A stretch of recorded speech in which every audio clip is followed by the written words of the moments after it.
Do we make them test? What? Do we make employees test? I think I need to get organized here.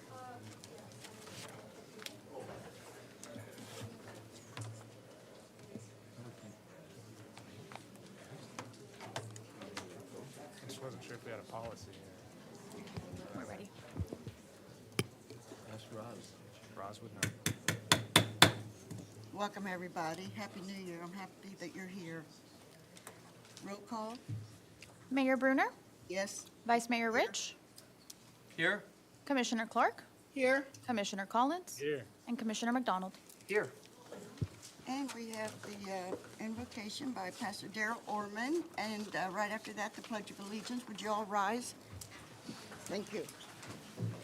Thank you for the privilege to be with you, and Mr. Mayor and Commissioners, I gave you a little pamphlet I wrote last week, our church published on how to have an abundant life, so for your perusal. Father, we just want to tell you we love you today and thank you and praise you so much for the opportunity to meet here today. And we ask you, please, Almighty God, to pour your Spirit out upon us. We pray for our mayor and for our commissioners, dear God, that you'd anoint them, give them understanding. Lord, give them perception. And Father, we just want to ask you, please, to pour your Spirit out on the city of Stuart, erect a hedge of protection around us. We pray, dear God, that you'd bless Stuart and Martin County. And if you would, Almighty God, just bring an awakening to our area and to this nation. And Father, we just want to tell you we love you and praise you. In Jesus' name, amen. Okay, Pledge of Allegiance. I pledge Allegiance to the flag of the United States of America and to the republic for which it stands, one nation, under God, indivisible, with liberty and justice for all.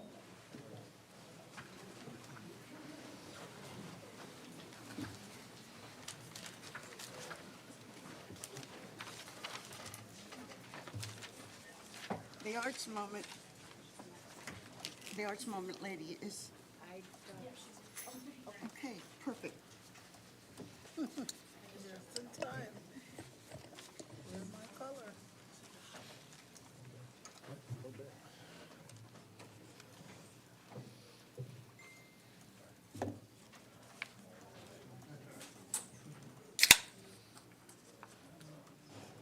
This is Kaylee Kevitt. She's going to sing a song for us.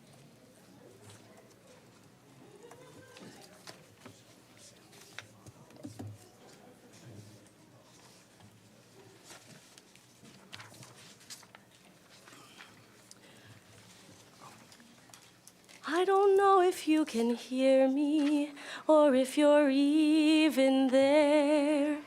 I don't know if you would listen to a gypsy's prayer. Yes, I know I'm just an outcast. I shouldn't speak to you. Still, I see your face and wonder, were you once an outcast too?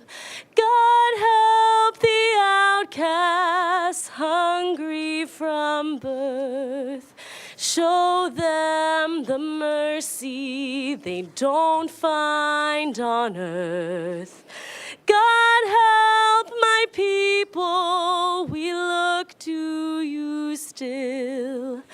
God help the outcasts, or nobody will. I ask for nothing, I can get by, but I know so many less lucky than I. Please help my people, the poor and downtrodden. I thought we all were the children of God. God help the outcasts, the children of God.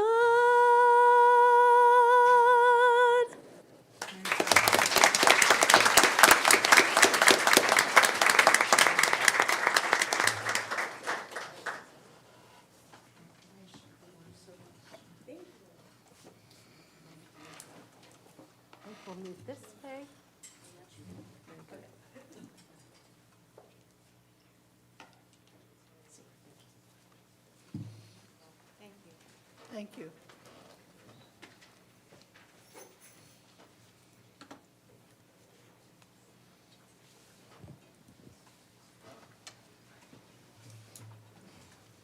And now we have a proclamation, Martin Luther King Jr. Day, January 15th. Lee, would you? Of course, Madam Mayor. Thank you. Whereas Reverend Dr. Martin Luther King Jr. believed that a person's worth should not be measured by color, culture, or class, but rather by their commitment to creating a better life for all in a beloved community. And whereas Reverend Dr. Martin Luther King Jr. was a visionary whose courage and determination to balance the scales of social justice changed the world forever. And whereas the Reverend Dr. Martin Luther King Jr. Day is the only federal holiday designated as a national day of service to encourage all Americans to volunteer to improve their community and to reflect on Reverend Dr. Martin Luther King Jr.'s legacy.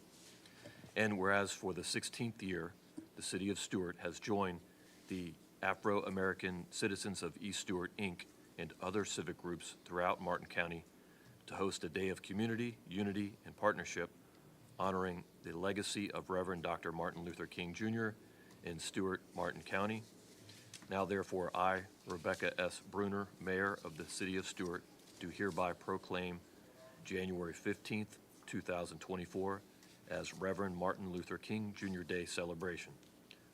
All residents are encouraged to participate in community service and activities honoring his legacy through action. Our recipient is Nina Dooley, President of the Afro-American Citizens of East Stuart. Nina, would you please come up? Receive your proclamation. Nina will be the one that's going to lead the Martin Luther King parade. You're always doing a great job. Thank you. All right, ladies, we'll just shift that way. This way. Thank you. Good afternoon, everyone.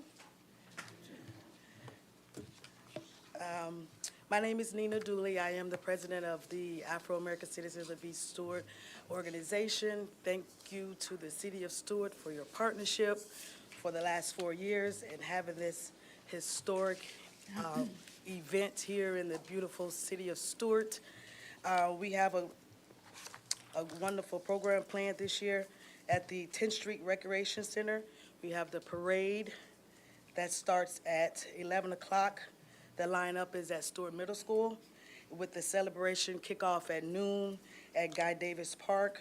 We're asking everyone to come out and attend, be a part of this historic, iconic event here in the City of Stuart.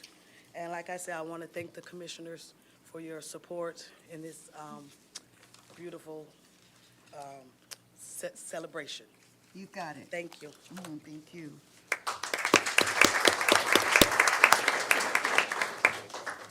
And now Arbor Day proclamation. Thank you, Lee. Sure. Whereas 150 years ago, Arbor Day was first observed in 1872 in Nebraska and is now observed throughout the nation and the world. The City of Stuart is one of 164 Florida cities that have been recognized as a Tree City USA by the Arbor Day Foundation in honor of its commitment to effective urban forest management. And whereas trees support our environment by reducing the erosion of our precious topsoil by wind and water, filtering of stormwater, producing oxygen, and providing a habitat for wildlife. These trees improve our physical health by cleaning the air, reducing exposure to the sun's ultraviolet rays, and decreasing temperatures during the summertime. Trees also support our economy by creating jobs, increasing property values, conserving energy, and enhancing the retail experience in our downtown.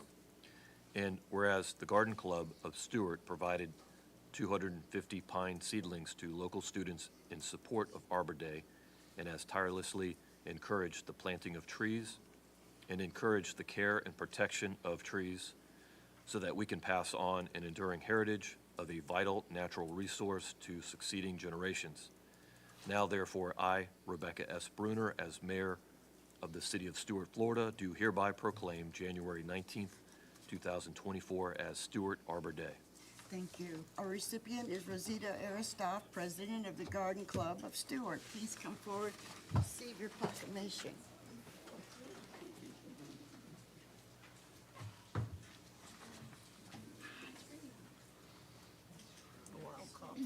Is that coffee? Wild coffee. It's a coffee. Wild. They grow well. Nope. Just wish you could grow the She's very picky. Real coffee. Did you see real coffee? Have you ever actually made coffee? Every year. It's like year round. You roast them and everything? It's a big bush.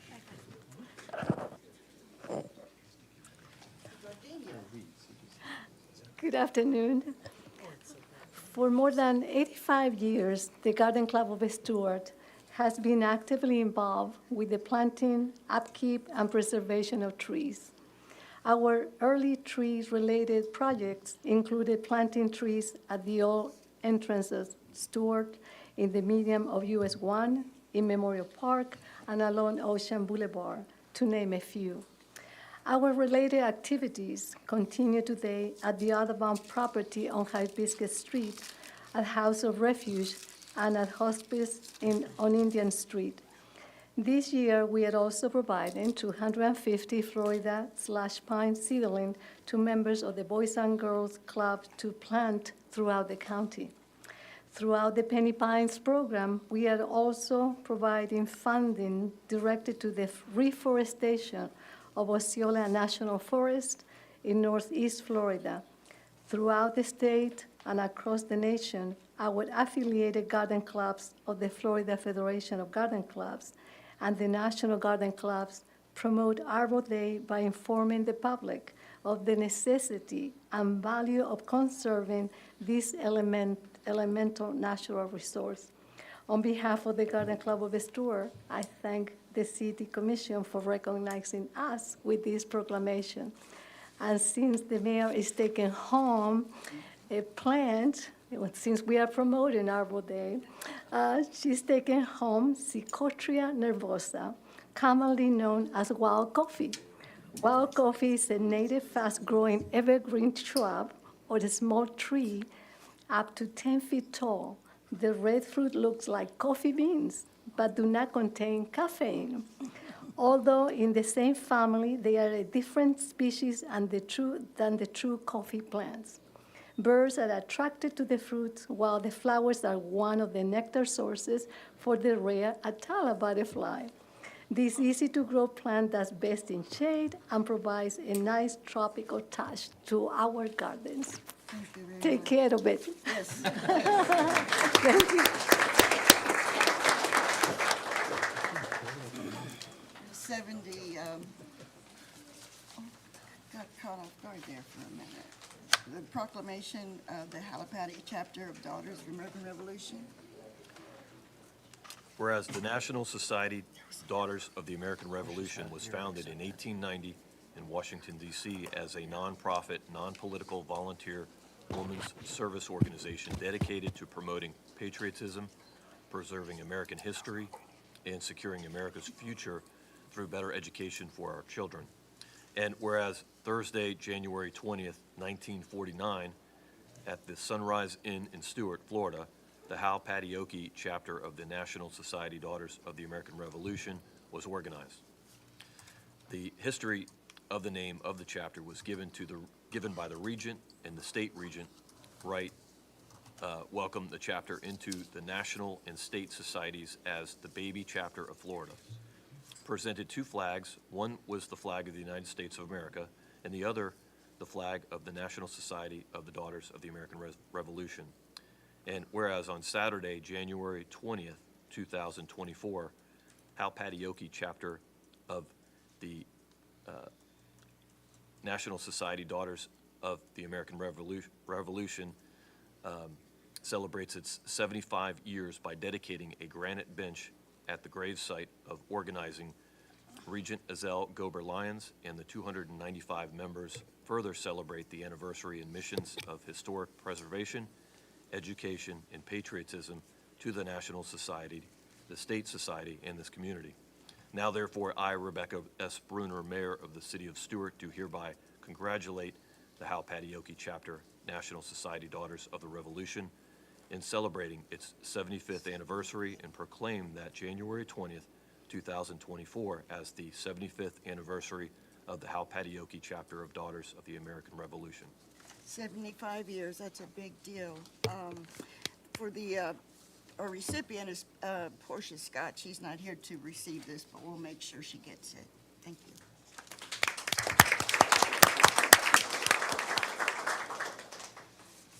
And, the Children's Service Council. Would you read that for me too, Lee? Of course, Madam Mayor. Whereas Martin Reads is a campaign led by the Children's Services Council of Martin County to increase the number of children reading on grade level. And whereas children who are unable to read by the 3rd grade are more likely to drop out of high school, engage in criminal activity, and experience poverty as adults. And whereas Martin Reads is dedicated to increasing the literacy rate of our children to 95% by the year 2030, with robust partnerships in the community. And whereas a declaration to celebrate Literacy Week in Florida provides opportunities for awareness, literacy activities, and advocacy of the youth. Now therefore, I, Rebecca S. Bruner, Mayor of the City of Stuart, Florida, do hereby proclaim January 22nd through January 26th, 2024 as Celebrate Literacy Week.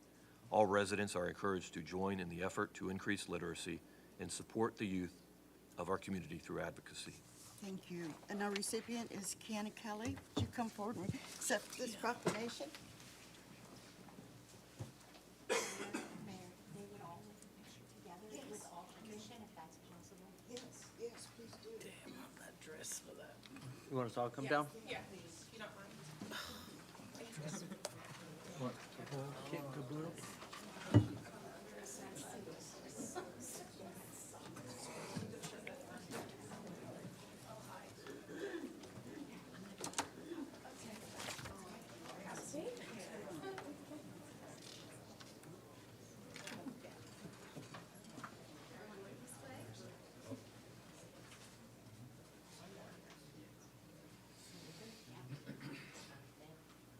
I am. Thank you.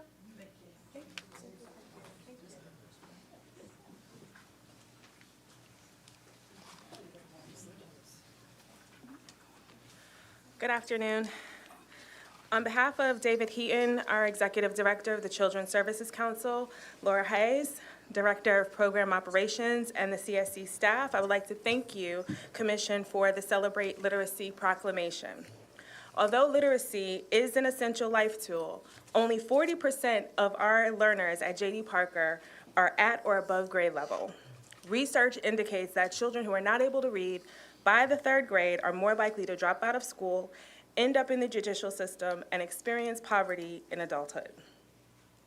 So we have a crisis, and my job is to highlight that crisis and get awareness and get attention. We would like Celebrate Literacy Week to kick off the community's commitment to get our learners up to speed through one book a day. Every household, every grade, every learner, every zip code, every child should be reading one book a day or 20 minutes a day. We have a multitude of resources available to assist our learners with reading through the library, as well as numerous digital and book-by-mail platforms. Our goal is 95% of our learners reading on grade level by 2030. The mission of the Children's Services Council of Martin County is on brand and consistent with the values of the City of Stuart. We seek to enhance the lives of the children of Martin County and to enable them to attain their full potential. As such, Martin Reads has identified the value of a child in their current status as children. Children are foundational members of the genealogy of society. As such, they are important and valuable in their childhood.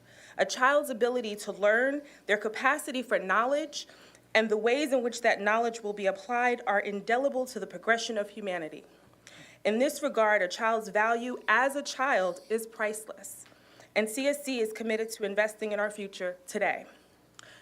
The Department of Education's book for the theme of Celebrate Literacy Week is The Butterfly That Could, The Very Impatient Caterpillar by Ross Barak.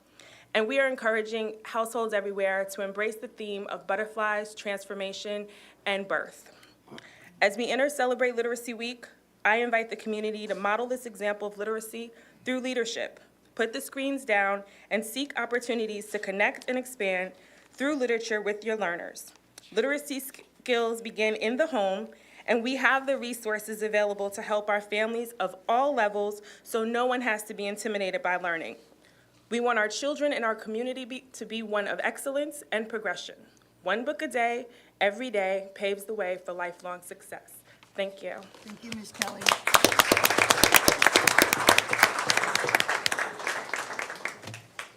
Now we're going to go into our January Service Awards. Our first recipient is Eddie Robinson, Stormwater Team, 5 years of service. Please come forward, Mr.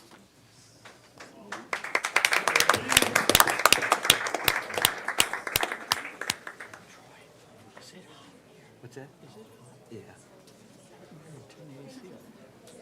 It's probably because there's so many people. Well.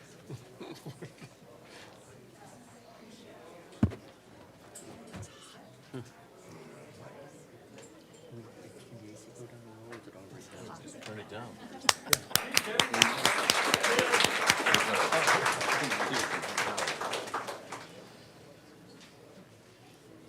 Should have just taken a I'm so glad I was going to turn that down myself.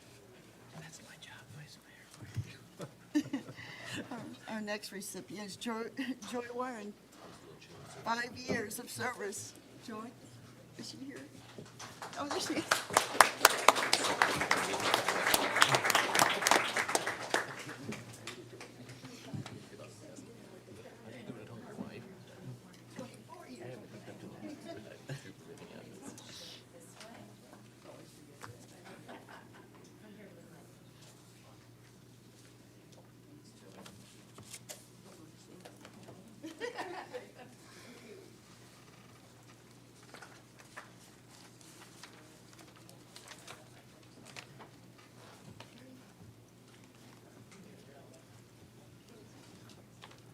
And we have our next recipient, Jose Francisco. He's the Parks Facilities, 5 years of service.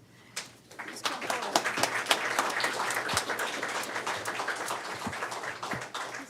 He's not present. Unfortunately, I think he couldn't make it. Yes, we'll take it.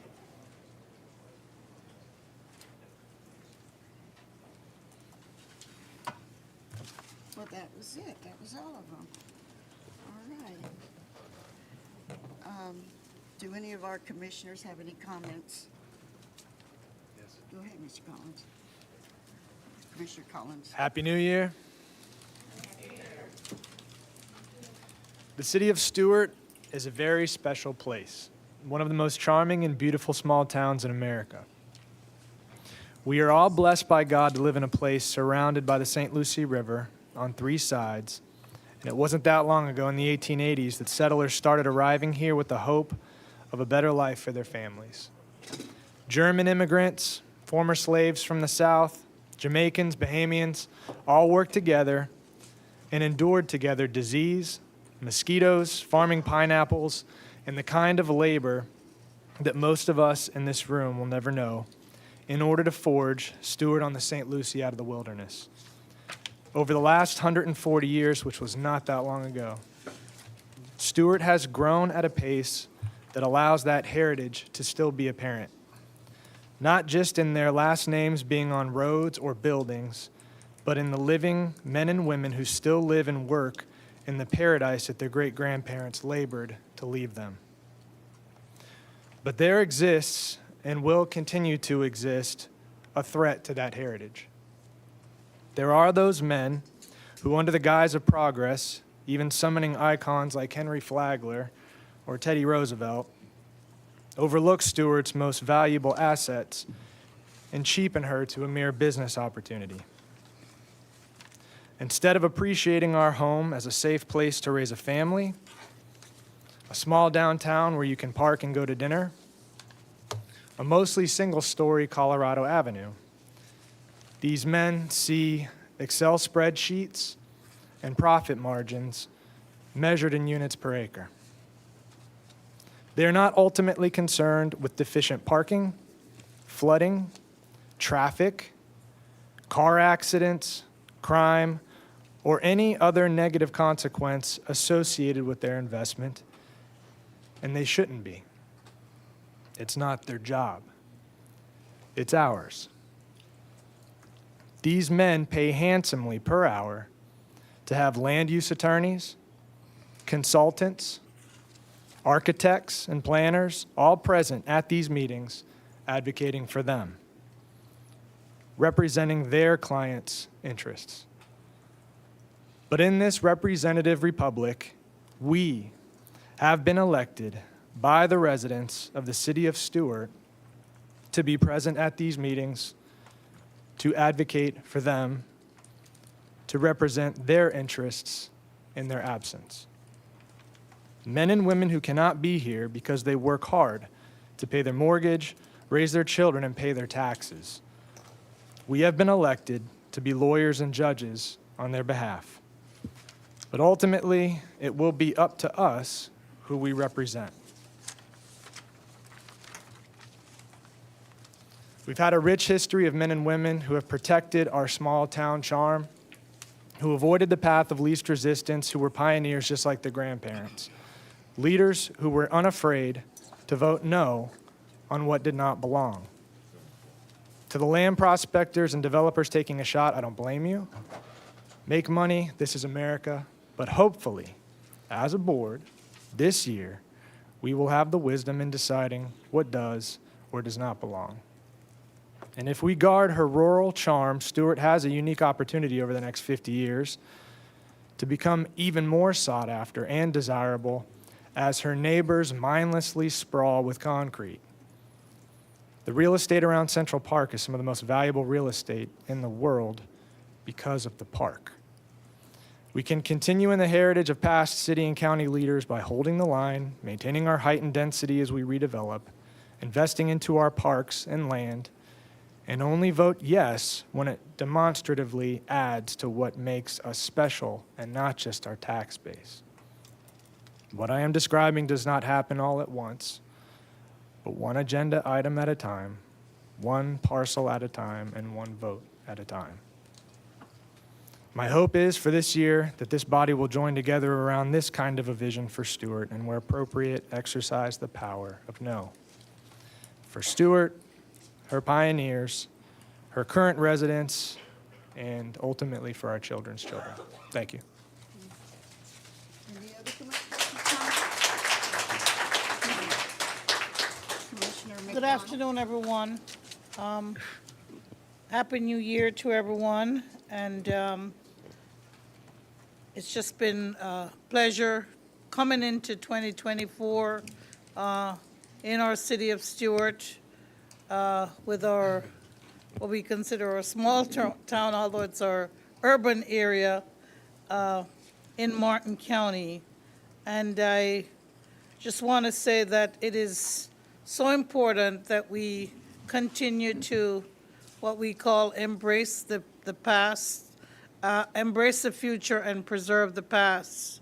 And one of the things that I noticed recently, in particular when we've been looking at the proposal for the Brightline station and combining that with the county, and I just want to say thank you right now to the Regional Planning Council and to our staff for at least allowing Stuart Martin County to submit something. I know that we've had issues on both sides of the line on whether or not we'd want to have the train through here, but it's coming through, and we did submit a good proposal, so I just want to thank you. But in looking at that area by the courthouse and looking at the East Stewart area, it was brought to my attention, and I think it's very important. It's a poignant part of our economic development and our looking at how the community is developing, and that at Martin Luther King Boulevard, the McCarty family have had a business and property there for many, many years. And it's the first time in many, many, many, many years that we've had someone in East Stewart who's opened up a small, it's not really a restaurant, it's going to be something that's mobile for the time being. But at the McCarty property on Martin Luther King Boulevard, Miss Althea Wiley has started a new business there. And she's probably not big enough to be in the Chamber of Commerce or to be celebrated by a lot of people, but it's just the idea that some action is happening on Martin Luther King Boulevard. The McCarty family have been working hard to bring some economic knowledge as well as development in that area. And I just want to say that I'm proud of that moment when we can have another business or a business in East Stewart, because we've had over 80 or 90 businesses, and over the many years through desegregation and other reasons, malls and other things coming in, we've lost those mom and pop businesses. So I just want to say that I am thankful for that, and I hope that we'll see some combination of redevelopment in that area that will be positive for the community and will continue to allow small entrepreneurs to be able to live and grow and participate in that community. The other thing that in relationship to that, in looking at the items that are on this agenda tonight, I had a meeting with a landowner who I just don't think of as a landowner, a lawyer, but Mr. Vitale. And I looked at some of the downtown areas, and I walked in those areas, and I looked at them, and I looked at what we've done, even from when Joan Jefferson was on the commission, the things that have happened with historic preservation, and how a particular area of our community has maintained that. Not all areas have a particular zoning for certain things, but what we've done in certain areas, we've done well. And I hope that as we continue to work on some new areas with new codes and new redevelopment, that we can also continue to do that and continue to make sure that our community is striving. So I just wanted to thank those who have a hand in helping with our historic preservation and some of the things that make Stewart a wonderful place to live. I thank them for what they've done of their own money, of their own properties, of their different groups and organizations. I think tonight we had a proclamation for the Halpatioke daughters. So many things have happened at Memorial Park and other places that community groups have come together to make sure that we maintain a good sense of community. And as we start this new year, I just want to make sure that those people are applauded for what they do to make sure that our community does well. Ms. Nina Dooley was here for the proclamation for the Martin Luther King.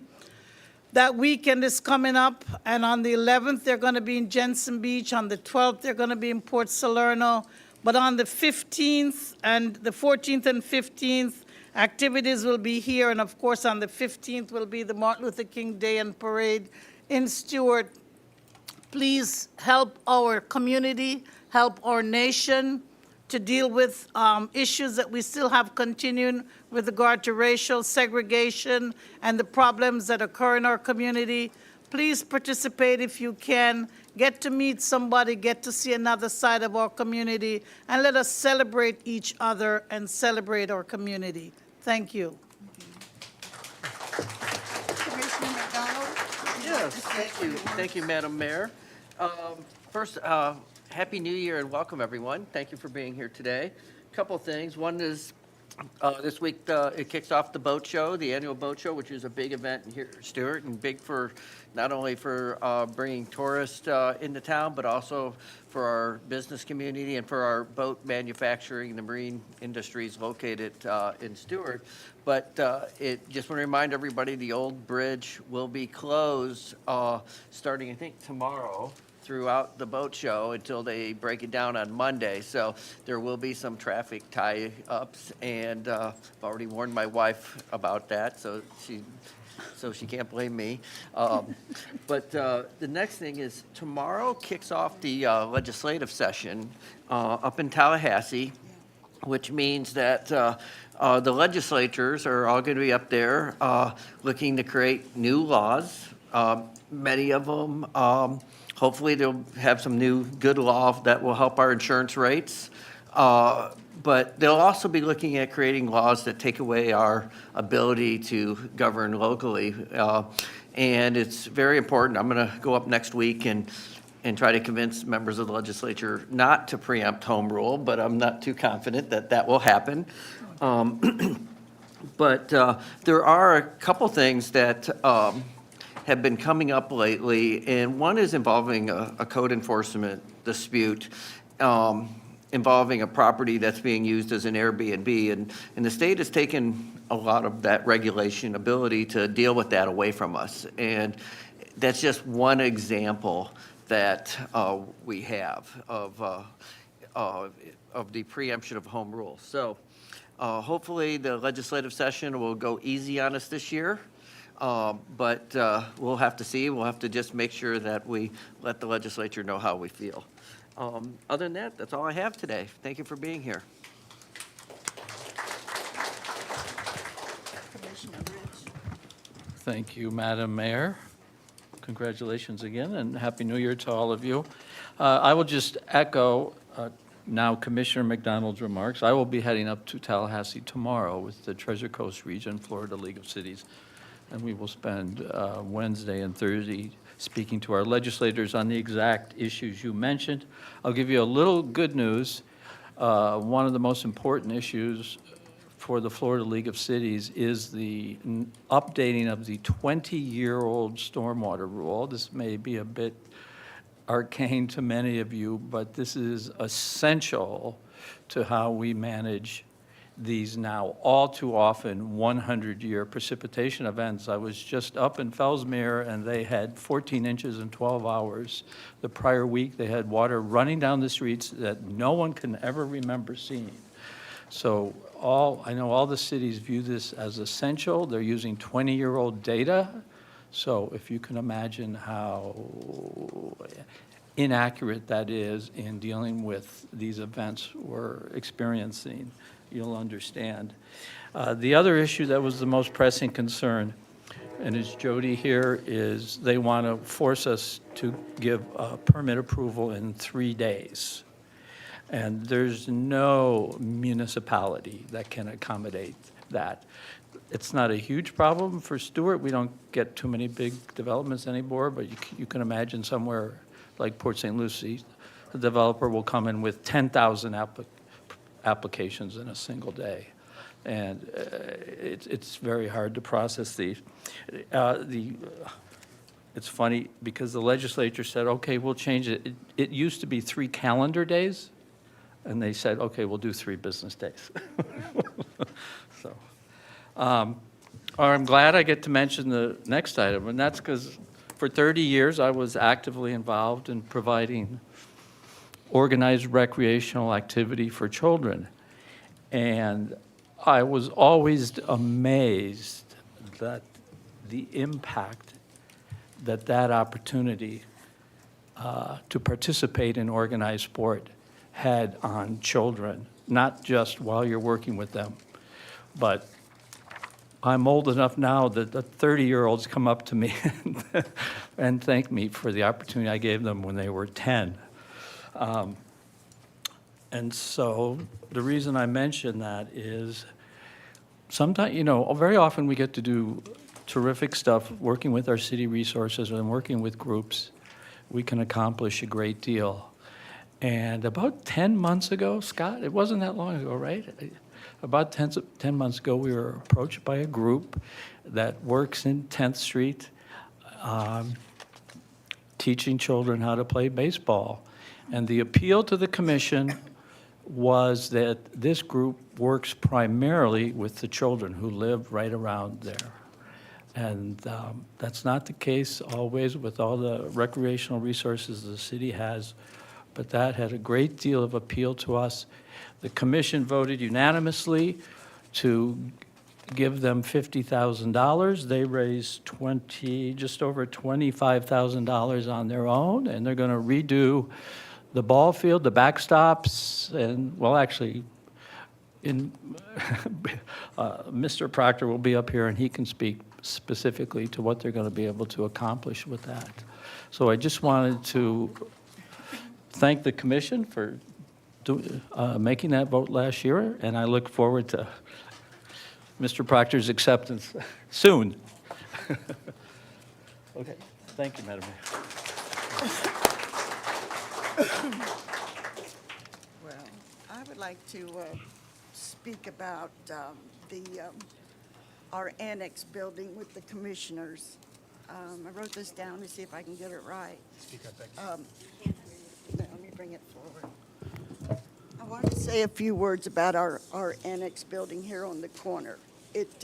It's an old beige-looking color. It needs painted. There's a mural on there that is really beautiful, and I want Milton or staff to come back and see if we could paint it all white, and don't touch the aluminum, and take out the bad weeds, and maybe put some rock in. But to come back and let's bring that building alive, make that mural really stand out. Because some of the wood is really faded. It's the old blue wood. But I don't need to sit up here and tell you exactly how I want it, but if it'll come back, and I don't think it'll cost much money, but it would be a great start for us to paint that building. So we're talking about bringing an item back. I can address that based on what you said. Got it. Yeah, and there's one more thing. Hold on a second.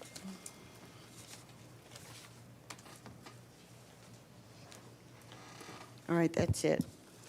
Go ahead, Mike, if you want to address it. Thank you. I just had a couple of things as well. First, before I get into commissioner comments, Vice Mayor, you had mentioned Mr. Proctor. Did you want to address that now, or did you want to address that in public comment? I don't know if we could, if you wanted to have him say something real quick right now before the meeting gets started, because I know it's a long meeting. That might be better. Would that work with Mayor? Yeah, of course. Come on It's a up. very long meeting. Midnight, maybe. I want his comments to be actually associated with yours so that there's a tie-in. Well, I appreciate it. Not much for public speaking. My name is Scott Proctor. Grew up here. Went to Jensen Beach Elementary, Stuart Middle School, and Martin County High School. I was blessed enough to play professional sports for longer than I thought I would last, and now I get to come back and impact the kids. First, I want to thank you guys. Hearing Mr. Collins talk about investment in the community, and I heard you know parks. I mean, Yeah. you guys are what it's about. The 10th Street facility, Guy Davis Field, has been something that we've been at for about 15 years, working within the city. GB was the main one that really did it out of the 10th Street community and started that while I was playing. I retired from baseball in 2013, so I've been back for about 10 years now, more involved in it, and I'm there pretty much every night of the week, other than Sunday. This is my wife, Carrie, my Aunt Karen. They both sit on the board of our foundation, Emmy's team. And I just want to say, the city, you guys really stepped up this year. By the way, Mr. Campbell said that we did the field. We did not. These guys did it. They're the ones that put it in. We're coming in jointly with them on the backstop. Mr. Leggett in the back worked tirelessly with his crew to be able to get it done. It looks phenomenal. And it's honestly, if you have heard in the baseball community, everybody wants to be there now. So unfortunately to us, the ones that are there most of the time, it's going to make it harder and harder. But thank you for investing in the community. It's going to be tremendous. This backstop, I think, is going to be a huge safety relief for the kids. We had a clinic there in December.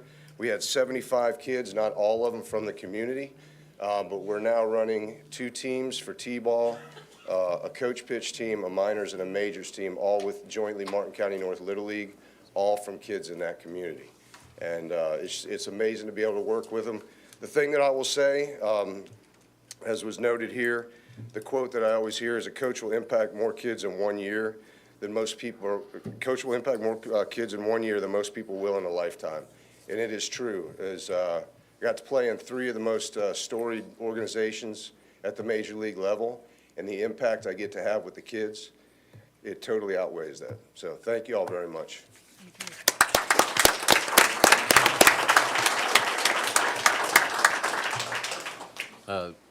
Moving on, I just wanted to comment.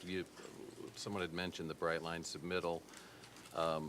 Subsequent to our last meeting, December 20th roughly, the city and county jointly submitted a proposal to Brightline that I provided a hard copy in front of everybody's chair tonight, just so that you could review it. I know that you had copies of it digitally, but I wanted to provide a hard copy.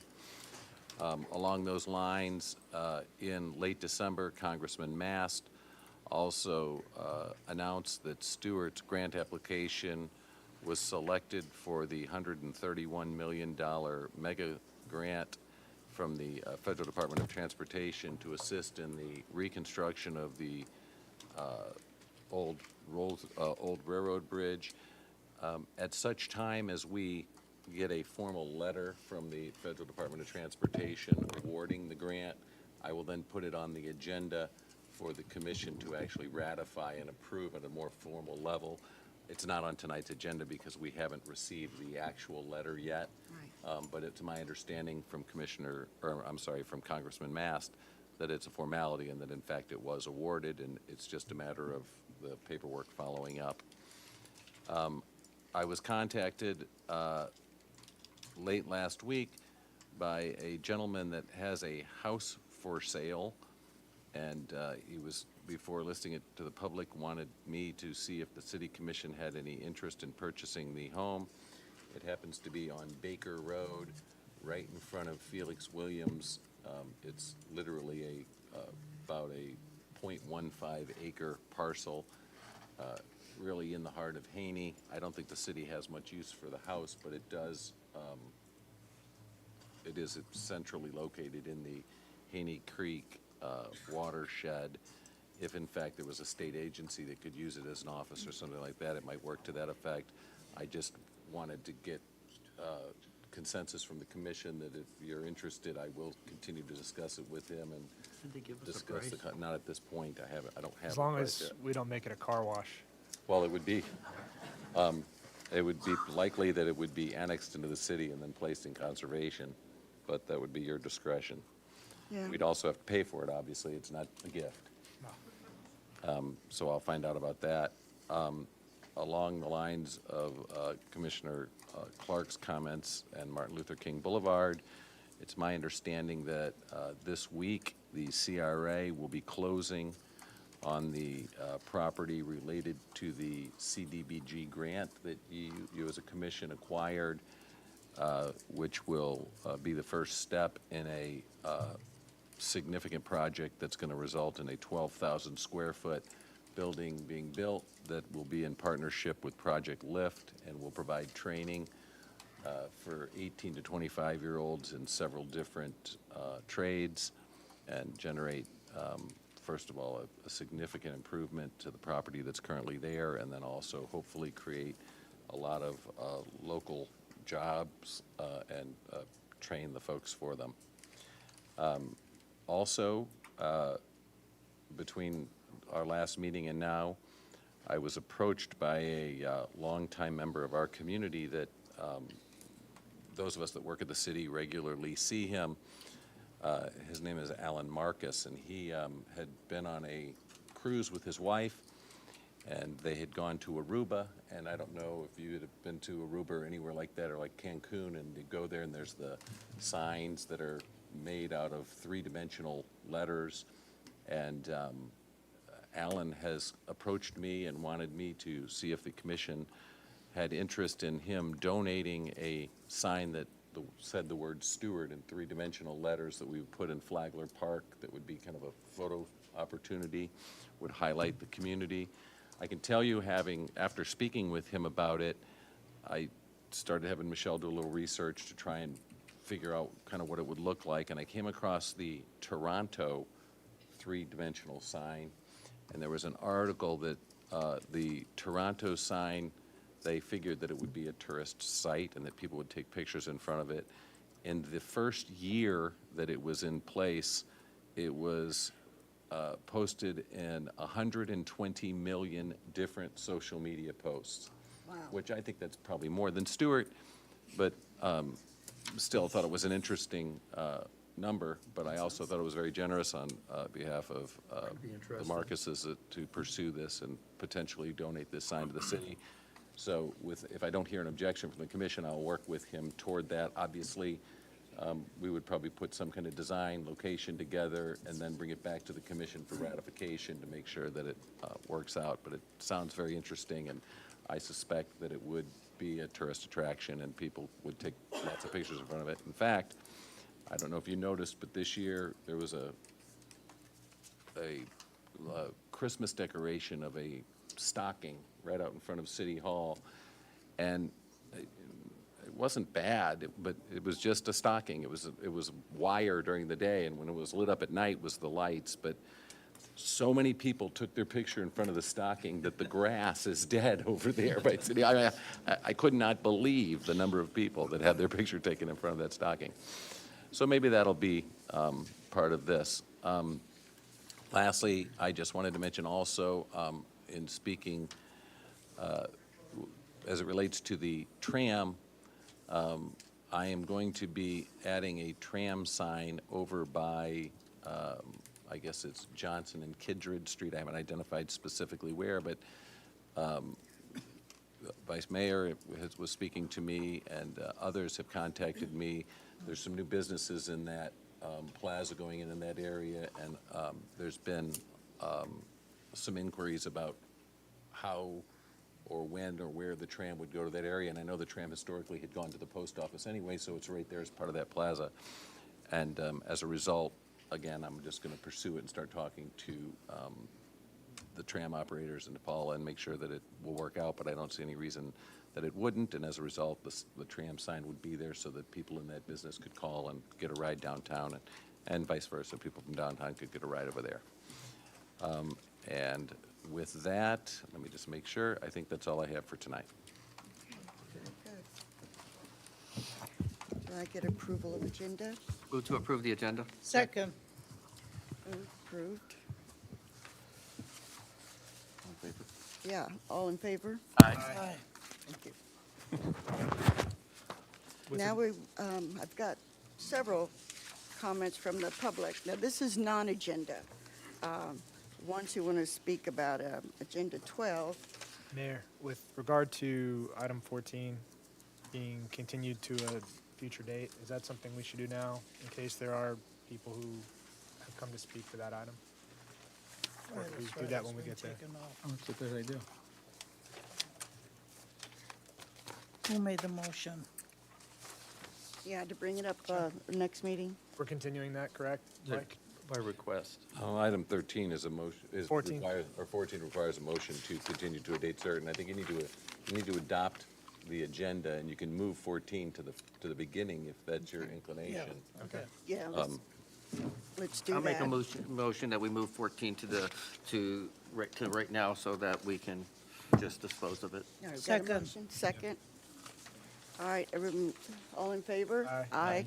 And I'll make a motion, we continue to the date certain, January 22nd. Okay. All in favor? Aye. All right, we'll go to public comments now. So for anybody who wasn't, that was pretty fast. If you are here for item 14, we just continued that to a future date. So if you're here for item 14, not.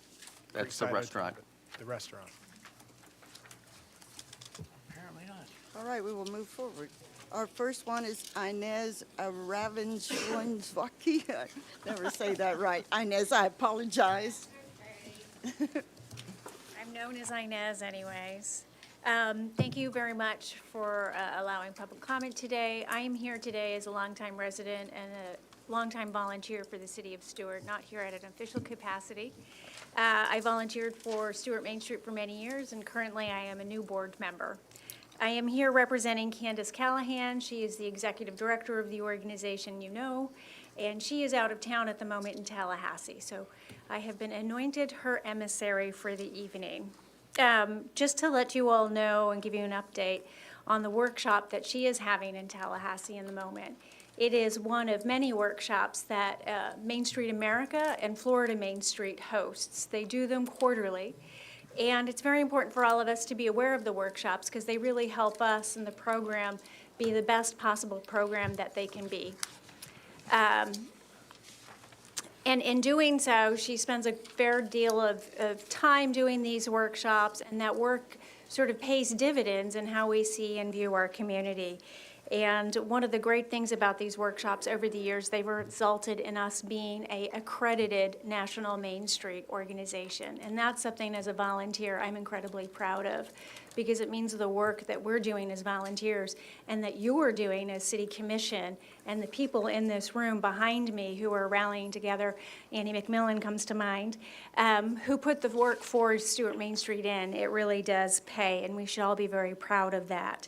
Of course, that is not an end date moment of being proud. It is something that we work forward to in the future. And speaking of the future, there is a spring workshop that is being planned here in Stuart at the Flagler Center, being hosted by Stuart Main Street by the national organization. So when Candace returns from Tallahassee, I know she will be inviting each and every one of you to be engaged in that workshop. I think it's essential that we are all engaged in that workshop. Not only will we be gleaning best practices from other communities that are doing good things elsewhere that we can maybe mirror here in our community, but it gives us a great opportunity to celebrate and showcase what we're doing here with other main streets. I think we do have a lot to teach and share as well to other communities. So that's coming up in April. Please keep that in mind and watch for that invitation from Candace. And hot off the presses, we were just Stuart Main Street was featured in a publication published by the Florida Agricultural Department and Consumer Services, Fresh from Florida, and there was a full-page feature on Stuart Main Street in there and the Stuart Green Market and sort of the innovative ways that they're trying to engage the community in their efforts and how it's successful. So those are the messages from Candace and from myself, and thank you for all of your support of the community and Stuart Main Street. Thank you. Thank you. Okay. If you want, can we hold the clapping till the end after we do all these and then these others? Helen McBride, please come forward.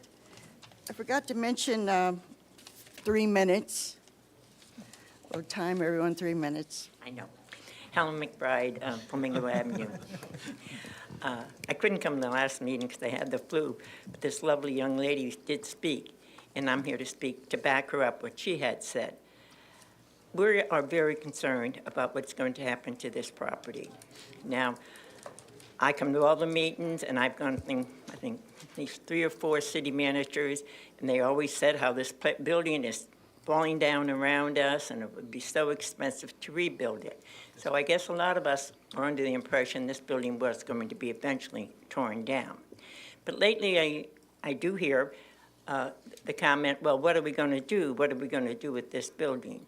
And like she said, we the people would like input. Now, I'm going to give you a little history like I like to do. Ann McMillan and Joan Jefferson are sitting here.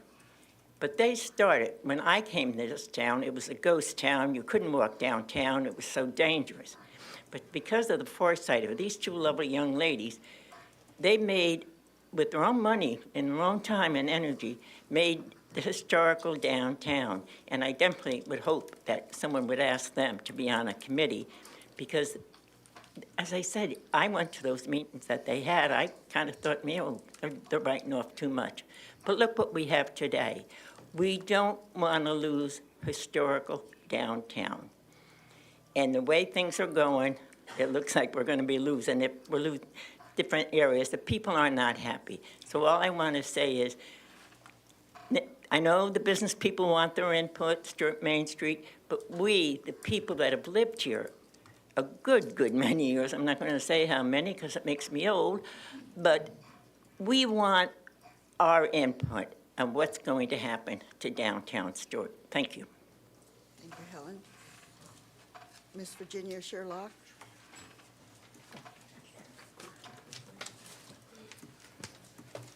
Hi, I'm Jenny Sherlock. I live in Stuart, and I own a business in the city of Stuart.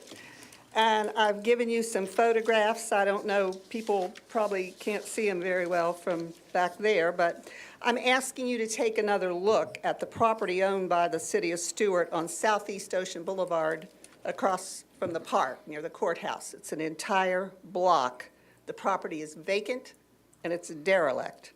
I took these photos last week, shows boarded up windows, piled up leaves and trash on the sidewalk. If my office building looked like that, code enforcement would be all over me. But this is the city of Stuart. You purchased this property more than 3 years ago for $7 million of my money, but you're doing absolutely nothing with the property. I did speak with Mike Mortel a couple of months ago to try to find out what your plans are, but apparently there aren't any. I understand you're using taxpayers' money to pay a property manager, I guess, for the Wells Fargo Bank and this property, but this property isn't being managed. You've removed the property from the tax rolls, and you're simply allowing it to deteriorate.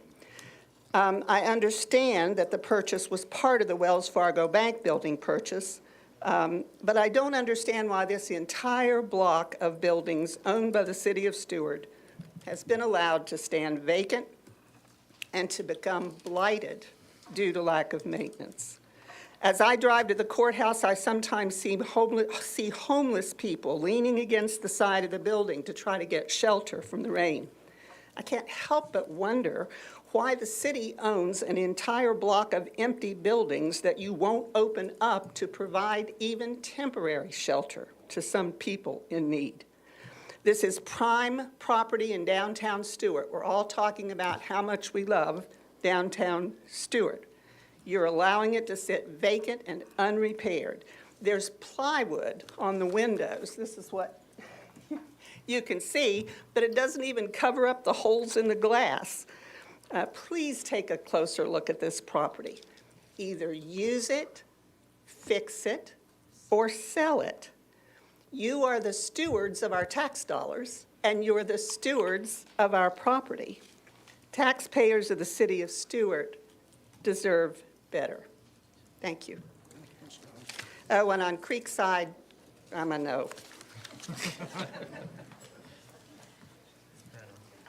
Missy Harris, please come forward. Neighbor. Hi, I'm here. I'm just totally, completely concerned. I was driving when the car got hit on the train track, 20 minutes before that. And I am so disturbed by it because we have so many people here that don't know how to do Confusion Corner. And we have 2 trains coming at the same time. I mean, within 10 minutes. So they go up and they go down. I just wanted to make you aware. I don't know whether you've been there at that time where, you know, it's a weekend and everybody's looking to come to have dinner. That's when I saw it. I mean, I saw hundreds of cars all over downtown trying to get across and get a parking space and, you know, somebody backup lights. Are they going out? Are they coming in? I mean, it's really turning into what I consider a really disaster. So because of that, I figured I better come and convey my feelings, let you know that this is what I see. I mean, I've been here a long time, and it's just concerning because the train is, some of them come really fast, and some of them are, you know, normal where they could stop. But the lady, the couple that got caught on the tracks, thank God got enough time to get out of the car, but they were blocked in by other cars that didn't know where to go. So we have an issue that I would really appreciate that you would delegate someone to be there and watch it and see what we can do, because I have no solution. I just am aware of it, the fact that it's really dangerous. So that's why I'm here. Also, Helen and I were talking before the meeting started, and she was caught on the train track herself. I mean, how many years has she been here? So it's an issue.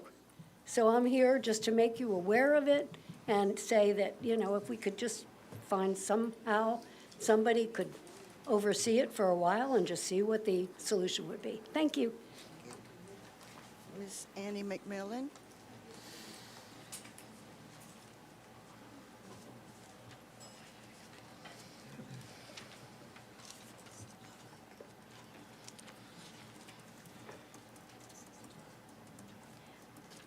Hi.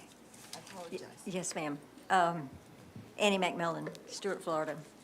My first paragraph in this email, which I believe I sent to all of y'all, I will skip over that because we're coming back on the 22nd. It's concerning the restaurant, so I won't read that. But I would like to read this.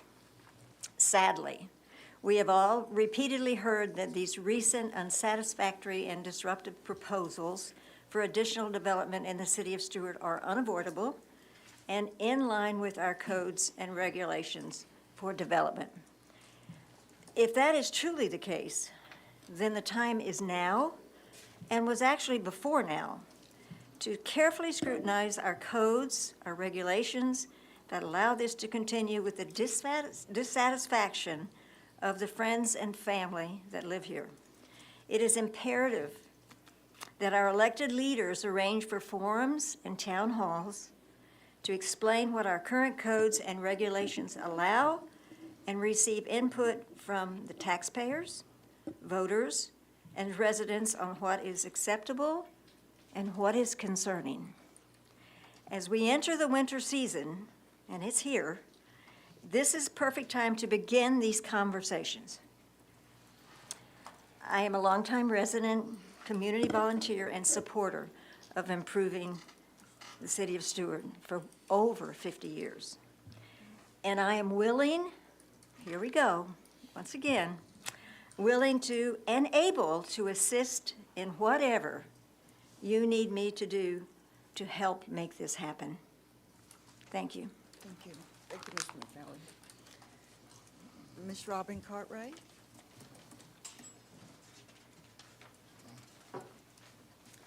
Hello, Commissioners. Let's start the new year off right, shall we? New year, new you, as the kids say. There was an article in last week's TC Palm about the reverse osmosis treatment plan, which ultimately was edited as the city said there were some inaccuracies. Not only that, but somebody from the city took the time to contact everybody who shared the article to comment that the article was updated and to please share it with the correct link. Which is funny because I've reached out about having articles and posts corrected, and I've been told that the city is not responsible for what people publish and therefore could not request a correction. Other inconsistent statements include, number one, quote, moving forward, please do not email the entire board when discussing something one of them says outside of a meeting. But a commissioner doing an interview on YouTube with someone like the chamber making blanket statements, even though every commissioner can watch and hear it, is totally okay. Number two, the city is not responsible for what any commissioner states in a public forum because they can always say they are not speaking on the commissioner's behalf. So if a commissioner is using their title, commissioner, and they are speaking in the capacity of a commissioner, how can it be claimed that they are speaking as a private citizen? Number three, the job of the city commission is to meet with members of the public and listen to their concerns so they can better represent them during meetings. Yet responses and even email acknowledgements are very selective. Number four, a city commissioner cannot be held responsible for an ethics violation, and that is up to the Ethics Commission within the state of Florida. But you sign a code of conduct, and basically what that's saying is that is irrelevant. Number five, a panel of citizens would be created to review ethics complaints and make a determination as to where they should go, if anywhere. It was supposed to be presented and recommended to the commission, and it was not, and I made a public comment asking about it, and I'm still waiting for a response. Number six, there are some properties that are doing work without permits, and I know the city is fully aware, as are some of the commissioners. Yet it would appear that the city is turning a blind eye to some and not to others. Number seven, I'm also waiting for the commission to basically say that death threats are bad, like I've asked for twice already. My point of all of this is that commission and staff are selective as to what gets addressed and in what manner and in what time frame. It is not equal representation of the entire community. It is representation in support of cronies and the like, while the rest of us become viewed as quote-unquote difficult and get labeled by some people writing those same borderline, if not actually defamatory blog posts that I referenced at the beginning of this, saying that those of us who express concern for the lack of oversight are crying wolf, usually followed by some absurd statement that we deserve to get what's coming to us. all because the city does not treat all things equally and there is no consistent accountability. So let's start the year off fixing some of these discrepancies and inconsistencies. Finally, I encourage everyone here to make sure that their voter registration is current, because if we want change, we need to change who sits on the dais. And personally, I am looking forward to the 2024 elections. Mark Rogers? Mr. Rogers? Or am I saying this right? Or Mark Rogers. Mark? One of the Rogers. One of the,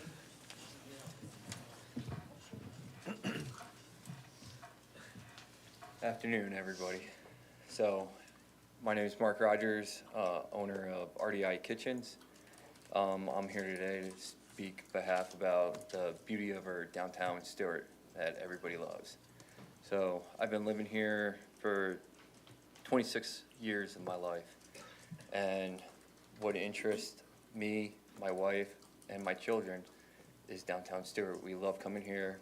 My wife had a shop in downtown Stuart. Now she's in the 555 buildings, which was off of East Ocean, I believe. So as we know, there's a growth in the city, but we want it to be a good growth. And we're looking for new places in downtown Stuart to come visit and enjoy. Just not for me, for my kids, wife, family, and everybody else to come here to this beloved city that we all love.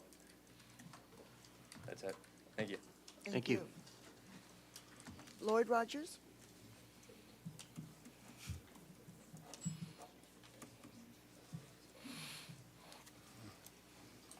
Hello, Commissioners. I know many of you have been around for a long time, okay? Been living here. And I heard there was a hotel restaurant being brought up before the Commissioners and this is town of Stuart. Sir, can you pull the mic up? Oh, yes. Pull the Yes, voice? yes. Thank you, sir. I just think that growth right there would be an addition for the labor we're taking, the people who work there, the place to have it. We just had a couple weddings in our family, and if people could have stayed downtown Stuart in a restaurant, hotel, and had the lifestyle of all the restaurants and being able to be there would have been nice, okay? I think the growth in downtown Stuart, I think that property is, would be added to the beauty of downtown Stuart, and I think it would be an addition to our community, okay? Thank you. Thank you, Mr. Rogers. thanks, Lloyd. Okay, that's it on the public comment. Oh, no, Ms. McChrystal, please come forward. Well, if it's, is it for a specific it's- agenda item, or is it for the No, public? it's public. I apologize, Mr. McChrystal. Good evening. It was talked about 6 months ago, the tragedy of the one cluster in the whole rail system, Brightline system, is right here at the St. Lucie Bridge, and how the freight trains will have to slow down to make way. Well, there's somebody sitting somewhere on a computer board trying to figure out the speed of trains to make two trains get through one spot. And in the whole system, that's us. So 3 Wednesdays ago at 4:30, I'm on the way home. I just made it across US 1, headed east, and there's that freight train coming out of the south at about 10 miles an hour. 5 minutes later, there goes the Brightline that way. So even thinking about slowing down Brightline trains for a train station here before that bridge is fixed and there's 2 rails going both ways, and it's not a cluster in the whole system, is insanity. And again, 2-3 Wednesdays ago, as I experienced it, here's what I saw. So I finally made it across the tracks. I turn on the Palm Beach Road, and I'm heading towards East Ocean Boulevard, where I'm going to take a right on 10th, and it's a parking lot.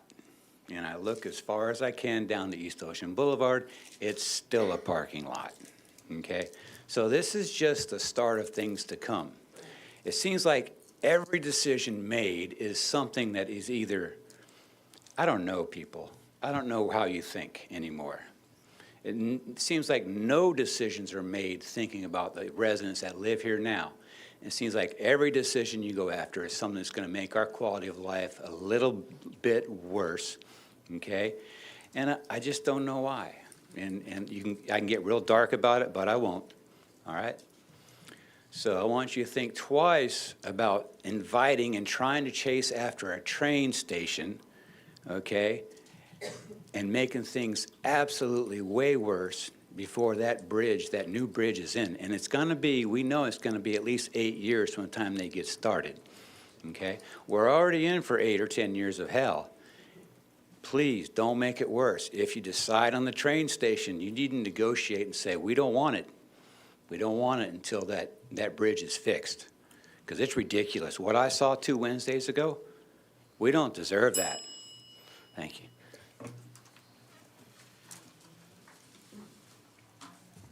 Okay. We're going to go on to commission action 12, Creekside Hotel, major urban code conditional use and major development plan Madam approval. Mayor, could we get an approval for the consent calendar, please? Oh, yes. Move to approve the consent agenda. Second. All in favor? Aye. We need a roll call. Okay, roll call. Thank you. Commissioner McDonald? Yes. Commissioner Clark? Yes. Commissioner Collins? Yes. Vice Mayor Rich? Yes? And Mayor Brunner? Yes. For the record, was there any public comment on the agenda on the consent calendar? No. I'll let the record reflect that there's none. Thank you. All right. I will read resolution number 04-2024, requesting approval of a major development plan to construct a 53,000 square foot 4-story hotel with 102 beds. I think it's 101, and a detached 5,000 square foot 1-story building for future retail and/or restaurant use, and concurrent approval for a major urban code conditional use to provide relief from Land Development Code Section 6.01.1111D. Location is required parking spaces. Location of required parking spaces, Section 3.04.04C. Building height and Section 3.04.06E5. Thoroughfare elements. Chris? Good evening, Madam Chair and members of the board. For the Commissioners, record, before we get started, I would also want to mention that this is a quasi-judicial proceeding, and Yes. in the drawers is a kind of a guide for that, the yellow sheet that's before you, as there's no interveners. We are now at the level, at number 3 on that list, and the mayor would ask any of the commissioners if they could please disclose any ex-parte communications before we start the proceeding. Madam Mayor? Yes. I've met with the applicant and staff, and I'm here with an open mind, and I've also received emails. And I discussed the issue with a couple local residents.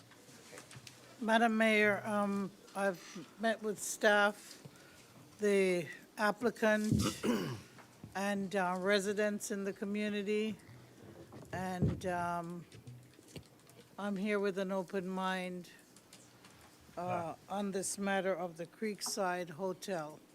Madam Mayor, I've met with the applicant, staff, and residents.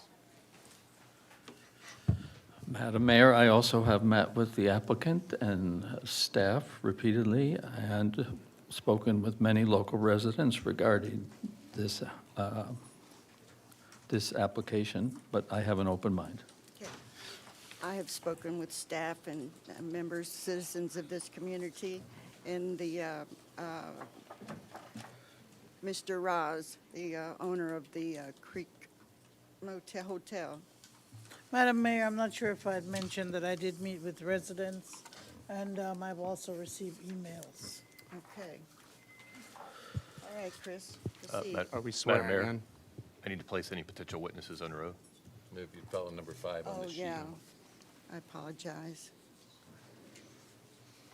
Is it, Just tell is- me. if there's, I don't know. Are there any Raj, if you witnesses? have All the any- witnesses with yeah. the motel, the planners, everyone? Please stand and raise your right hand. Yep. Do you swear or affirm that the evidence you are about to give will be the truth, the whole truth, and nothing but the truth? Yes, I do. You may be seated. Okay, let's see. All right. I think we go now, Chris. All righty. Thank you, sir. You're welcome. Again, good evening, Madam Chair, members of the board. For the record, my name is Chris McCrane. I'm the Principal Planner with the Development Department. And tonight I will be presenting agenda item number 12, which is a major urban code conditional use and a major development plan request for the Creekside Hotel development. These applications are being presented and included under one resolution for the board to consider. The major development plan application is not considered quasi-judicial. However, as previously stated, the major urban code conditional use petition is, and the board should treat this agenda item as a quasi-judicial hearing item. On May 22nd, 2023, the applications for major development plan and major urban code conditional use were submitted to the Development Department, signed by the property owner, Ted Glassrud and Associates, with Rajesh Patel assigned as the applicant, being represented by Cutler Hearing.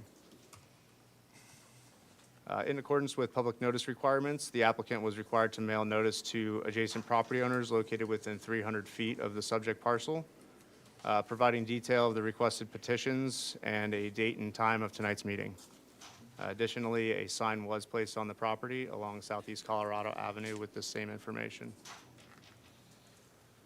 So the 1.62 acre vacant parcel is located within the Royal Palm Financial Center, outlined here in red, or I'm sorry, in yellow. It's on the west side of Southeast Colorado Avenue, approximately 150 feet south of Martin Luther King Jr. Boulevard, and about 200 feet north of Southeast Kindred Street, adjacent to the Fraser Creek Waterway. So the property is situated within the city's community redevelopment area and Creek District overlay. The site is surrounded, the site and the surrounding properties are designated by the downtown future land use, which is applied to properties within the CRA. And it allows for low density and multifamily residential, commercial, recreation, lodging, and mixed use developments. The subject site and properties to the south and east are designated by the Creek South zoning district, with the parcels to the west designated by the urban center and urban neighborhood. And properties to the north are designated by the urban waterfront and Creek North zoning districts. So the applicant is seeking to construct a roughly 53,600 square foot 4-story hotel on the west side of the parcel, and a detached 5,000 square foot 1-story building on the east side of the property fronting on Colorado Avenue. The hotel includes, and it is 102 keys, so it's 102 rooms, and an outdoor pool for hotel guest use only. And the detached 1-story building includes 2 2,500 square foot units for future retail and restaurant uses. I think it's important to note that each of these uses will be operated as an individual business, but the entire property and development would be maintained under unified control. The project is being reviewed under the newly adopted Creek District Form-Based Code, which was unanimously adopted by the City Commission on February 13th, 2023. The proposed development has been determined to comply with the requirements and standards of the Land Development Code, the Comprehensive Plan, and the Code of Ordinances, and included review of permitted uses, architecture, building height and setbacks, shoreline protection zones, open space, landscaping, stormwater management and drainage, traffic, public amenities, and pedestrian connectivity.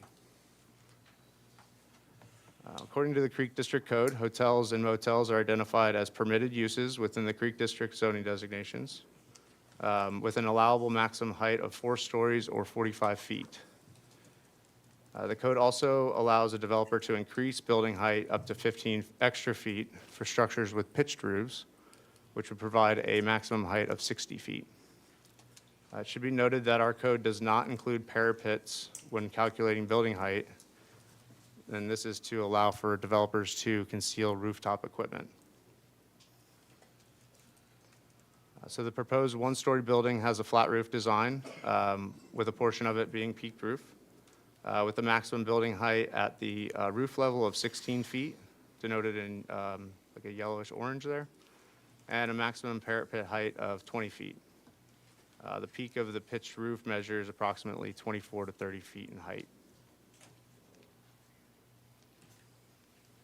The hotel structure also includes a flat roof design with a maximum building height of 42 feet, 8 inches, and a maximum parapet height of 49 feet, 1 inch. The peak of the proposed pitched roof measures 57 feet and 8 inches at the highest point. So the Creek District Code allows a parapet height higher than 2 feet to be included for no more than 40% of the total building facade. The applicant is requesting conditional use exception to allow a parapet greater than 2 feet in height to be included for 48% of the total building facade. And again, this is in order to conceal rooftop equipment from the public's view. The applicant is also seeking conditional use approval from the board to utilize an adjacent parking garage to meet the development's parking requirements and to provide relief from requiring a sidewalk to be constructed on the southern portion of the property adjacent to Southwest A Street. And this is in order to preserve the existing oak trees planted along the driveway. So the subject parcel is identified as building number 5 of the Royal Palms Financial Center condominium. The submitted reciprocal easement agreement, which is recorded on the subject parcel, grants non-exclusive access for access, parking, utilities, signage, and drainage facilities. The second conditional use petition is requesting to utilize the existing parking garage to meet the parking requirements for this development. And although the parking site is located within 500 feet of the development site, the code requires the applicant receive City Commission approval as the sites are separated by a private internal road.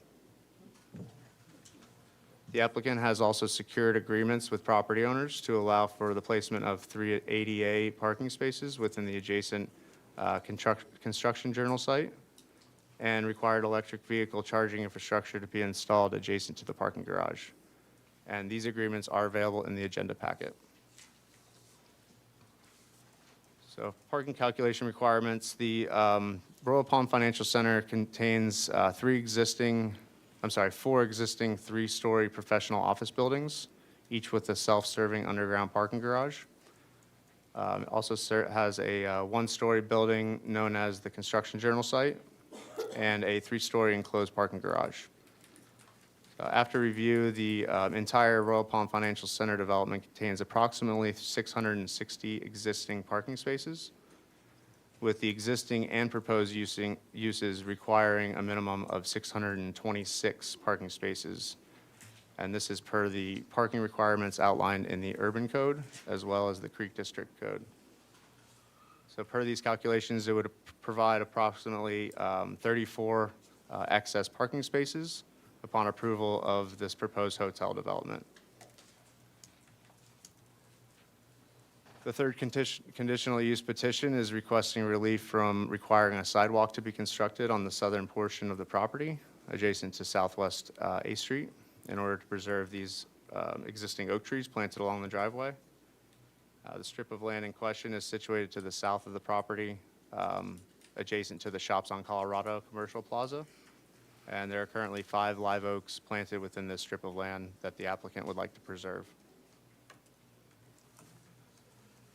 The submitted traffic impact analysis has been reviewed by the city's traffic consultant through Kimley Horn and Associates, and it was determined that the surrounding roadway network is sufficient to accommodate the proposed development, which is expected to generate approximately 863 daily trips, with 54 a.m. peak hour trips and 53 p.m. peak hour trips. Access to the site will be provided at A Street and Colorado Avenue with a right-in, right-out only driveway. 7th Street and Federal Highway with a right-in, right-out driveway only. And the Palm City Road and Federal Highway intersection with full intersection movements. Shoreline protection at Fraser Creek will be enhanced by a 29.4-foot minimum setback from the mean high water line, which is 19.4 feet above the 10-foot required shoreline protection zone within the CRA. The required setbacks for building placement within the Creek District are far exceeded, allowing for additional landscaping and open space throughout the site. And it enhances the setbacks, providing greater separation between the site and the Fraser Creek waterway, as well as the residential homes situated to the north. The submitted architectural plans and elevations have been reviewed and determined to comply with the architectural standards for the Creek District. Ample sidewalk connections are provided throughout the site with pedestrian connections leading to the parking garage and also to Southeast Colorado Avenue. The detached building fronting on Colorado Avenue will provide 2 units for restaurant and retail uses. An outdoor plaza and seating area will also be incorporated into the site, serving not only the restaurant use, but also to be included as a public amenity, which would encourage pedestrian activity throughout the site. The applicant will be required to install safety lighting throughout the site, as well as leading to the off-site parking accommodations.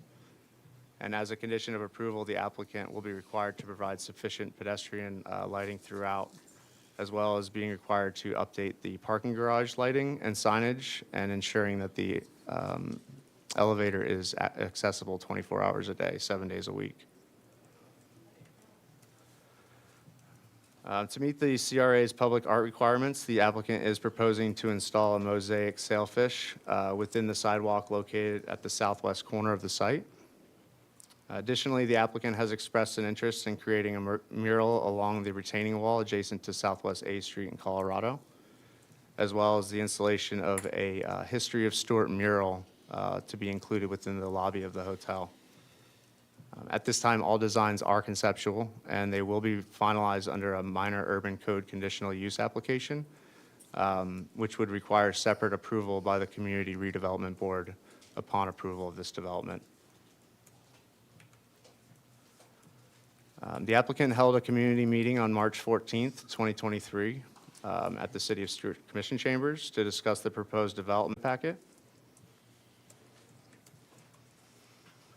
And as previously mentioned, the applicant was required to mail notices to property owners within 300 feet of the petition site. And of these 40 mail notices sent out to from the city, tonight's City Commission meeting, the Development Department has not received any responses from adjacent property owners. However, we did receive 18 responses from various members of the community. And in addition to these 18 responses, the Development Department received approximately 21 in favor responses during the community redevelopment public hearing process. 2 were not in favor responses at the Community Redevelopment Board. And these responses have been included in the agenda packet. And I would like to mention there's a packet on your dais that was provided to the Development Department. These are all after the fact responses that were received after the agenda was published. So those will be entered into the public record as well. Did you tally these to see if they were That is for or included in the, against? those are all 4. Okay. I have not received any responses except for the 2 at the City Community Redevelopment Board that were negative, and those were 2 from adjacent property owners. Thank you. But this packet of emails represents who specifically? Are these people that you These reached are out not to? people within the notification boundary. These are just residents or businesses throughout the community That contacted you directly versus that us? contacted the City of Stuart's Development Department. Interesting. Letters of support have been received from various businesses and restaurants, residents, as I mentioned, including the Stuart Main Street Board, the Creek District Board, Martin County Chamber of Commerce, Seacoast Bank, Synovus Bank, and the Martin County Arts Council. On November 7th, 2023, the Community Redevelopment Board held a public hearing to review and discuss the major urban code conditional use petition and major development plan for the Creekside Hotel. The board voted 4-0 with 3 board members absent from the vote, and that was to forward a recommendation of approval to the City Commission. So these petitions have been reviewed and determined to comply with our standards of review as set forth in the Land Development Code, Section 3.04.00 for the Creek District, Section 3.01.06 for the Urban Code Conditional Use Process, and has been found to be consistent with the goals, objectives, and policies of the City of Stuart Comprehensive Plan. Staff is recommending that the City Commission grant approval for this Creekside Hotel Major Development Plan and Major Urban Code Conditional Use to allow a parapet greater than 2 feet in height to be included for 48% of the total building facade. to utilize an adjacent parking garage to meet the development's parking requirements, and to provide relief from requiring a sidewalk to be constructed on the southern portion of the property adjacent to Southwest A Street, subject to the conditions of approval outlined under Resolution 04-2024. And I believe that is a typo in the presentation. This concludes staff's presentation. The applicant and their representatives have also put together a brief presentation. So if the board would like to hear that first before moving on. Okay. Yes, petitioner, yes. Whoever wants to go. Good evening, Madam Mayor, members of the commission. My name is Daniel Sorrow, a senior partner at Kotler and Herring. We've been doing land planning and landscape architecture in the Treasure Coast for over 35 years. Before Ms. Navi comes up to make the presentation, I would just like to suggest that you as the commission, as the elected official, have a really good opportunity with this parcel. This parcel is in downtown city of Stuart with existing infrastructure to support the development. It's remained vacant since the beginning of time. It will be developed. We want to suggest to you that we do have the highest and best use for the subject site. In addition to that, you have a local developer who has done many projects in the Treasure Coast, a vested interest, lives in Martin County. So this is something very near and dear to our heart, and we just thank you for your time. We would like the opportunity to respond to any public comment that should be raised after the public comment session. So thank you, Madam Mayor. Jenna? Yeah. Good evening, members of the City Commission, City staff. My name is Jenna Nobby from the land planning firm of Kotler and Herring, representing the applicant this evening. And we really appreciate the opportunity to speak with you about our exciting new project known as Creekside Hotel and Retail. I'd like to take a minute to introduce the project team who have all worked very hard to get us to this point today. The applicant is Raj Patel. The landscape architects and planners are Daniel Sorrow, Jenna Nobby, and Thea Bergerson from Kotler and Herring. Our civil engineers are Darren Getler and Jacob McClellan from Velcon Engineering and Surveying. Our architect is Thomas Adams with Harder Adams, PA. Our environmental consultant is Drew Gatewood with Advanced Restoration Ecology. And our traffic engineer is Susan O'Rourke with O'Rourke Engineering and Planning. Chris did a great job with his presentation, and he was very thorough, so this is all supplemental to what he's already stated. But a general overview, the site is 1.62 acres. It has that future land use of downtown and the Creek District South zoning. It is located within the Community Redevelopment Agency District of the City of Stuart. The request before you this evening is for a proposed 4-story Hilton Hotel with an accompanying retail and restaurant building. The hotel will have 102 rooms, and the anticipated split between the retail and restaurant building will be 2,500 square feet for the retail, 2,500 square feet for the restaurant. In order to achieve this project, there are 2 applications. The first is the major development plan, and the second is the major conditional use permit. This image here shows the context of the subject site within the downtown Stuart area. It is situated just north of the Colorado and Canner Highway intersection, a few blocks south of Confusion Corner, and it has Fraser Creek running along its northeast boundary. And before going further, I wanted to highlight our involvement with the community and our neighbors to the north from the very beginning of this process. So as Chris mentioned, we did hold a community meeting in March of 2023. We sent out those notices to properties within 750 feet of the subject property. And we wanted to engage early on with our neighbors and gather their feedback about our project and what we're proposing this evening. And even prior to this meeting, there were ways that we had thoughtful consideration for these surrounding residents at the very beginning of our project design. This includes the enhanced landscape buffer at the north boundary of the site that will provide a greater separation and a greater buffer. Additionally, the floor plan of the hotel is laid out so that there are no guest room windows that overlook those adjacent homes. This is done by the guest room windows of the hotel being facing east and west, and that neighborhood is located to the north. And lastly, we are concentrating a lot of the activity within the site along Colorado Avenue and at the southeast corner of the site where this activity currently exists today, so keeping consistent with those existing conditions. And based on the feedback that we received from that meeting, there were numerous design elements that we revised, and most notably was the architecture for the site. This image here shows a better view of the existing conditions. You can see that it is presently vacant land along Colorado. The bottom left corner, you can see the existing parking garage within the Royal Palm Financial Center that is located just steps away from our site. And there's also that stabilized parking that is serving the businesses across the street currently. And knowing that this site is located within downtown, you can see this is a perfect example of infill development within an established urban downtown environment. Some aspects of this property that I wanted to clarify include that this subject property was always intended to be developed. This is seen through the language in this reciprocal easement agreement that states, Ted Glassred and Associates intends to develop that portion of the Building 5 property abutting Colorado Avenue, which is presently vacant land. Additionally, this property is a legal lot of record and has its own parcel ID, future land use, and zoning designation, which furthers the point that this property is intended to and will be developed. And as you saw in the previous slide with that temporary parking that currently exists on the site, this parking was granted through an administrative variance. And this variance for that temporary parking does not run with the land. It's actually expired as of January 1st, 2023. And this language in the variance that highlights that states, the property owner has requested an administrative variance to allow a temporary parking lot on contiguous property to serve those businesses.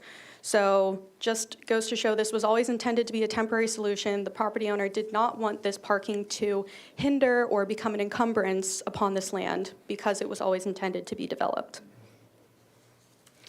So the request for the... Excuse me, I just wanted to clarify, you're talking about that parking that's across from Fruits and Roots there? Yes, Okay. that's the parking, correct.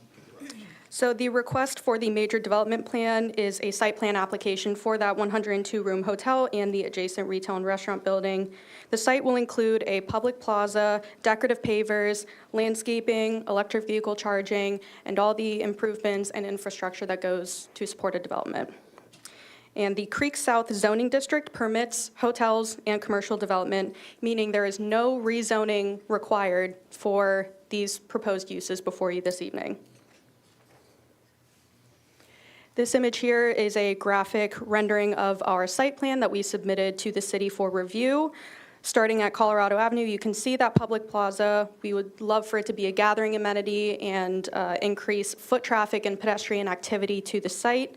Then we have the one-story retail and restaurant building that is located on Colorado to be consistent with what the existing buildings are along that streetscape and along that commercial corridor entering the downtown area. Then we have the 4-story hotel located directly adjacent to it with the pickup and drop-off area. And this is situated in proximity to the existing multi-story buildings within the Royal Palm Financial Center. Within the major conditional use application, there are 3 requests.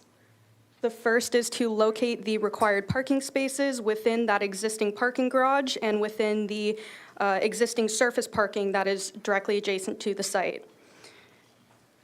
The second request is to allow a slight overage in the horizontal length of the parapet on the hotel facade. The 40% that is permitted under the code would equate to 64 linear feet of our hotel facade being taken up by a parapet. The 48% that we're requesting this evening equates to 77.5 linear feet, which is a difference of 13.5 feet. And this parapet serves to screen the rooftop equipment from the streetscape, as well as provide symmetry within the design of the hotel. And lastly, to allow the construction of 1 sidewalk on the north side of Southwest A Street instead of the 2 sidewalks.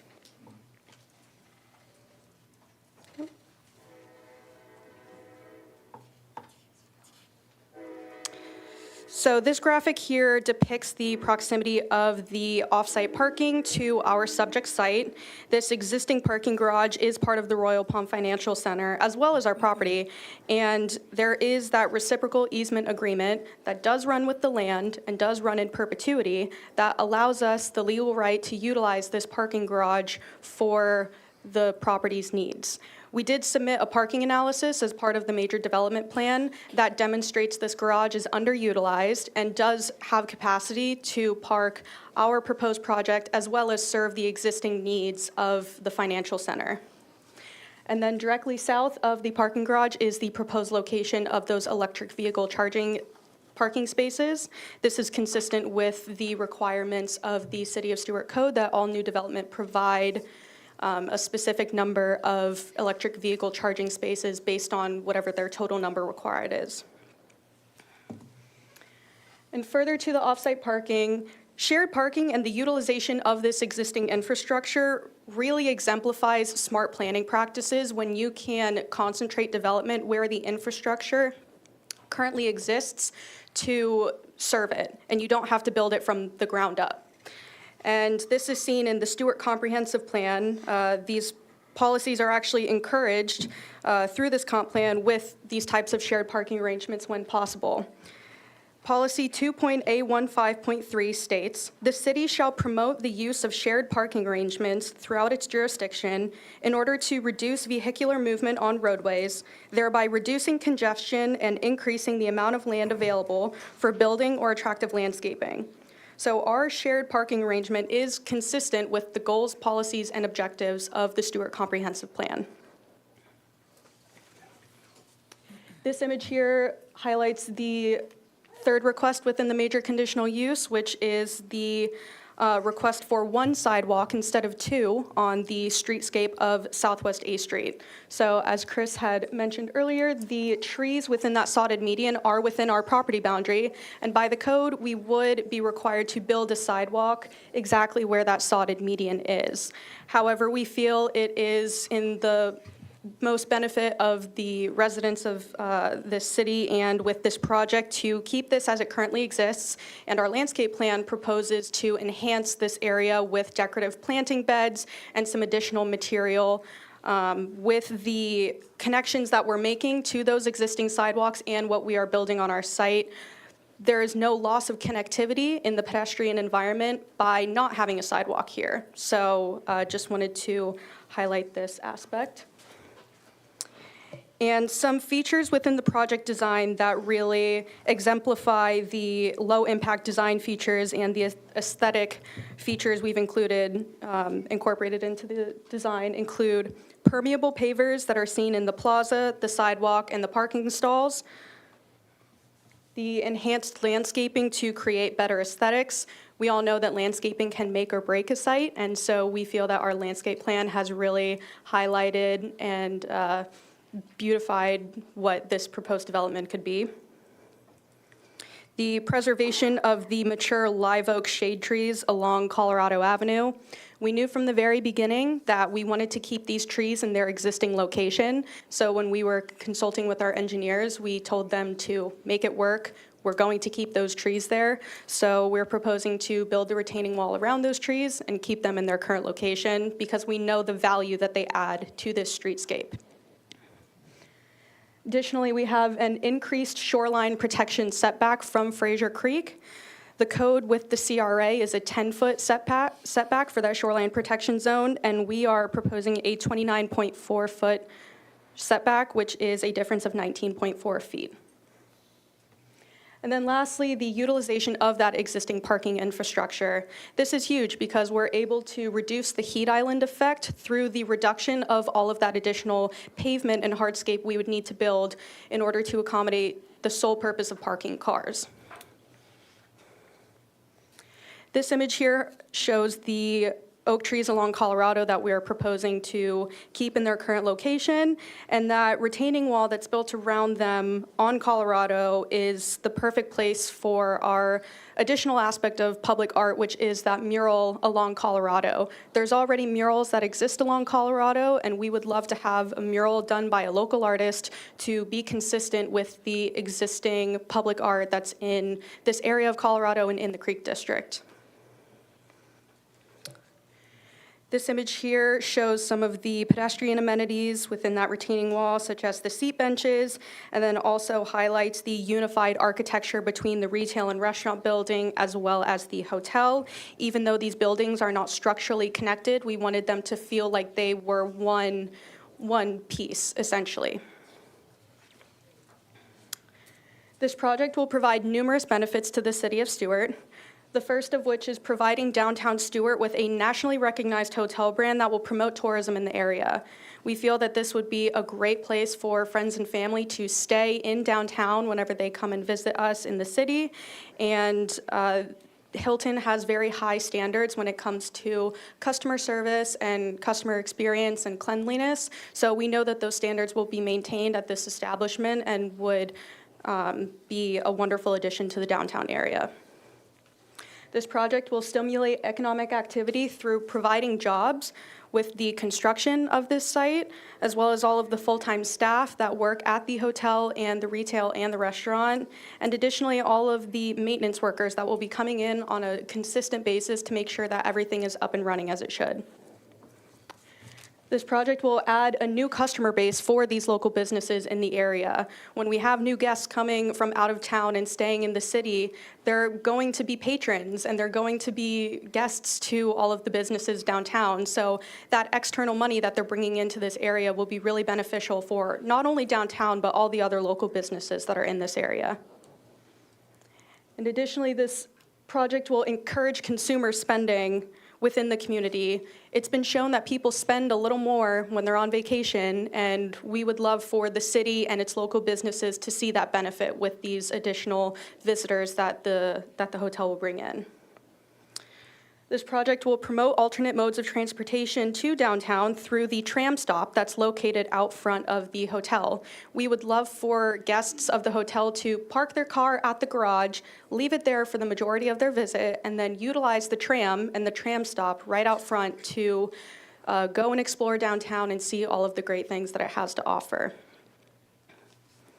And lastly, this project will enhance the character of the Creek District through our proposed public art, which includes that mural along Colorado and then the paver design, which I have an image of. So this rendering here shows that better view of the public plaza along Colorado Avenue. Again, we'd love for that to be a gathering amenity and not exclusive to any potential restaurant use that may go in there. And additionally, you can see that this one-story retail building is in scale with that hotel behind it.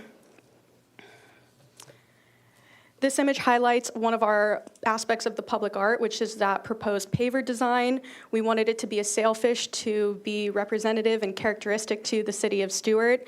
And so this would be your view when you're entering the site from the parking garage and would be a way to welcome you to the site. And then you can see that downtown tram there picking guests up from the hotel and taking them to go have dinner downtown. Our project team met with local organizations that are important to the city of Stuart early on in this process to get their input, and we have received letters of support from the Creek District Board of Directors, Stuart Main Street, the Stuart Martin County Chamber of Commerce, and the Martin County Council of Arts. And we know that this project is an important part of the Creek District neighborhood. This project will encourage the arts and entertainment through our public art that we're proposing, and additionally, it'll become an active member of the community through the Friends of the Creek program that is established. And we know that this project will create vibrancy within the Creek District neighborhood that it is known for, and we want to further add that vibrancy and synergy to the neighborhood. Moving into the form-based zoning code, the Creek District Code, this was adopted in February of 2023, and this is one of the first projects utilizing this new form-based zoning code. And with that, we really want to set the bar and be the example for what this code is intended to be. The architecture was modified to be in harmony with the surrounding neighborhood and with the existing building features. This is seen through the coastal accent colors and the coastal palette that we've decided on, the wood finishes that are seen on both buildings, as well as those coastal architecture features. I wanted to emphasize that the 4-story buildings and a 45-foot height is permitted within the Creek South zoning district, and there is no building height variance being requested with this application. This rendering kind of highlights some of those modifications to a prototypical design that you would see, but you can see the coastal accent features on those stripes, that wood finishing, the muted earth tone pastels that are required within the Creek District Code. And again, these colors and materials are consistent with the requirements of the Creek District Code. The city's civil engineer, Captech Engineering, has reviewed the stormwater report and calculations for our project and approved the proposed stormwater management system for the project. This system accounts for the existing conditions currently seen on the site, as well as our proposed development. And the stormwater system is in compliance with all City of Stuart and South Florida Water Management District requirements. The city's traffic engineer, Kimley Horn, has reviewed and approved the traffic analysis and the parking study for our proposed project. And language from the Kimley Horn letter states, based on the expected project impact, the existing transportation infrastructure and external to the site should be sufficient to accommodate the proposed development.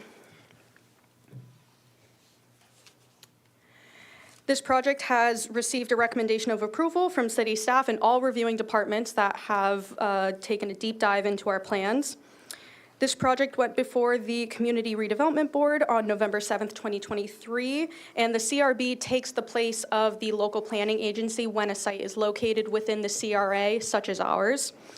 And the CRB unanimously recommended approval for both of the applications before you this evening. One of those members was absent, who would be a no vote, just for the record. Continue, Ms. Nutter. The applicant is agreeable to all of the conditions of approval that are outlined in Resolution 04-2024. However, we do request to amend Condition 28 to clarify that outdoor music within the outdoor pool area pertains to live music done by a band and does not prohibit background or ambient music within the outdoor pool area. And this would still, of course, maintain compliance with any and all City of Stuart ordinances pertaining to noise levels and times of day for noise. Additionally, There's not enough bar upstairs at the last floor, is there? no, I'd there's heard no that. rooftop bar. I think the people had heard that. There is no rooftop bar being proposed for this project. Thank you. And then additionally, we request to amend. Oops. Mary.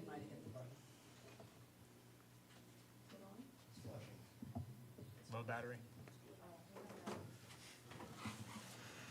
Break time. Hold on. The punches haven't started yet.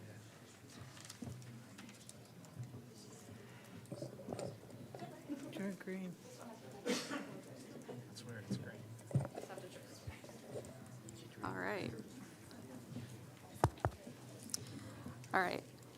And further, we request to amend Condition 28 to state that the hours of operation for the pool shall also follow the City of Stuart noise ordinances and shall operate from dawn to 1 to 2 hours after dusk, depending on the season and the time change. As we know, that can vary. So just wanted to request to amend the language within Condition 28 to reflect those two changes. And consistent with the CRB's unanimous recommendation of approval and the city staff's recommendation of approval, the applicant requests approval from the City Commission for both applications, major development plan and major conditional use. Thank you very much for your time this evening. We are available to answer any questions you may have. We have our project team here and really appreciate your consideration. Thank you, Ms. Nutter. Madam Mayor, since you're still up there, can you give us the timeline, like 5 months, 20 months, 30 months? I don't think you put that in there. If it were approved, when would it be? I believe that construction, we would move right into construction plans and building permits if this is approved. And I believe that construction for this project would take place in the first quarter of next year. And I believe that that anticipated time frame is about 18 months. Thank you. Madam Mayor, I had questions Yes, if nobody go else ahead, wants to. any of the commissioners have. Sure. Now So, it's time for questions. Ms. Nobe, I had some questions with regard to the information in our agenda packet. I wanted to start with the justifications for conditional use. There's several different items on here, 10 or 11 items, but my attention was drawn to item 9, which I'll just go ahead and read because I don't know if it'll end up there. But the proposed use is not out of scale with the uses permitted by right in the district. And I think even before I get into this, one point of clarification that I think it's gotten a little muddy, at least as far as I can tell, is this project doesn't happen without that garage. Being able to have your parking in that garage allows this project to happen. There is no by right. I've heard that said a few times that, this meets the qualifications by right. This project doesn't happen without being able to park it because we cannot park it on site, save 2 spaces. We're even needing to put our handicap spots on across whatever that little street is right there on the Construction Journal building. So basically, this project is at the discretion of this commission. There's nothing by right. So that said, just for clarification, number 9, the proposed use is not out of scale with the uses permitted by right in the district and with the existing uses in the neighborhood. This project at 4 stories would be the first on Colorado. Referenced in these, exceptions here for conditional use, we talk a lot about in here about the Royal Palm Financial Center, which it is technically a part of in the plat, but those buildings are on US 1. Those 4-story, large glass office buildings are on US 1. This project is on Colorado. This 4-story building would be the first of its kind at the entrance of Colorado. Would you agree? The property is located on Colorado Avenue, that's correct. Correct. So can you just recall, I'm sure you've looked a lot at this project, anything on Colorado that surrounds it on the other 3 sides that comes close in terms of scale to what we're proposing here? Our 1-story retail and restaurant building will be the closest building and is located along Colorado, which is in scale with the existing businesses that are on Colorado Avenue as well. But the 4-story hotel that is a part of this project. The 4-story It is also on hotel, Colorado. it is situated not directly adjacent to Colorado. We had put the Really? You would say that this parcel is not on Colorado? The parcel in its entirety is on its east boundary adjacent to Colorado Avenue, but we did intentionally place that 4-story building to be closest to the multi-story buildings that are within the financial center, and the hotel is not directly on Colorado. The 1-story retail and restaurant building is on Colorado. Even if we want to hang on the Royal Palm Financial area, you have that Construction Journal building that's behind you that's not anywhere close to 4 stories. And then you have a parking garage as the other side buffer. So what is it that you're seeing besides what's out on US 1 that comes close in scale to what we're proposing here? That's why we had intentionally placed the retail and restaurant building, again, to be consistent with what you currently see when you're driving on Colorado. Okay.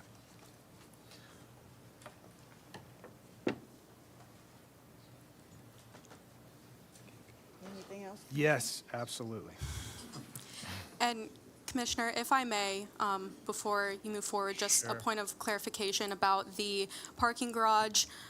There is that reciprocal easement agreement that allows us the legal right to utilize that parking garage. It was a recorded agreement that was executed in 2010 and was a way for the property owner to ensure that this property could be developed to its highest and best use and would be able to use that parking garage as part of that shared parking agreement. Absolutely, but with the change of ownership here, you are going to have this commission approving whatever's going to go in here if it's going to use that garage, correct? You do not have the right to use that garage with the way it's currently set up.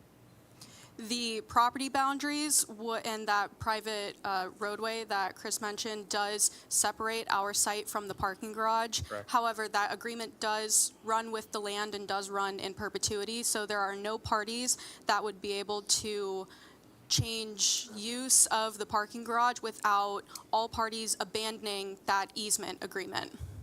I understand. For me personally, the EV chargers thing I think is unnecessary. I don't think it's what the average resident here cares about that much, is requiring, how many EV chargers do you have to have on this site? 12 total, and there are 2 currently on the site, and then the 10 are part of that request for the parking to be located next to the parking garage. And this is where I think things get ridiculous, because you're going to be having to stuff 10 EV chargers in the garage. Right? That's what we're talking about? Not inside the garage, directly adjacent to the parking garage within that surface parking. Fair enough. So I kind of wanted to borrow you too. I'm here. What is our minimum in terms of pervious and impervious code here, surface-wise, For the Creek District? for this parcel? What would be? It's typically usually around 50 to 65%, but let me pull the information Like up. maximum impervious would be? Up to, so I don't have that exact width in front of me right now. but I'm gonna- 65 is what I thought. I don't know if somebody's here. But when I was looking at, in our agenda packet on page 544, as I saw it listed, and maybe I don't understand this correctly, because this is not my wheelhouse, 72% of this is impervious, which to me seemed like more than. I'm pulling up the site plan right now. Fair enough. Because that was a concern I had, is I know back in May 2020, when former Mayor Matheson was here, this site was, a hot spot for concerns about drainage with Fraser Creek. And that was a much less intensive used project than what we're talking about here. So my concerns immediately went to drainage and how exactly we're going to protect, beyond checking boxes on paperwork, Fraser Creek. You So know, I have the site plan up here. especially if more of this project is impervious than we normally allow by code. So the total impervious calculations, as you can see on the screen here in blue that I'm just kind of outlining, are 65.74%. Okay. And that includes the, vehicular use area, building coverage, sidewalks, and hardscapes, and the pool. Fair enough.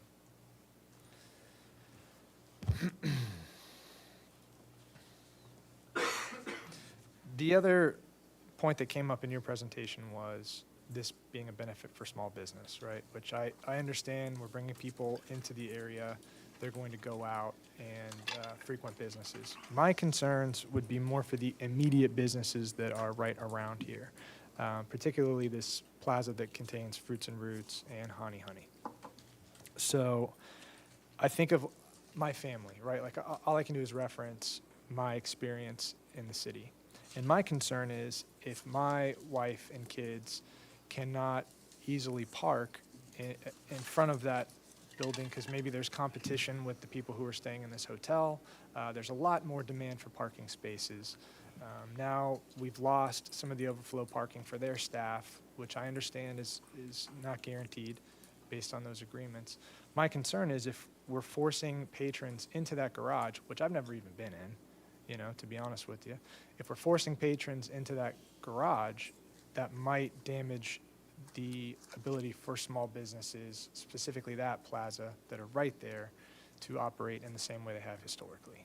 So that's a point of clarification. I do see, yes, to your point, more human beings are going to be coming into the city, but I do worry for the businesses immediately around there.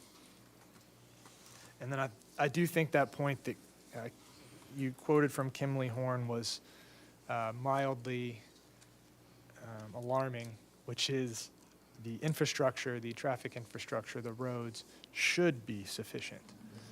That's sort of like when you're leaving to go to church and you say to your wife, you turned off the oven, right? She said, I think I did.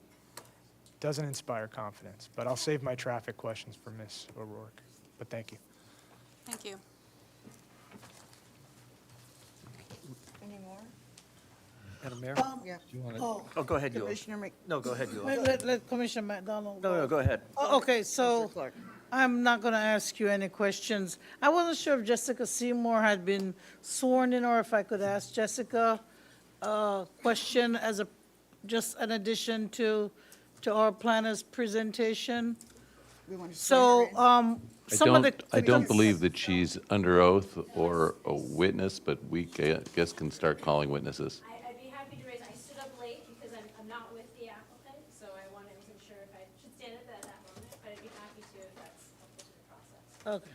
Yeah. All right, I could swear in. Would you please raise your right hand?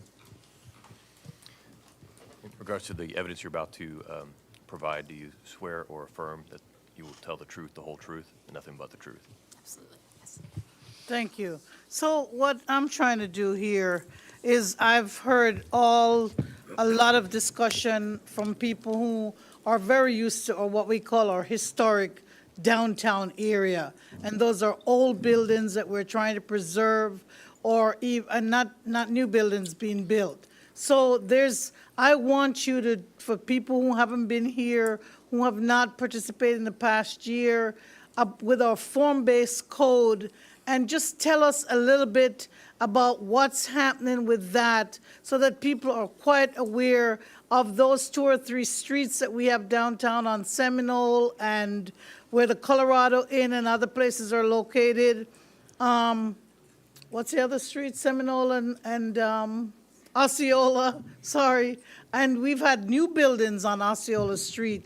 But I want you to tell us specifically about this neighborhood that we're working with and the new zoning code that we're working with in this area in a small nutshell before a lot of questions start coming up. Absolutely.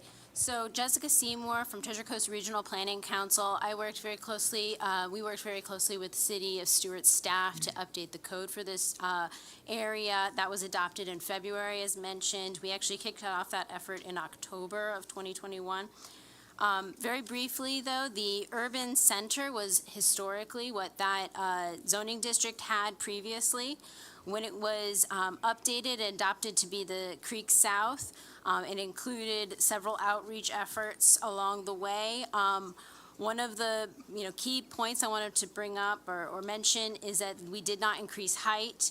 We did not add the hotel use to the matrix. That's already a use that was permitted at that location, as was the 4-story height and the 45 feet. So those were not elements that changed in the code. Previously, the urban center zoning designation allowed for 0-foot setbacks in that area, so it actually could have been built right on the property lines. As part of the code update, we recommended 10-foot setbacks at the side streets, streets without alleys, and a larger, an opportunity actually to have the building set back as opposed to a build-to line, which meant that you had to build the building up to the front. Previously, the code also required a 2-story building at that location. We heard through the process that the community was amenable to a 1-story building at that site. So those were some of the setback and height changes that were recommended and then adopted as part of that process. I also, just to mention the process of the outreach, we had 114 people that were interviewed and attended workshops and tours. We participated in the Coffee with the Mayor, AII Outreach, which is the American Institute of Architects. We also, in addition to the required mailed notices, there were 3,500 postcards sent, 1,500 flyers distributed, and 400 door hangers. That was all in 2022. So everyone was sick of seeing me and the CRA staff at that point. Again, some notable changes about the code, not necessarily related to the big picture ideas like permitted use and setbacks, was that we included that requirement that major development projects should host a community workshop, which was mentioned in this project. We also, in the code, recommended the recommended connection. So there's been, in that site plan right there where it's labeled Southwest A Street, that section of the site was identified as a recommended connection, which as far as the code mechanism means that it had to be elevated to the standard of a thoroughfare, which is would require the sidewalks that were mentioned. So that's a new requirement that was not in the code previously. We put some more restrictions on what was allowed on the shoreline protection zone. For example, no parking. I'm trying to be, the big one too is also a limit on building massing. The urban center code, which is used elsewhere in the city, does allow for long buildings. And we, as part of our recommendations from the public outreach we received, recommended a limit on the massing of buildings so that there is a breakup of buildings as they're built. That limit is reflected in this site plan. We also included a mechanism for neighborhood open space. So open spaces that are accessible by the public as an option for applicants. We also mentioned this is the first code that includes calling out and encouraging the low-impact development in the city of Stuart, which includes the pervious pavement, additional landscaping, the retention of existing shade trees. All those pieces were incorporated into the updated code that were not in the urban outreach, the urban center previously. Thank you. Thank you so much, Ms. Jessica. Madam Mayor, I just have one more comment from, I don't know, I can't see Vince Felicioni. He might be sitting outside, our fire chief. But I know that people have asked me and approached me with regard to is our fire chief here? Thank you, chief. Could you, about if this hotel were to go in, it would be a one-way in, coming south on Colorado, and then, of course, a one-way out going on the right, going south. And I know that you've provided input to the staff in the review of this, but if you could just tell the public how this kind of thing would work with a 102-bed hotel at the edge of Colorado there, and how quickly, if any level of service would be compromised. Easiest thing for us, or for me, I'm sorry, is when we reviewed this, the front, this A Street would be the access road for us, Okay. all the way around. Now, it's our understanding that back access road is not designed to be driven down, per se. Not a throughway, not a. Correct. Yes, sir. So we really wouldn't be utilizing that back because you would have to back out. So for us, it would be really the A Street for access. I don't know. And it would go out to US 1 and then go back around? No, we would come in on Or Colorado. you'd still come out on the right? Yes, Okay. yeah. So we really didn't have any issue with it, with access. Thank you, sir. Okay. Madam Mayor, I'm going to reserve my other comments for additional discussion. Madam Mayor? Commissioner McDonald? Okay. Jessica, are you still here? Sorry. Sorry, Jessica. Well, you are kind of our Creek District expert, so. So just a couple things regarding the scale and size. Did we contemplate four-story buildings in the Creek District? So we contemplated a lot about the four-story buildings in Creek North, because Creek North, so that's north of the Fraser Creek. As far as south of Fraser Creek, there was not a lot of community input or direction to adjust any of the height recommendations. And again, it was already a four-story height for hotels and residential as part of the zoning district in urban center. And did we, in the Creek District, if I recall, we spent, about 15, 16 months working on that? I know we had multiple meetings, and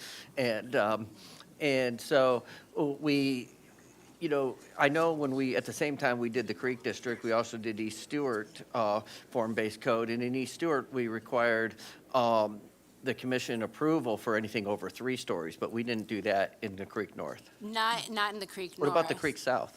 In the Creek South, there are, I believe it's a similar mechanism because, again, the sites are much smaller than what's in the Creek South. So south of the creek, the parcel sizes are much larger. You go north of the creek, the parcel sizes are much smaller.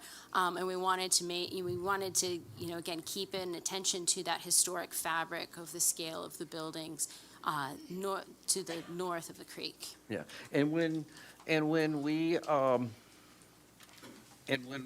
were looking at the Creek District, we were discussing, I know there was a lot of discussion, and please help me refresh my memory, there was use, we did discuss hotels as a authorized use? Absolutely. Well, it was not, it was included as part of the existing uses that were part of the urban center.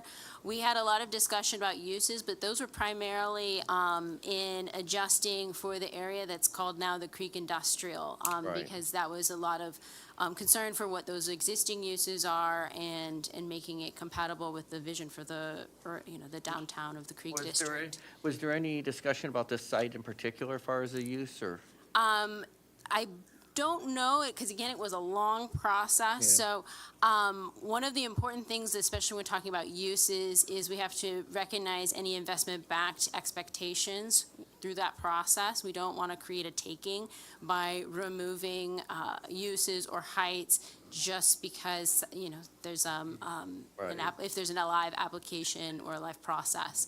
So I don't know off the top of my head when that process started, but there has been interest from other applicants for hotels in the area, so we were very cognizant of that. Okay, thank you. Chris, that's all I have for you, Jessica. Thank you so much. Thank you again for being here. Don't get comfortable, because I have a question for you as well. Chris, just as far as the shared parking, our comp plan, they referenced it, and I just want to confirm that our comp plan does, I think it says, promote the use of shared parking arrangements? It does, yes. Okay. I included that in the staff report as well. There's a Okay, section. and Lee, have you reviewed the shared the agreement and the easement for the parking? Yes, I have. Okay, and is it adequate, meet the requirements? Yes, it's called the Royal Palm Financial Center Reciprocal Easement Agreement. It includes all the properties that's not on that representation, but all the financial buildings, including the construction journal. All of them were part of the original, I guess, development together. They broke that one off as part of a bankruptcy or something? Yeah, I think after 2008, the banks took over, and I guess some of the properties separated, but including this one. Okay. But the easement agreement was, I think the applicant's representative identified that it was signed in 2010, and it was recorded and filed with the Martin County Public Records. So Okay. as an official document recorded. Okay, and And it does run with the land, as she indicated. it does run with the land? And I agree with her on that. Okay, and then, Chris, in our comp plan also says that we should encourage commercial development? Yes. Yes. Okay. And then, this is for the applicant. So the reason for the additional parapet is, which is interesting, because actually our code says that flat roofs will have a parapet, so. But the reason for the parapet is to cover up the equipment so that it can't be seen? That's And that's correct. why you need the additional 13 feet. Correct.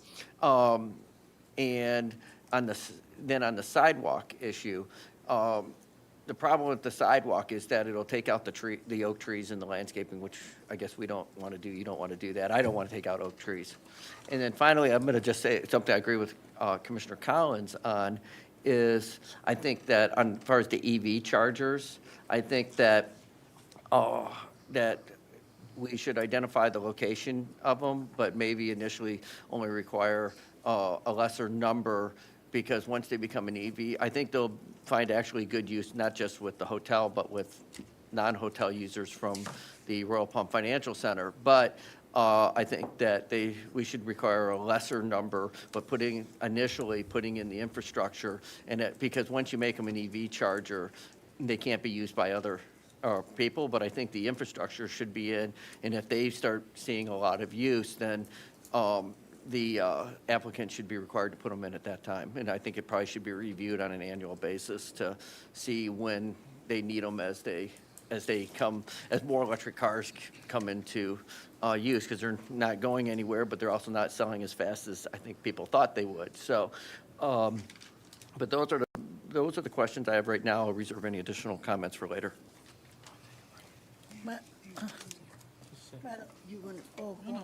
I'm going to hand this and I'll be right back. Okay. Does any other commissioners have anything? I do, but should we wait for a return? She asked me she passed the gavel. Actually, you're the vice mayor. Right, I'm the vice mayor. Why is she handing it to me? Am I allowed to question as the vice mayor? Yes, you just can't do a motion. That's a good thing. You finally have the power. It's a little overwhelming. Let's talk about these EV chargers. Is there someone there who can talk about how they work? And first of all, how much do they cost? I believe that would vary by the type of charging station. I don't have an exact number Okay, so you offhand. don't know what type of charging stations these are? Well, the electric vehicle spaces that we are including as part of this major conditional use request are for the EVCI, which is electric vehicle charging infrastructure equipped spaces. That is the requirement within the code. Okay, so would you charge for these? No, these would be They would be- at the sole cost of the applicant and the developer, and And- they would be built for the use of the garage and the hotel in this project, but they would not be a pay station sort of charging. Yes, I think perhaps Mr. Patel would like to speak to that. Raj, are we That giving away could get out of electricity, Raj? control pretty fast. All right. All right, Michael Jacquin for the record, Jacquin and Sons Construction. We can put the infrastructure in, as you alluded to, and then, yeah, certainly, we're not giving away free electricity. If that's the case, sign me up, put it at my house, right? So anyhow, but specifically on the cost, it's just going to be incorporated into it. And then there are different types. I'm sorry, I asked you for a number. How much does each of these cost for you to install? Not, Commissioner, it all depends on what kind of chargers we put. If we put a fast charger like the ones that you find at Wawa, Wawas, that could be 50,000 each. each, right. You know, and big transformers, several of them. We're not. The question, we're trying to understand what the context of what you're Chris, trying to find out. excuse me. So Chris, we're not requiring a specific type of, No, the code only contemplates the infrastructure to be installed. so the It does not code talk is- about what type or, wattage, if it's a 110 Okay, or here's- 220. Yeah, thank you. Here's the problem with EV chargers. I don't have a EV car, but the manager talks to me about it a lot. You go and charge, and if you stay over, then you incur a substantial fee, right? That's right. And then that's how they would operate. So the guy who shows up at your hotel at 6:30, he's just staying overnight in town, he has to drive down to Miami the next day, he's got to get his car charged. If he's gets charged up at 1:30 in the morning, does he have to go down and move his car? I'm not really sure how that exactly works. Yeah. We were just trying to comply with everything as much as we can and not create too many questions. Well, that's my job. That's my job. I didn't want to put 12 charging stations. I thought it was a lot, so I didn't ask for a reduction in it. I'd have figured out how to pay for it, but theoretically, if you have a car and you put it for charge, there's an inverse charge. So if you keep it there beyond the charging time, Right. you do get a charge. However, if it's at night, during certain hours, it would be a much lower charge. Therefore, you're just using it as a parking space at that point. So Okay. yes, you would have to move it if you do not want to pay that extra Okay, charge. so that would be bad. That would be definitely. well, that's And what- who would collect that fee from the? Right, so there's That would be several- you, I assume. Well, actually, yeah, for us, it's not a profit center. No, no, I'm not. There's charging company stations that actually do some of this install. I have no idea exactly what our contribution is, but they would install it and they would collect a fee from that. For example, ChargePoint, it's a national network of charging stations, and it's different types So of you would charging stations. subcontract with them? Yeah, I would, because we don't want to really deal with the repairs, maintenance, all that type of thing. We'd rather leave it to a big company that deals with it. Okay, Mr. Patel, I'll make you a deal, because apparently there's some sympathy on that with some other commissioners. If we reduce the number of chargers you're required to have, would you share in the cost of a great deal more planting around the existing stormwater pond to make it a very attractive feature rather than, I'm very familiar with the site because I worked in one of those buildings for 10 years. So what's the deal again? Sorry. you have the stormwater pond is on the left as you go into the garage. Yes, It's yes, just a yes. pond. Yes, it's just a pond. And it could be made quite beautiful. Yeah, it can become quite a pretty site. Yes. Where birds and everything. So can would you, set up a if we house there. reduce the number of chargers, would you contribute some monies? Yes, Okay. that's a good request, and I can agree to that, yes. Okay. And you can And put it on record if you like. Just to clarify, you cannot put the EV chargers in the garage? No, we cannot because of fire regulations. Right, okay. People do not care about more trees. They care about not having a four-story building on Colorado. Excuse me. This is ridiculous. Commissioner, let's take our turn.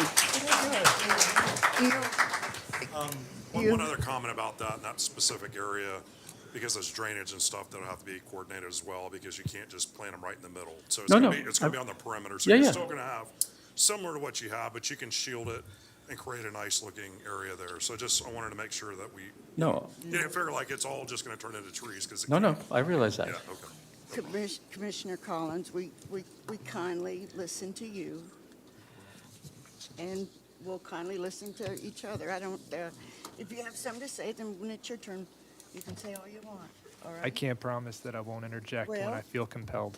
Mayor- Let's try, that's all I'm asking. Thank you. So we try. Mr. Rich, or Commissioner Rich, is that the last on EV, or did you have anything else? I don't know, is someone here from Velcon Engineering? Darren Gettler with Velcon.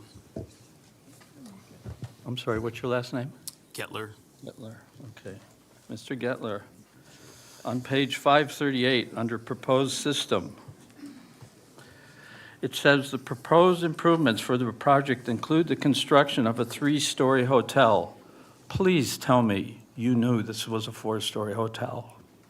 Yes, that must be a typo. Okay. And I would ask that you not allow those errors to be presented to our staff or to us. I mean, Understood. Was this brought up at the CRB? It was, wasn't it? Okay. okay. And anyway, that doesn't, stormwater retention is a large priority with us. You're doing a terrific job with all this on-site retention. That's a sophisticated storage facility you're creating. That's what we like to see. You're achieving 91% phosphorus reduction, 79% nitrogen reduction, correct? Yes, sir. I mean, these are good numbers, and if we're worried about the health of our creek, that's the type of development we need to see being created. This is a waterfront property, okay? Your ownership goes right up to Fraser Creek, right? That's correct. Right. So I walked your property along the creek, and it's embarrassing how the state we've allowed to get Fraser Creek to get to. I know it's a goal of ours to try to revive this waterway. And perhaps we can work together to accomplish that. It's actually quite beautiful there. You've got a beautiful stand of bamboo. You've got some just terrific mangroves. You've got some nice live oaks. I worry that this will become the back of your property and then the neglected back of your property. And I think it could become a real amenity. I think at the very least, I would like to require you to remove all the exotics. Sure, absolutely. Yeah, I don't know if that's explicitly stated. It typically is. I don't know if it yet. Okay. And what I was talking to DEP, and hopefully we're going to begin this effort ourselves, though, is as an owner, you can apply on an annual basis to trim your mangroves. So one of the first things we need to do is stop allowing so much organic matter to fall into the waterway, because it's, you know, it's turning into a pond. And you could help us with that. I believe you can trim up to, you'd have to apply to DEP, so I'd like you to agree to apply on an annual basis to trim your mangroves to as great a degree as possible. Yes, yes. Okay, thank you. And then just to clarify the parking again, it is inseverable. And as someone who, actually I went and spoke to the Fruits and Roots and Honey and the other owners. Karen says you didn't. Okay. It's the owner right there. Well, not everyone. But those parking spaces are already gone effectively, right? The ones they created across, right? So that agreement lapsed. It was a temporary agreement, so. That is It's correct. unfortunate, I agree. It's a very difficult parking spot to navigate, but that's the reality of that, so, thank you. We can't hear you, Mr. Patel. Sorry, I preemptively agreed to your, to your deal, but I just found out I don't own that land, so I can't promise something that. He's referring to the Yeah, stormwater pond. The pond agreement. I wouldn't mind putting extra landscaping and making it beautiful, which we've seen it in many different places. Yes. But I was just told I don't own. Well, that. if we can reach an Yeah, if agreement I with can the. get whoever to agree to it, Right. sure, I will Okay. do it. Thank you No for clarifying. Stay there 1 second, Mr. Taylor. I wanted to, with the parking, so many people are concerned. And I don't believe any man or anyone investing in that property, millions of dollars, would not have that parking secured, or you would never get a loan. Could you explain that? Yeah, that's it's a given. I wouldn't touch it if I couldn't do that. That's something that we've checked already. We've double-checked, triple-checked. Attorney Bonnie Brown has been on this from the beginning. We're very confident. We're 100% confident. Plus, not only that, we have reciprocal easement agreements for the parking, so the owners of all the Palm Financial buildings are aware of our project, the size of our project, how we're parking it, and they are the ones on the other side of the reciprocal easement agreement. So we're good with this, and I would definitely not get a loan if it was in question. Okay, thank you. Mayor, while he's up there, can I ask him a question? This is something in the future, so you may not have it all mapped out, but your representative did say that you would be, one of the features of the arts would that you'd be having like a vignette of things downtown. And I know that we have so many historic homes. Some of them are hotel accommodations, Airbnb, and the Stuart Feed Center and other things. And I'm hoping that whatever you put in, maybe you'll have things on a rotating basis, because there's a lot of good information about Stuart that you could put up on walls or whatever you need to do. So that would help to maybe promote and let other people know that there are other things and I know like the Clifton House and other places where presidents have stayed in our community. Those would be good things to include, and I think it would complement, if your hotel were ever developed, if it were ever approved, it would complement some of those things so people can go back and say, hey, if I've stayed here because I have a wedding or whatever, art concert or something, well, maybe I'd want to stay in some place in another area of Stuart that has, you know, other history. And I'm not sure how you will develop that, but that was put forth as something that you would include in your arts thing, to include some history of Stuart. Absolutely, Commissioner. I'd like That to is not an add issue. to that too, Commissioner. The best bread and breakfast places that we have in the city, the owner is here. I mean, it's the very best. And people are different. Some people want a bed and breakfast, and I'm one of those that just wants to be totally private. I don't want to answer your questions or anything. Come and go and do as I please. But I would like, if this does go through, that you all build a friendship, because people love bed and breakfast. Send them down there. I mean, when I Try to work travel, this yeah, out. when I travel with my wife as well, and we split our times between different hotels and including bed and breakfasts. And, you know, if at all, I'm so sure Hilton thinks so too. I think we'll all do good business, you know, and I truly don't believe that we're taking away from anybody at all. That's not happening. Madam Mayor, can I ask that we just go ahead and move to public comment? There's a lot of people who are spending their night here basically listening to us ask questions, and maybe we could save our questions for the applicant after, and at least people could say how they feel about it. So we're not Do dragging we need them. a motion before we go to public comment, Mr. Attorney? We can just go to public comment without a motion. Wait, correct? hold on. I think we're through with the questions, so we can go right into, I'm going to have more comments after. Right, we, Oh, the yellow form. yeah, we have an order of things, Yeah, but you're number 9. it is within your discretion to vote to alter the order if you'd like. let's just continue the way we are. We're just about through, and you can come up and bring yours when it's over. That'll be fine. Sure. Okay, so we will, no. Do any of the other If you need a commissioners- motion, I can make a motion so we can start public comment, or if you want to go to public comment without a motion, It's let at our me Go know. discretion. ahead. Go ahead and make a motion.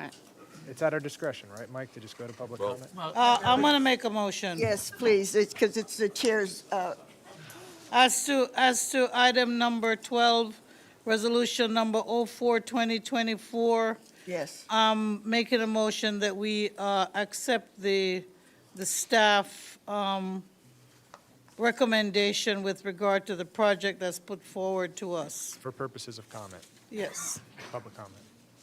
Are you, Eula, are you moving to approve the second? project? yes. So that we can No, we're going, move forward so Just that want to we have can. public comment. We're motioning to That is, change the order so we can have public comment now, correct? no, No, it was. I'm making a Eula was motion. making a Saying two motion to different- approve, and Yes. it's on the floor unless there's a second. right. Right. So, Eula, is your motion to approve the? Yes, sir. I'll second the motion for discussion. Now we will go into a discussion. Thank you. Thank you, Commissioner. Thank you for following the procedures, Madam Mayor. We will go into people to come in and comment. We'll start with Thomas Hornathaman. Did I pronounce that right, Mr. Hornathaman? My name is Thomas Horniman. I live at 620 Channel Avenue. Yes, sir. I can see the project from my home. I'm here to request that you approve the project. I'm quite interested to see Commissioner Collins and Commissioner Clark. Clark talk about Stuart's history. Yes, sir. I've lived in this neighborhood for 30 years, and prior commissioners have approved projects. For example, A Street, most people don't know, that was a mobile home park, run down, terrible. The commissioner said, let's get rid of that and improve. We got Royal Palm Financial Center. The shopping center that's going to lose its parking, that's their problem, not yours or mine, was a tire store. The commissioners approved the change, and it's beautiful. It looks successful to me. On US 1, there was a rundown motel. You approved workforce housing.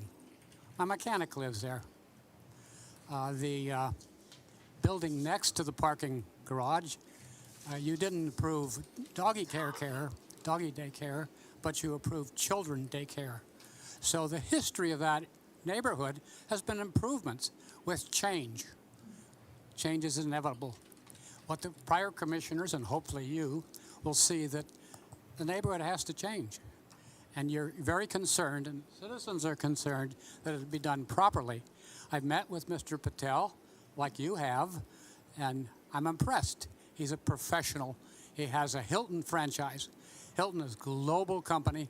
They don't approve those people on a whim. So everything looks good. In conclusion, I request that you all approve, hopefully unanimously. Thank you, sir. Okay, Nancy Smith. Miss Nancy? She's here. Yep. A former reporter. Stuart News. First, I'd like to say I really embrace everything that Commissioner Collins said from the beginning and then now. It's not that I disapprove of the project. I originally came in here to talk about height, and I've heard two different things tonight. I've heard that the height's going to be a little bit higher, that it's not going to change at all from the height restriction. I'm very opposed. I spent many, many years in Stuart assuring people that, and I worked for the newspaper, so I just assured them that we would never, nobody here, no official would ever change the height limitations. Well, I can see that, even, I want to know why the parapet has to be that little bit higher. Why not adjust the floors earlier so the parapet and the whole thing in the end is the same, the correct height? Why do we have to go up? We just keep kicking the door open of things in this town. And that was the original reason I came here. But mainly, I think I also want to say, I know an awful lot of people who live in Stuart. I didn't find out about this until yesterday, and a lot of them didn't either. I hear what you're saying about all the postcards that went out, but we're also, I know I live in the Azul Apartments. That's not far away, but I've seen the traffic patterns change a lot here. I don't know, is there another mini roundabout in our future? Is there a traffic light?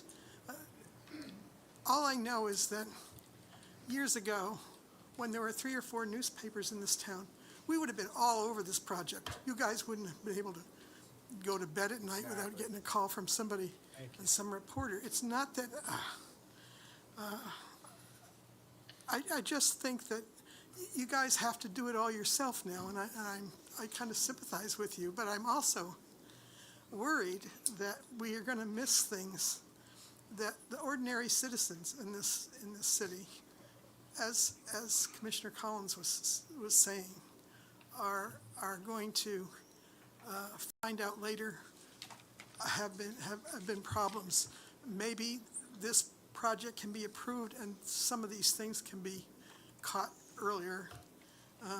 I don't want to usurp any more time. I just want you to, I don't know. How long Think of all of us in the city, not just neighbors. I mean, we're all part of the downtown, but we may not be within view directly of this 4-story thing that's going to happen in Colorado. So thank you very much, folks. Thank you. And as a point of clarification for the commission, the height does not exceed any of the height restrictions of the city's 4-story height limit. If the building were a 3-story building, it would still be limited to the parapet limitation as part of any building structure to camouflage the air conditioning units and other things on all buildings. And so when you think about the movies where you see in the Old West where they'd have a 10-foot wall parapet and make the buildings look square even though they had A-frame roofs behind them, these parapets are limited to 24 to 30 inches tall and only 40% of the building, so that you don't get 6-foot tall walls on top of buildings, even if it was a 3-story building, not a 4-story. The issue is that on the parapet on this instance is simply going all the way around the building versus just covering the frontage or 40% of the building. But there is no request, no one is trying, and as Ms. Smith correctly pointed out, there's no one going to address the height restrictions or go beyond the 4-story that I'm aware of. Thank you. Ms. Joan Jefferson?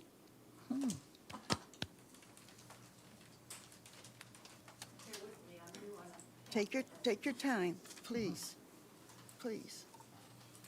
Joan, thank you for all your service to the city over the Yes, years. thank you. Joan Jefferson. I'm confused because in the commission action here, it talks about building height as something that has to be addressed.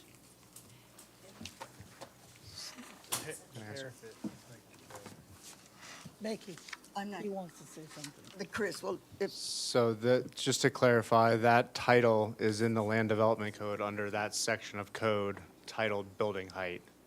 It was just copied into the request to clarify what section of the code it was requesting. So there was no addition to the 45 feet. There is no addition, no. What about the parapet? The parapet height is not calculated in building height per the Land Development Code. Okay. While I'm here, yes, Ms. Jefferson. 50 years ago, the Martin County Commission decided that they were concerned about the growth in Fort Lauderdale and in Miami, and they wanted to stop us from becoming that. As part of that, they hired some consultants, and the consultants gave us 2 ways to save our community. One was height, and the other one was density restrictions. For 50 years, we've had all the development that we needed with a 4-story height, and also every developer here met that 4-story restriction. So if in the future or right now you were ever to change that height, you would be going against 50 years of city and county commissioners who have kept this promise. And if you do it again, we'll lose our community. Thank you. Thank you. Okay. Ms. Christian Phoenix? Okay. Michael Jequin?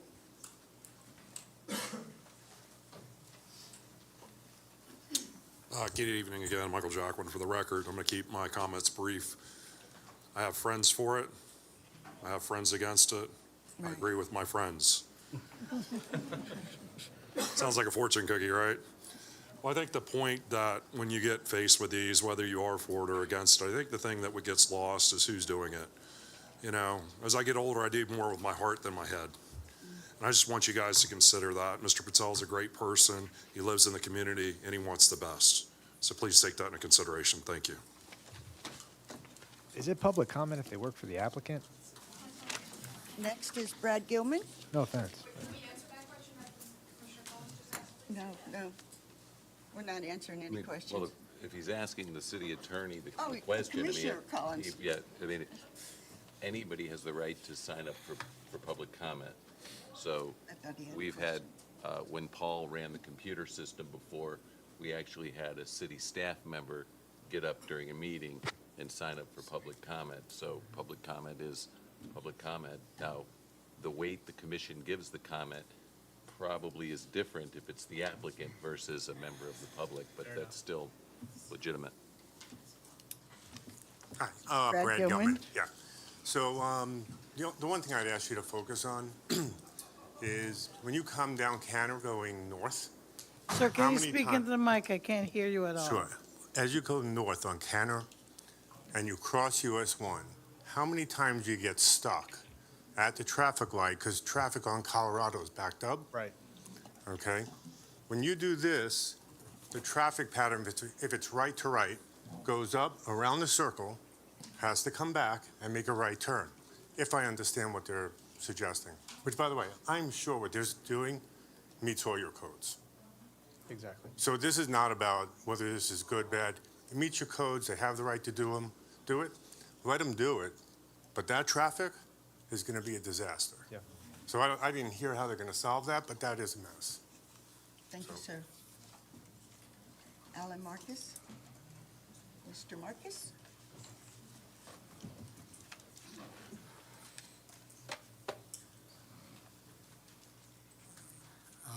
I'm Alan. I'm a sign contractor in this town. I love this town, obviously. I'm willing to donate a sign to it. But I've known Raj for many years. He used to own the last Subways around here, and I've done work at his place in Tradition. It's top-notch. Hilton demands it. This is not going to, it's a boutique hotel. No, it's not. Commissioner, Commissioner, This is not a boutique hotel. I apologize, sir. Go ahead. I apologize for our Commissioner. You don't have to apologize, Becky. Okay. I'm all in favor of reducing the EVs. That's not a problem. I think everybody would admit that you can utilize those spaces a little bit better. It seems like an overkill. But we need a downtown hotel, you know, and it's in the code that 4 stories is allowed. I don't see anywhere in the code that 4 stories is allowed everywhere but on Colorado. No offense. We've put 4-story hotels on, or not hotels, but buildings on Osceola. We just got Bayview Construction did one on the river over there. So, I mean, it's not like it's not happening. But we do need, when people come into this town to go to Lyric Theater, that's the place to stay. It is going to be good for Fruits and Roots. They're going to go to the hotel. They're going to go to breakfast there. They do have parking at that place. They're going to be calling me to tell me, hey, we need signs there saying for patrons only. I already know it. I am 100% in favor of this hotel. I think everybody, I was surprised all the work that went behind the scenes in this. All the presenters did a great job. Please take everything in consideration and take into consideration that Raj loves this town too. He wouldn't be building in here if he didn't. Thank you, sir. Laura Gilby? Ms. Gilby? Gilby?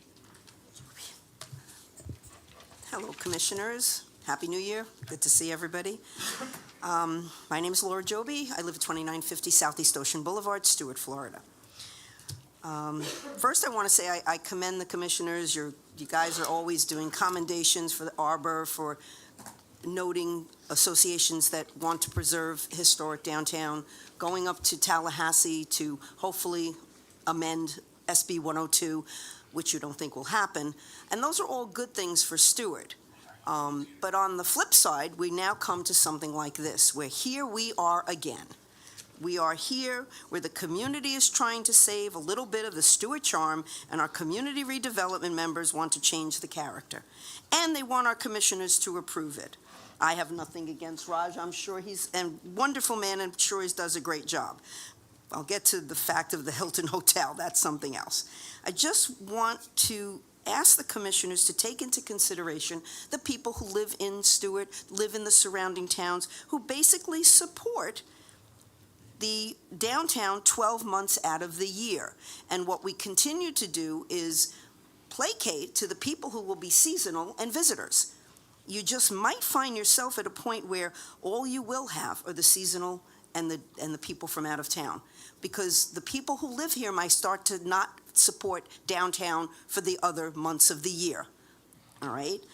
Why would our community redevelopment recommend this for the approval? And I understand, contrary to your thing, it was not a unanimous vote at the CRB. If we, the voters, want a different result, we need to put a majority of people in the positions who are interested in preserving the little of the charm of this town that we have left. This holds true for the commissioners who sit before us today and have the ultimate say over how our town moves forward. Like most developments in Stuart today, they're always asking for some exception, some change. Magically, you would think that there would not be any drainage problems, no parking issues, and certainly no traffic issues. I have yet to hear over the last 10 years any report that says there will be affected traffic. And I don't know, you all live here, you know darn well that the traffic has been affected. These are all done in a vacuum because they're certainly not taking into account what actually happens. What will happen with the drainage on this 4-story hotel plus the 5,000 square feet of retail? I hope all of you will, at least a majority of you will do the right thing for your constituents. I'm a Hilton Rewards member, stockholder in the company. They have many boutique brands that would be better suited to the historic downtown. The other day I called Hilton, I spoke to Frank McFadden. He's the person in charge of development of the Hilton Corporation for the Southeast area. He has personally been to visit Stuart, and he agreed that Stuart has a certain charm. He said that he would call the developer and ask and discuss the signage with him. Ms. All I Gilby? can say is that True Hilton is a modernistic entity that does not belong in downtown Stuart. Thank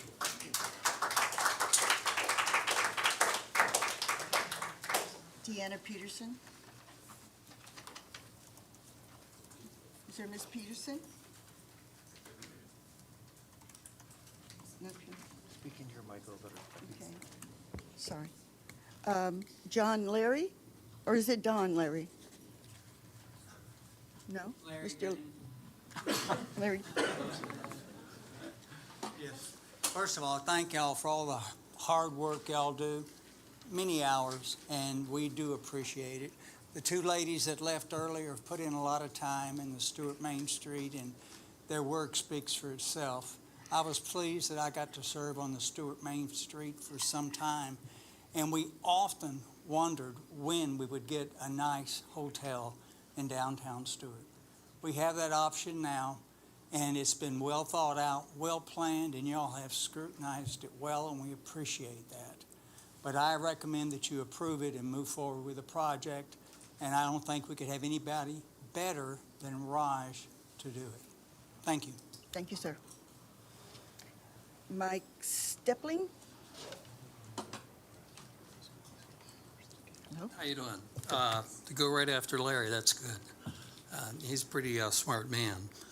I'm all for it. I think we should do it. I think it's time. I think a hotel downtown will be something that people will be enjoying and using for years to come.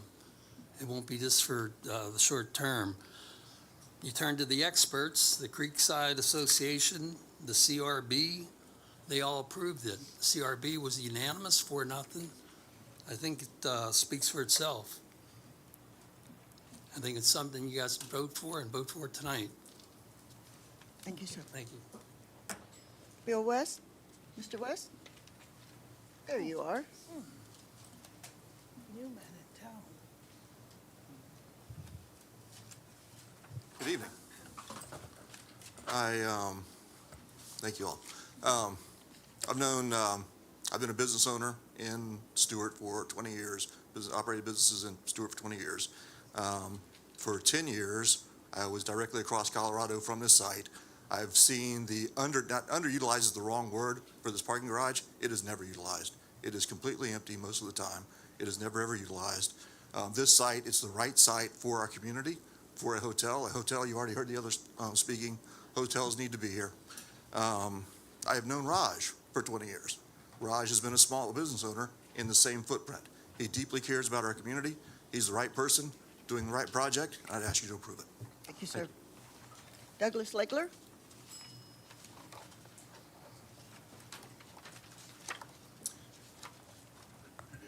Hi, my name is Doug Legler.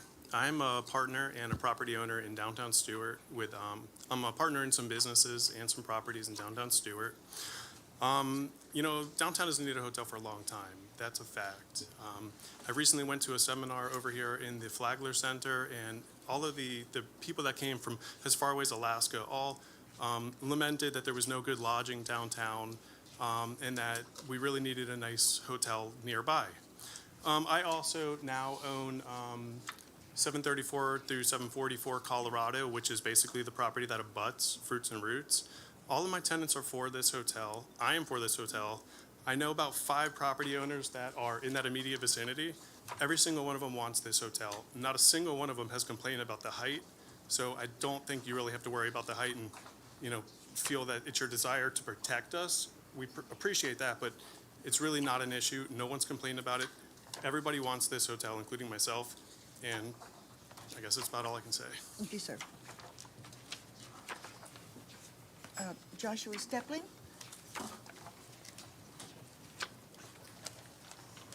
Good evening, how are you? Thanks for giving us the opportunity to come up here and talk. My name's Josh Stepling. I was born in Martin North, right here, and had the privilege of raising a family on Flamingo Avenue here in Stuart. So it's a place I hold dear, and I think everybody here does as well.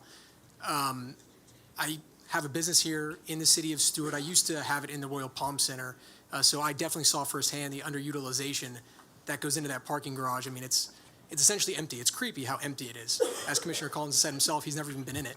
So it makes sense that we can finally get some life there. I've known Raj. I've had the privilege of knowing Raj and his family for decades now. They're some of the best people and savvy business owners that I've known. I think there's no one better than him to quarterback this, truly. And I hope that you'll approve that tonight. Thank you. Thank you, sir. Christy Bridge? Hi, Christy. Hi, thank you. I just kind of wanted to run down the brand itself for Hilton. It has been in existence for at least 7 years. That's the oldest property and it is all about local. It is about promoting local businesses. It's about promoting local events that you are able to partake in. So True in and of itself is an amazing brand, and I think it's going to add a lot to the downtown area. Thank you, ma'am. Thanks. Okay, Tracy Barnes. Miss Barnes? Happy New Year. Hi. My name is Tracy Barnes, and I live at 617 Southwest Channel Avenue. I'm speaking for myself and my sister at 649 Southwest Channel Avenue. I want to start with the issues I have with the space being developed, especially as it relates to our Fraser Crescent neighborhood. To begin with, the project seems to be way too big for the space, especially with the added 2,500 square feet of restaurant and 2,500 square feet of retail space. Maybe it could be downsized in some way. Also, I'm not convinced that there will be enough parking. As far as the agreement between Royal Palm and Glassrud, what about an agreement between Royal Palm and the owner of the property? If it's not Glassrud, will the agreement fall through? Does there need to be a more official approval for parking? As far as drainage, I'm not convinced that the plan in place will work to absorb and route the waterway away from our neighborhood and, of course, away from Fraser Creek. Everyone who lives in Stuart can see immediate drainage problems the whole city has when we get a sudden rainstorm, a hard rain. The traffic circle floods immediately, as does Osceola at the hospital. There have been times where the property fills during a hard rainstorm. I'm reading without my glasses, so that's the problem. Fills up during a hard rainstorm and especially during a hurricane. We've had doubts that this amount of water can be handled correctly. As far as the traffic, I know the powers that be had a vision long ago when we got the traffic study that said 4 lanes of heavy traffic routed onto Colorado Avenue would work. It didn't take a traffic study to know that that plan wouldn't work, and it doesn't take another 101-page traffic study to tell us the same for this project. You don't have to live in the general vicinity. Anyone who drives downtown knows, and those who can avoid it do. If you will, please take a moment and close your eyes or concentrate. Picture Colorado Avenue as it is during most times of the day. Traffic racing into town from Canner, trying to beat the line of traffic on the left lane and screeching to a halt at the traffic circle, sometimes going over it instead of around it. Traffic racing from the traffic circle to US 1 to try to make the light. I know you've seen it. Now at a hotel or whatever else goes in this space, and picture our little trams full of people driving almost to US 1. On top of that, at a Brightline station. In general, how can anyone in good conscience keep allowing the growth to go further and further? The river has become an afterthought. The more that's crammed in here goes against everything everyone has been fighting so hard for. That can't be fixed by making everything grander or contemplating new roads running through the area.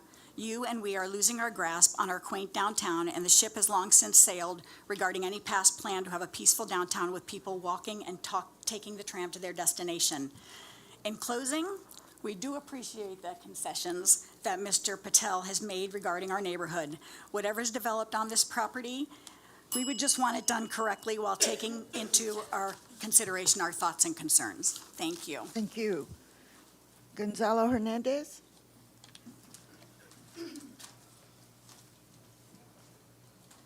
I live on 7th Street, and my concern, first of all, I'm not opposed to the project. The only concern I have is traffic related, and I own the triangle lot that's on 7th Street. That will be now the only vacant lot in that area. And I'm worried that it might become a parking lot if there's overrun, you know.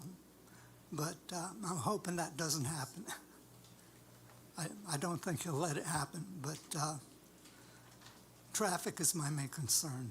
I just want to say that. Thank you very much. Thank you, sir. Is it Parks, Nicholas? Parks, P-A... Is there a Nicholas? No? Okay. Ms. Cartwright? Speak on item 12? Parks Nicholas. Yeah, it's not here. Hello again. Yes, ma'am. So many questions. I haven't even started yet. Come on, Susan. Chop, chop. Let's go.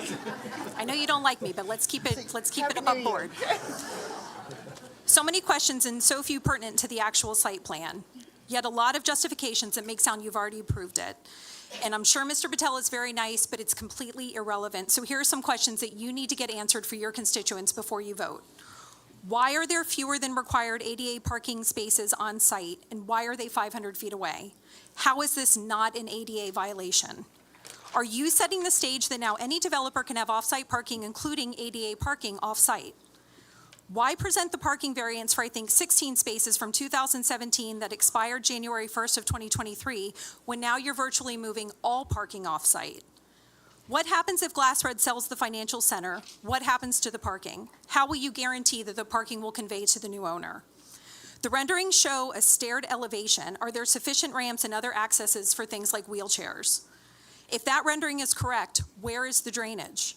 Regardless, elevated or not, how does stormwater get managed and where does that runoff go to? The traffic report didn't account for places you've approved like the Elizabeth North Central Parkway lofts because they don't currently have a certificate of occupancy, but you've approved them and you know that people are moving in.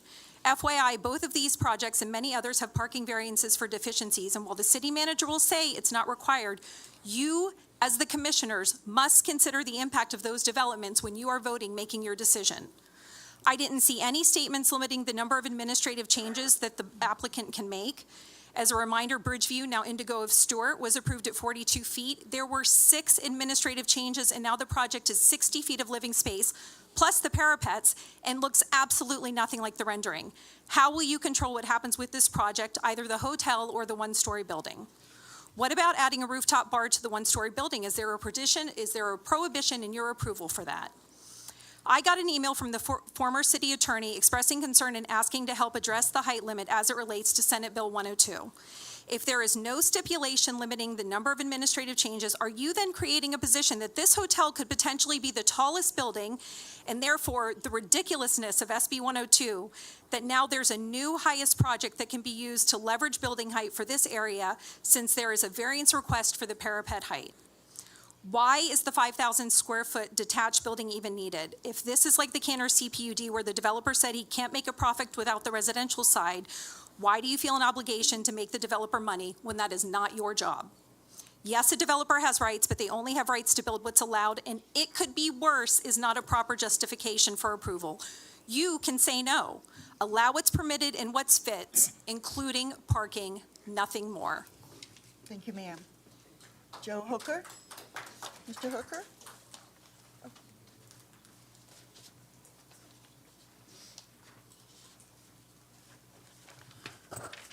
First of all, I'm Joe Hooker, and thank you for your service and appreciate all the things you do. It's not easy to sit up there and listen to all of us, I think, sometimes. Just a few points. I just found out about this morning, and I think a lot of people I have talked to today kind of feel the same way. Maybe that's my fault that I wasn't paying attention, I guess, but we feel like we've kind of found out about this at the last minute. I think the four-story hotel, and with all due respect to Mr. Patel, I think he's done a great job with what he has.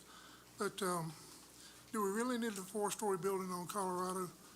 And while it may be within the code and within the letter of the law, somewhere along the way, we have to think about Stuart and the uniqueness of Stuart and the charm and the lifestyle that we all came here to enjoy. And whether that code addresses that or not, you folks are people, not robots. And you need to think about the quality of life that we have and we're trying to keep. And I would ask you to consider that when you think about this. Thank you. Thank you, sir. Christina Maldonado, Dr. Maldonado.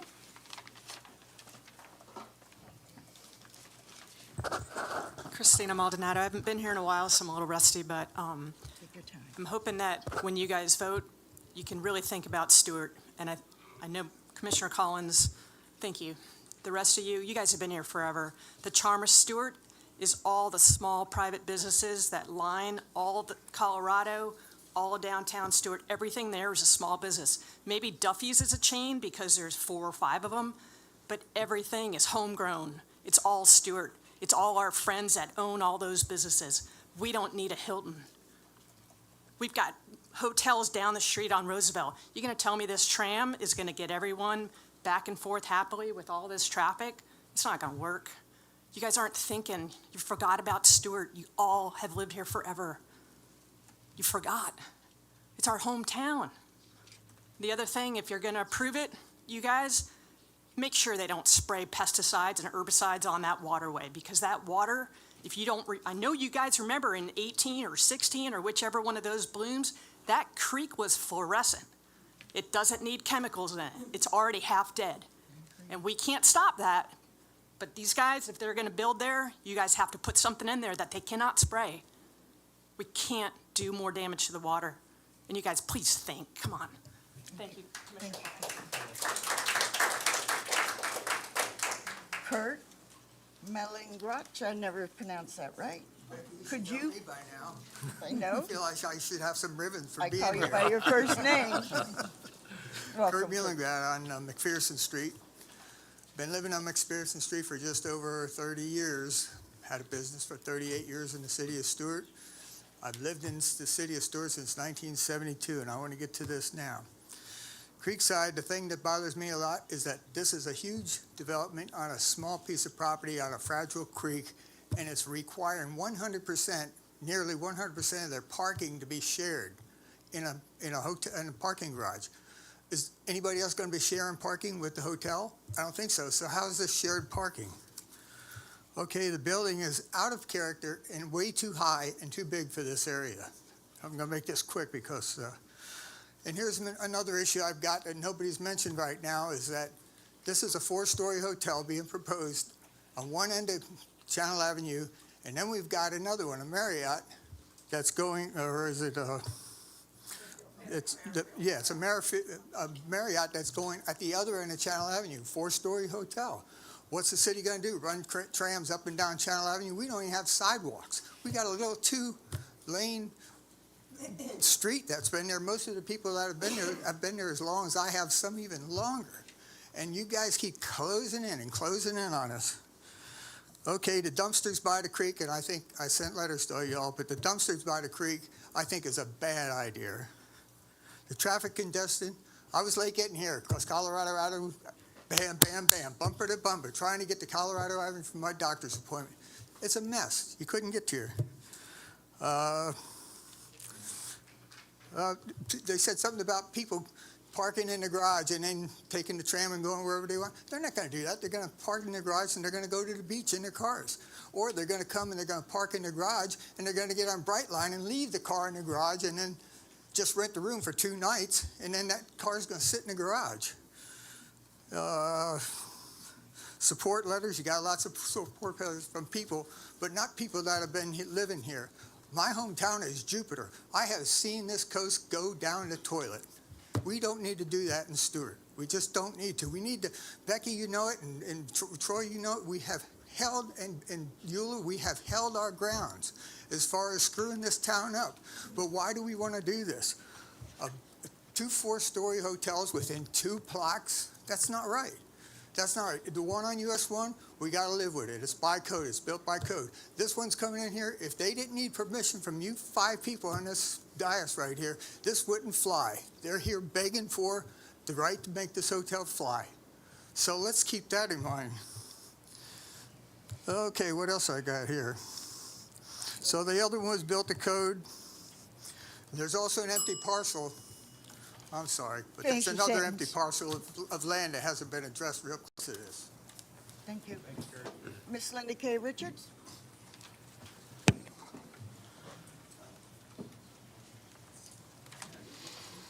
Welcome.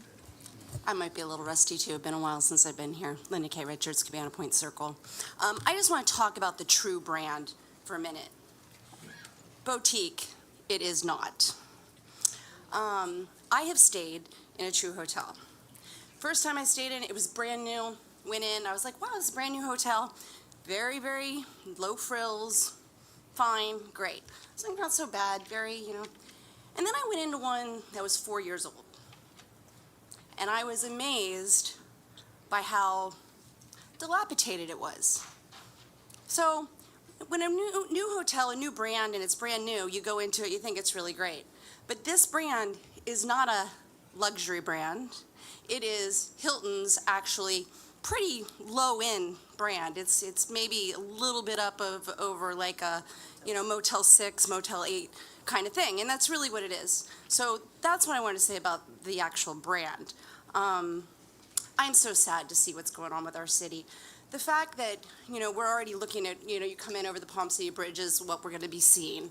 But now you're going to be coming down Canner, and what are you going to see? You're going to see this big 4-story, and it's a True. It looks just like all the other Trues right off of I-95 in Jacksonville. It's exactly what you're going to get. There's no character. There's so much better. Yes, sure, we could use a hotel. Saying there's no hotel in downtown, that's a little bit off, because there's the Colorado Inn. It is a lovely hotel, beautiful hotel. I don't understand why people are saying there's no hotel in downtown. Could we use another hotel? Of course. Well, we're getting one. We're getting the Marriott. They're building it. Can't say no. They're doing it to code. They don't have to ask for your permission. You can say no. I'm sure Mr. Raj is a very nice guy. I don't know him. Doesn't matter. What we need is to look at the character of our city. When you're coming in, someone did an AI kind of representation on Facebook of what a quaint hotel should look like in a quaint little city, in a seaside town like Stuart, and it didn't look anything like a True. You know, they could have put something, they could have put some underground parking, they could have made it smaller, they could have made it look a little bit like a seaside town hotel. But he wants to put in a Hilton True. And again, do your research on that brand that Hilton has. It is a bottom brand, and if you go into some of the older Trues, they are falling apart. They are not the top of the line, hey, this is where I want to stay. And I will say that they will fall kind of into the realm of the motels that we don't talk about that are in downtown Stuart, which are the ones on US 1. The used to be the Howard Johnson's. I don't know what it is called now. Best Western, best all of those. This is what we're going to see. This is exactly what that is going to go into. I don't know why I keep coming, but hey. Ross Cutler, Mr. Cutler. And after Mr. Cutler is Donald Williams. Welcome, Mr. Cutler. Hey, Ross Cutler. I've gotten the pleasure to know Raj over the last year.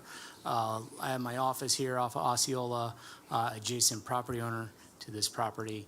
So I just wanted to give my approval for it. I have family that comes into town. I have friends that come into town, and I send them out of town to stay at a hotel at the Marriott down by 95 or somewhere else. It would be nice to have them stay downtown here and experience a little bit more downtown Stuart. I think that Raj has done a fantastic job of accommodating the small town that we need with the hotel brand. So I just want to give my approval. Thanks. Thank you, sir. Mr. Williams, Donald Williams? Welcome. I'm going to tell a little story here. We moved here January of 2021 during COVID. One of the reasons we moved, I was born in Charleston, South Carolina. Everybody says it's a nice, historic, charming town. Apparently, go there right now, and it looks like driving into New York City when you go in there, because they built. Originally, the code was in Charleston. I think you couldn't build a hotel higher than the churches. Then someone approved it, and then guess what? Higher they got. I grew up in the town of Mount Pleasant, South Carolina. When I was a kid, and I'm 71 years old, there were 3,500 people there. There are now over 100,000. And they've taken away all the things that families want, like bowling alleys, putt-putt golf, whatever the casual things. It's all hotels, motels, restaurants, retail, big box stores, Costco's, the whole works, which you won't, which I heard they approved a Costco before I moved here. But the reason I moved here was for that reason. I did research for all the small towns. I guess I'm a very passionate guy, sorry, in Florida, and I picked Stuart. And one of the things, a couple of things that I picked was the Lyric Theater. It's historic. I watched the webcam and I said, look at there, there's no traffic in Stuart. Is there traffic in Stuart? I moved here back in 2021. By 2022, the #1 complaint I heard in Stuart was traffic. Then I did some research. I go to I'm down to the Osceola Cafe every morning. Everybody knows that's where a lot of people knows everything's going on talk. They said in 1980, and I'd done my research, you guys in 1980 approved very, very slow controlled growth. So what you're going to do is you could drive out all the people who love the charm and bring in the developers, and the people won't. Listening here, and I didn't have time to do research. I found out from Joe back here about 3 o'clock today, and I had a meeting, so I did no research, but I've done my research based on here. Just about everybody I've ever heard to approve this has a connection to Mr. Patel or is going to financially benefit from it being right there.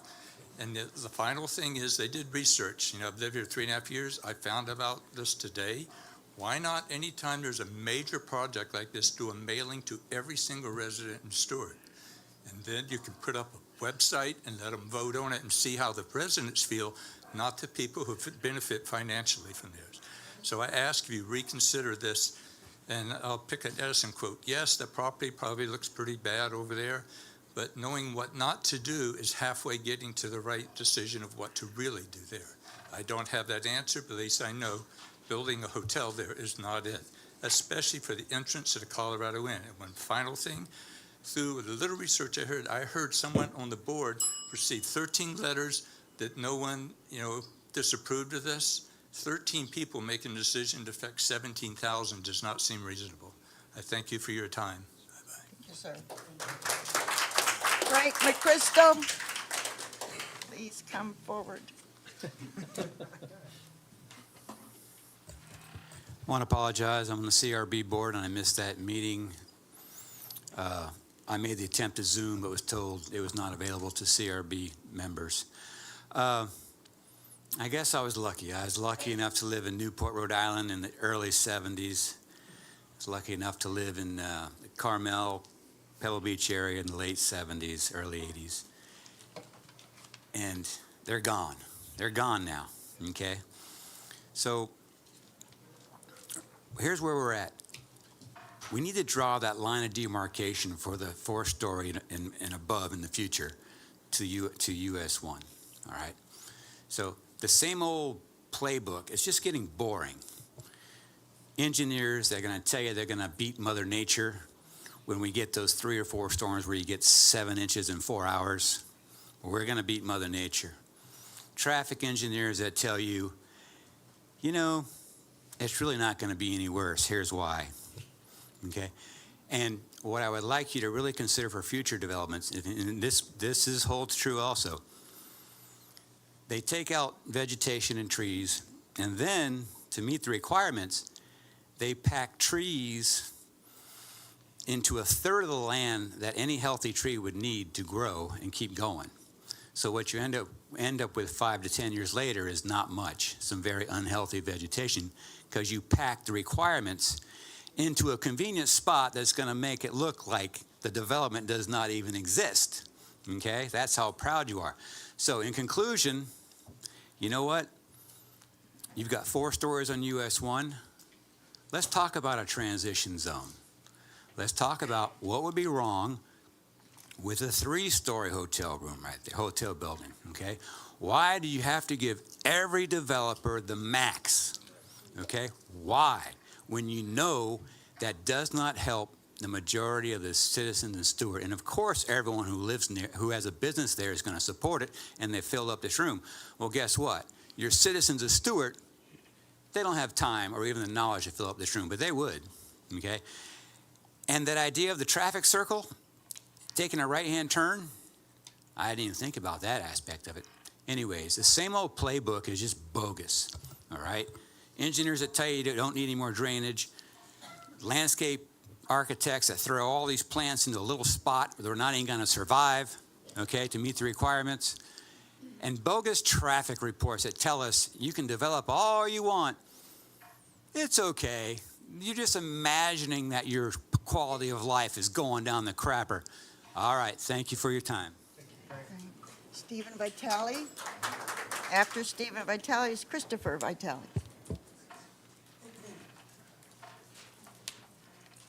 Good evening. Good My name evening. is Stephen Vitale.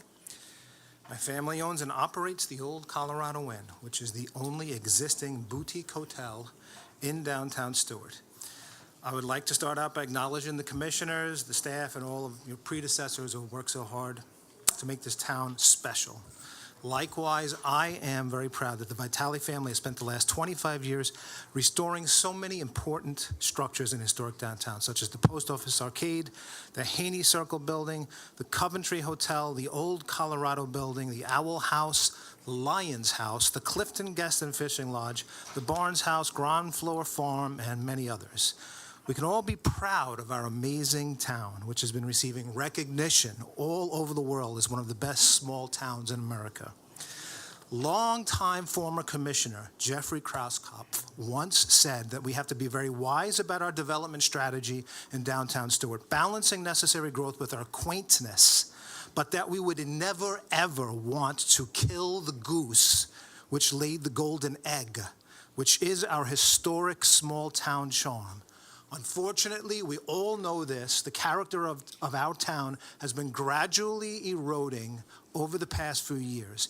And now we have a multinational billion-dollar corporation that wants to build 101-room big box chain hotel right at the entrance to our historic downtown, which is supposed to be a chain-free zone. It appears that the golden goose is on severe life support. What can you do about it? Here's a big part of the solution. This commission needs to start exercising extreme caution with regard to giving out special exceptions. This is the equivalent of your veto power. You can't keep handing out exceptions like candy. If a project does not fit within our character, in other words, if it is not quaint, charming, authentic, or aesthetically pleasing, then the request must be denied. The project before you this evening is simply too intense, too large, too homogeneous, and too devoid of character, we all know it, to be worthy of this commission's approval. I'm not anti-development at all, but we really need to step up our game with regard to preserving our character, especially with regard to downtown Stuart, which is the heart of the whole county and the community.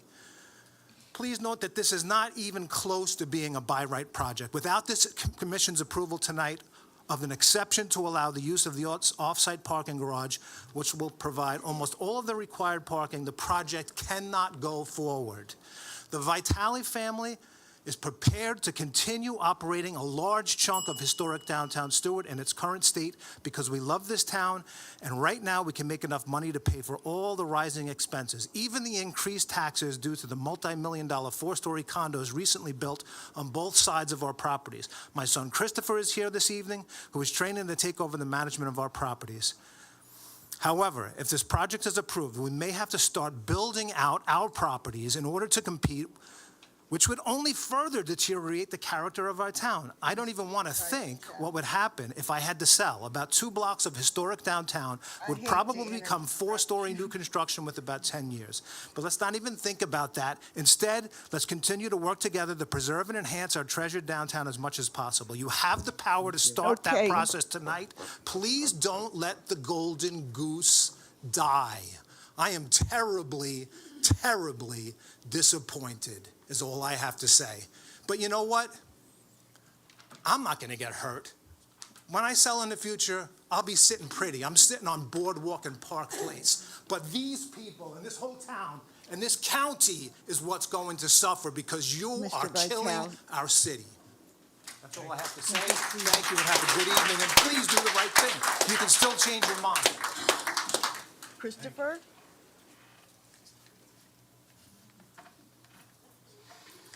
Are you the one that painted that beautiful mural? I am, yes, I am. Thank you. I hear you're going to paint more. Yes, Thank I'm you. hoping to, definitely.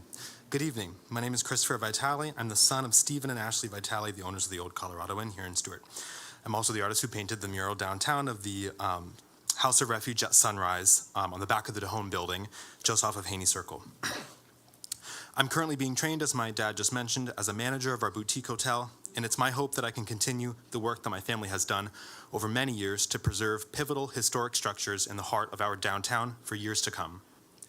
I want to present myself before the City Commission, firstly to thank you all for the hard work you've done over the years to enhance this community, but I also want to argue that the proposed hotel is a step in the wrong direction for Stuart. The location of the proposed project is at the entrance to the downtown area along Colorado Avenue, and I want to make it clear that I don't think a project like this is wrong for Stuart entirely. Hilton Hotel is perfect for many other locations in Stuart, especially along US 1 where the infrastructure is designed to support those kinds of establishments. But downtown Stuart is simply a terrible place to situate a 4-story chain hotel. It completely contradicts the wonderful, historic, small-town charm that attracts so many people to this area. I know from personal experience as a hotel employee for several years that the reason that many visitors come to stay in Stuart is in order to get away from many of the other overcrowded, overdeveloped places in Florida, such as West Palm Beach, Boca Raton, Fort Lauderdale, Miami, etc. I have learned by observing these guests who come to stay with us at our hotel that it is precisely because Stuart does not look or feel like these other places that they come here to begin with. They are our business, and they're the reason that they come here, because Stuart feels the way it does, and it's going away, as many people have said tonight. Unless we are very, very protective of our town and all of the assets that make it unique, I fear that we are on a fast track to allowing Stuart to become like many of these other generic parts of Florida, lacking charm and overcrowded with careless developments and traffic congestion. Our downtown area is truly, truly special, and it deserves to be preserved and protected, or else we risk losing so much of the appeal that brings all the visitors and business here to begin with. It's time to start prioritizing the characteristics that make Stuart so enchanting and so naturally beautiful, and it's time to stop making exceptions for developments which do not complement the personality of Stuart. Thank you so much for your time. Thank you. Nick Schrock? Mr. Schrock?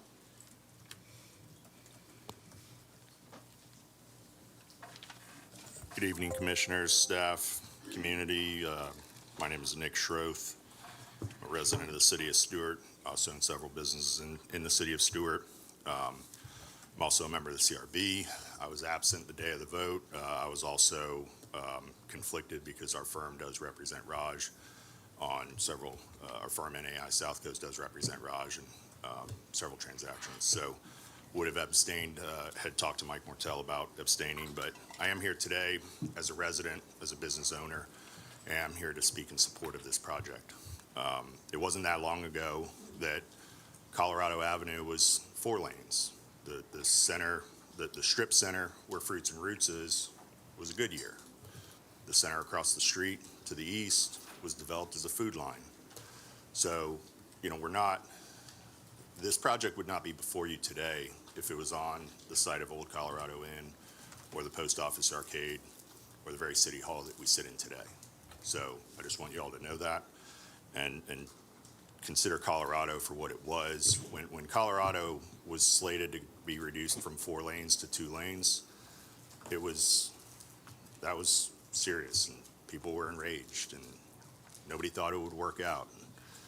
The other Rich Campbell, that's the reporter and not the commissioner, wrote a bunch of bad things about it, and then wrote a bunch of good things about it after it had been, proven as a worthy concept. So I think it's important to, look at the historic district of downtown, which, resides north and east of the railroad tracks, and understand that, folks like myself, even though we are in the development community and we do work with folks like Raj, who, may be the Antichrist to some people in this room, are not venturing into that, realm. The variances that I see, or the requests that I see here today are fairly minimal in my opinion. You can take that for whatever it is, but it has allowed staff to hold the developer's feet to the fire on deviating from certain Hilton requirements. And Raj's presence in this community and understanding of this community is what's allowed him to go to Hilton and say, hey, we want you to make these changes, not because staff's asking me to, but because this is what is needed for this to work and to fit in. So there has been a lot of consideration of that, and I would say that when you go and look at the average Hilton True, it's probably not going to be representative of what this is. Raj has another Hilton True in tradition, and it's not. This is not going to look like that. Personally, I live in the city. I consider myself to live downtown, even though I am north of the bridge. When we have friends come stay in town, there's a lot that stay at the Colorado Inn, and they like that experience, and they're still going to stay at the Colorado Inn. But there's a lot of folks missing this product in downtown. So thank you for your time here today. Thank you, sir. Duncan Hurd?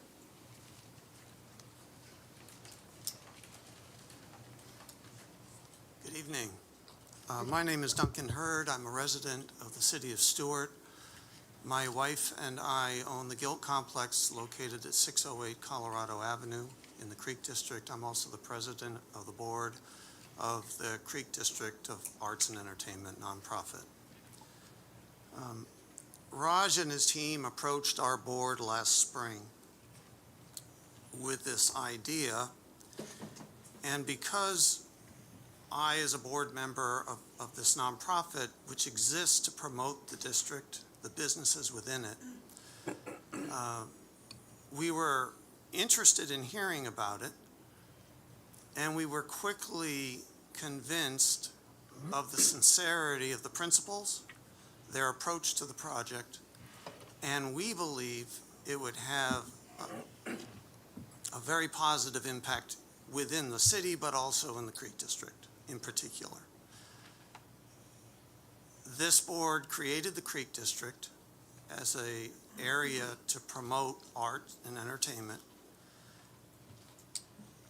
and we need a hotel in the district, because that way there's a constant flow of new people coming through who would otherwise not be able to stay here and enjoy these amenities.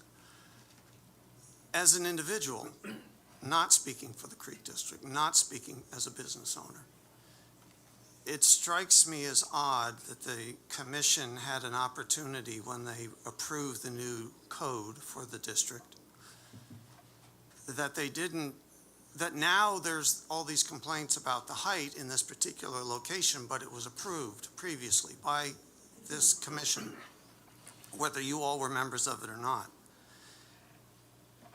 And I just find it troubling that you would approve something like that, and then for what to me is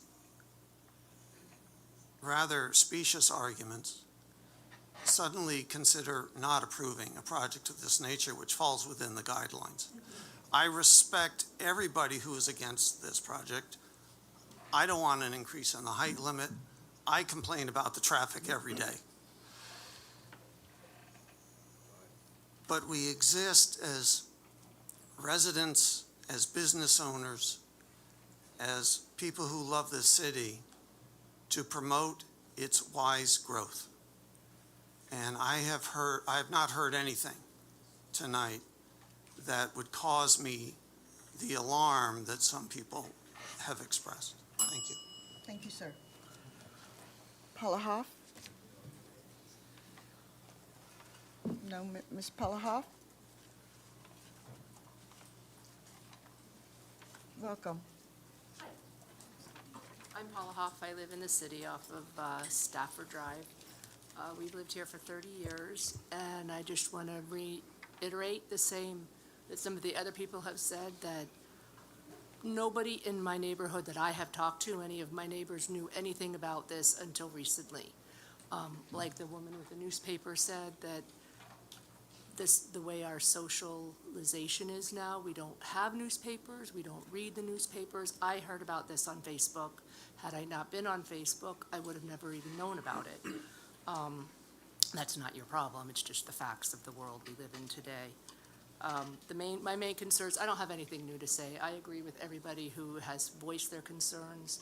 The traffic is a problem. I never even thought about only the right turns, that you have to go up to the circle, go around the circle, and come back and turn right. That seems kind of like it's really going to be a mess, because you can't get where you're going now. I agree with a hotel would be nice, because right now we've either got the Colorado Inn, which is fabulous, or you go across the bridge to the other box hotels that are over there. It would be nice to have a hotel here, but I agree, why do we have to have the max? You don't have to approve a giant, it just doesn't fit in. So everything that everybody has said, I agree with not approving it. Thank you. Thank you, ma'am. Kara Crahan? Welcome, Ms. Crahan. Hi, my name is Kara. I live here in Stuart. We moved here in 1990, so it's been 34 years. I own Fruits and Roots. So Fruits and Roots will stand to lose those overflow parking spots, which obviously belongs to the landlord, so we already know that that's going to happen. But I'm wondering how they're going to not allow the people from the hotel to park in just the tiny little parking spots that we have. I mean, I can sit 65 people at a time. I think we can fit like 25 cars out there. There's another restaurant in the plaza, 2 salons, an interior designer. My staff all parks in that parking garage that everybody's saying is empty, and it's not empty because I work late. I work 9, 10 o'clock at night. I come out of Fruits and Roots. There's people walking from the parking garage to Terra Firmata. There's people walking from the parking garage all around the little areas that are in that, downtown area. People come for the creek walk, they park in that parking garage. So that parking garage gets so full on even a Thursday, Friday, Saturday night that my staff has to park on the top floor. So it definitely is a lot of flux into the parking garage and the whole area around there. Lots of cutting through that parking lot to get through the other side, to get through US 1. I also own the Chef's Table on East Ocean Boulevard. I pick up my daughter, I take her to tutoring over off of Stafford Drive, which is off of Kruger Parkway, and then I drive back to Fruits and Roots to do some paperwork. It takes me sometimes half an hour. I cut off of East Ocean, through Stuart Middle School, down Martin Luther King, and then I get stuck at that roundabout just looking at my restaurant across the street. So I know that parking and traffic is going to be a problem. Not against the hotel. We could definitely use something for sure. Love that there'd be a restaurant downstairs and some retail space, bring some more people to the area. But I think that it just needs to be evaluated a little bit better, make sure that traffic's not going to be too hemmed up and that parking is a real situation that we're looking at. Because everyone's saying, oh, the parking garage. I know about the parking garage. So that's it. Thank I you. would just like to say my brother-in-law really speaks highly of you. I love your brother-in-law. And your Chef's Table. Thank you. Very happy for you. Okay, I'm going to make one last call. Yes. One. Madam Mayor, we have Ms. Gail Goldie. We have Ms. Gail Goldie, if you'd like to let her speak. Ms. Goldie, go ahead, please. Hello, Commissioners. Happy New Year. I hope you all have a prosperous and a healthy New Year. First, I'd like to say I'm a resident of Stuart, not the city, but I am a resident of Stuart. I've been a resident we purchased a home in Martin County in 1986. I can tell you I've been in all 50 states. I've been in many, many downtowns, quaint downtowns, and I have to tell you that Stuart is number one. The reason you're number one is because of the way you protect your heritage and the things that mean so much. I'd hate to see all of that go away. One of the things that I've observed when I traveled was that a lot of the downtowns, unlike Stuart, have a lot of the same restaurants that you can go to at the malls and chains. Stuart doesn't do that. You can walk downtown and every one of those restaurants that you go into is different than any restaurants that are in these major chains that are all in the small towns. And it's the same way with a lot of the stores. A lot of the chain stores that are in the malls are in a lot of small towns all across America. It's not in Stuart. So you want to keep the flavor of Stuart and your legacy and all the things that the people that live here love. And that's the quaintness. And as far as the 4-story goes, it's so nice when you're down here that you look around and you can have a view of the sky. If you want to live in a city, go live in a city that has tall buildings that block your visual of the sky. How many of you walk around down here and can see the space shuttle? It's wonderful. You know, do we want it blocked by 4-story buildings with turrets and all kinds of things that add to the blockage of that vision that we get? No. So my suggestion is that you really, really consider what you're looking at and dig deep. Remember the quaintness of the city and what the people here really, really love. And traffic is horrendous. We all know that. Something else that we're very unique about is our roundabouts that are downtown. You know, I'm originally from the Philadelphia area, and I can tell you, if you want to learn how to drive a roundabout, get into Philadelphia and South Jersey. Jug handles. We don't have jug handles here. We have turning lanes. Thank you. We have turning lanes, which are very, very good. But the traffic here, and to take these roads and not have enough space for all these cars. And why is it that the traffic engineers that put these numbers in front of you are looking at outdated traffic reviews, 5 years?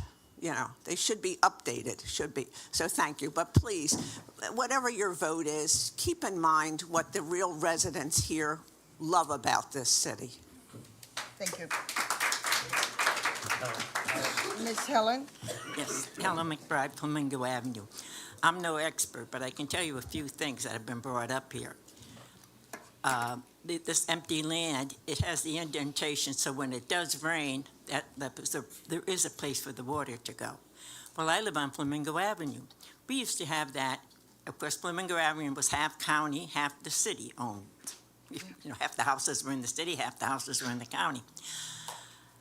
A gentleman, I was at the county meeting when he came in, and he wanted to fill in, and he was going to build a house on Flamingo and then an in-law house in the backyard on 8th Street.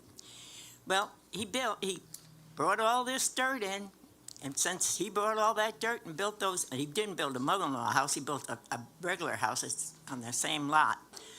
But every time we have a bad rainstorm, the people on Flamingo and 8th Street houses, the water comes right up to their front doors, and they have to put the sandbags and that out.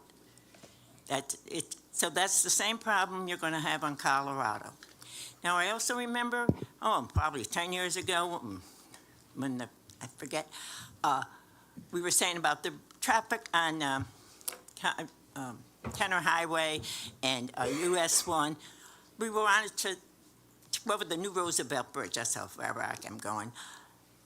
Put another bridge, a road, and another road up over so the traffic that could, from the south could go up and over into Port St. Lucie. Well, oh, God, the merchants in downtown Stuart had a fit. Well, I hadn't been in Miami in 3 years, but this year I went down with my family for Christmas. They have the road, then another road, another road. Now they're going on another road. Honest to God, you go down there, it's nice at night because they have to have lights, otherwise driving, I think I'd hit one of those pillars. But traffic, I don't know who does the study or what magic wand he's looking or she is looking at. East Ocean Boulevard. I won't go on East Ocean Boulevard after 4:30 because it's ridiculous. It's just the same as in Colorado on US 1, bumper to bumper.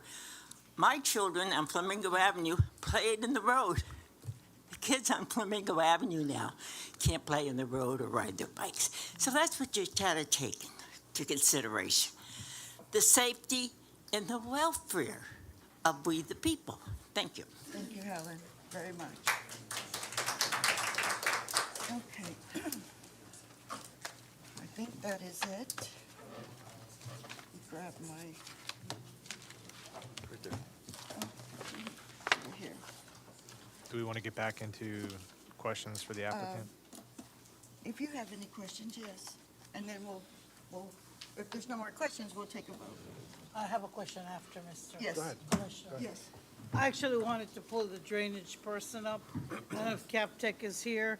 I know that they have a complicated system of trying to deal with that lowland area and the creek side.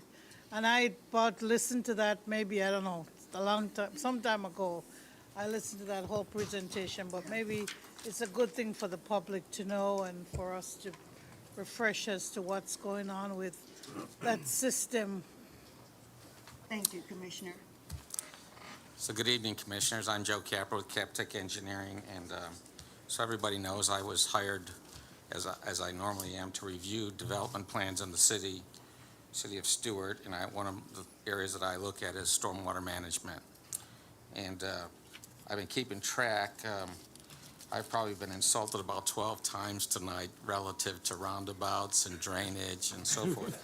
But I don't think I have this young lady here is beat, because I think between traffic and everything, which I've probably been a part of, we made a few things out there that kind of bring development in, make us have a nice community, but unfortunately people have to wait around. And I don't like it when people blow their horns, but they're starting to do a little more now because we have to wait in traffic. So, anyways, to make a long story short, we have a stormwater management plan that has been presented to us, the town, well, the city per se.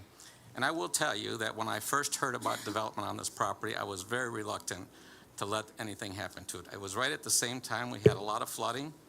We had a lot of problems in town. And quite frankly, I said, well, we're going to get rid of some of this storage. And so then I looked into the property. And of course, what I found is that that property was not planned for drainage. And I will tell you what drainage is. There's three parts I normally tell people. There's the storage and treatment of water when it falls out of the sky, of course, and falls on the parking lots and everything. And second thing, there's conveyance of it. That's bringing that water through the property and then ultimately into the treatment area. And then the last part is discharge, and that's what goes into that creek, Fraser Creek. So when we looked at that and the plan presented by the developer's engineer, quite frankly, what I get paid to do is make sure he meets the code. So I can look at things, and I try to make him enhance it, okay? But I will tell you, and they have not been necessarily against enhancing that. Some of the things that Campbell Rich brought up, of course, are good ideas, and so is Chris' ideas. But the fact of the matter is they currently meet the code, which is including storage, okay? They are providing an underground storage area. Water does come through that site currently from the 4-story buildings that are along US 1. It does drain there ultimately, but it's after it gets treated and after it basically gets stored on their site, okay? And so what we have as criteria relative to, we put finished floors of buildings above the 100-year storm event so they don't flood when we have a huge storm event. We put roads again above the 10-year storm event so they don't flood when we have a 10-year storm event. And they're inches of rainfall, okay, that we're talking about. And then we keep 25-year storm event on the sites. And so they are technically, the 4-story development itself is holding this water. When it does meet that 25-year storm event, it will overflow into that property. And that's essentially what you see out there today, okay? What this developer is going to do, he's going to take that water that comes through the property, he's going to store it in his underground storage area, and then he's going to discharge it. And he is actually limiting his discharge to less than what's out there today, which means it's going to be treated, which means some of the things that actually Campbell was pointing out, we're obviously going to have less impact on the creek. Now, that doesn't mean we don't have to clean up the creek. That doesn't mean we don't have to get rid of the exotic vegetation. All these things we still need to do, and quite frankly, new things that we are going to be doing in the town, and we've been doing all over Florida, is talking about vulnerability. And those are things that deal with sea level rise and so forth. So those are things that he will have to put into his outfall when he does finish his design and completes his construction plans.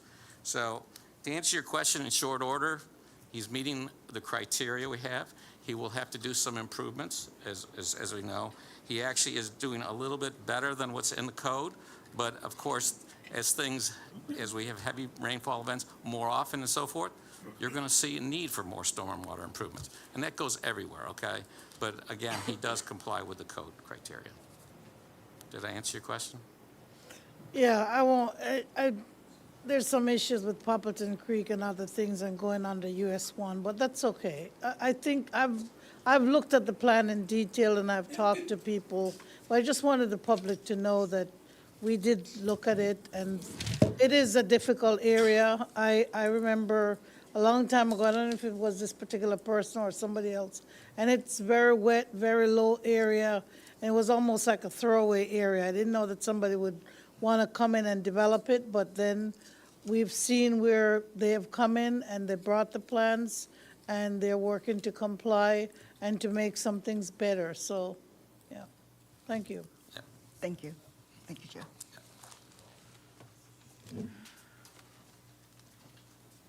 Mr. Collins? Commissioner Collins? Is it true that, and I don't know exactly who would be able to answer this, that during heavy rains, that parking garage has to get pumped out? Mike, do you know that to be true? I don't have any idea. Just in terms of drainage, that's one of the things that really concerns me about that site is, and wasn't there also like a sinkhole or something that happened at some point over there? I've heard things. I know that there was an error as it related to the stormwater pipes that the city installed when they Right. were fixing the Channel Avenue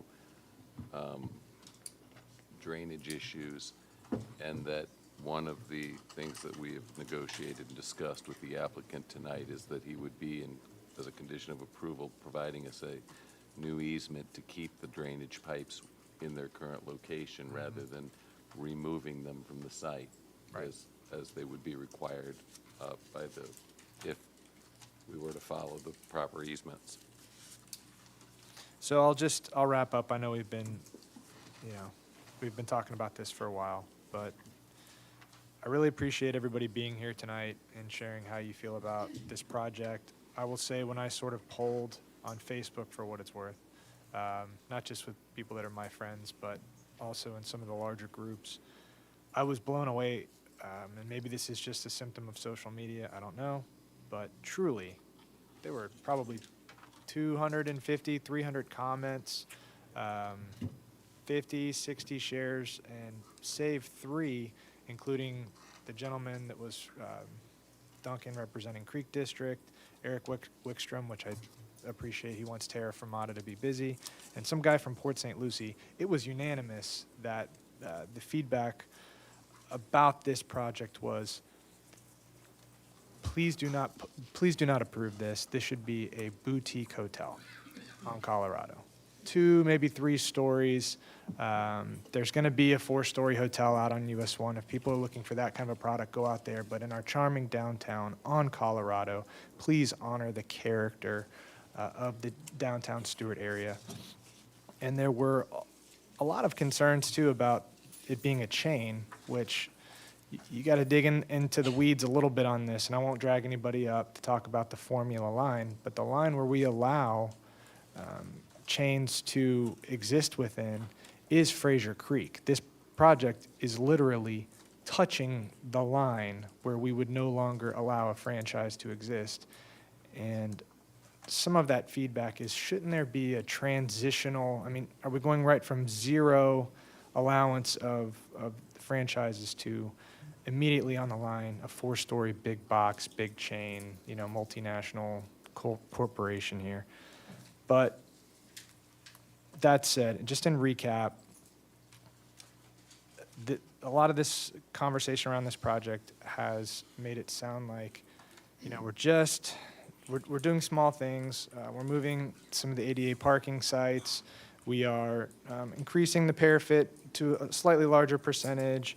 We don't need a sidewalk over there, but truly this project is a big deal. This is not a little, we're not making subtle changes to this project because we're having all of the parking be off-site essentially, which is fine, but it's not by right. So again,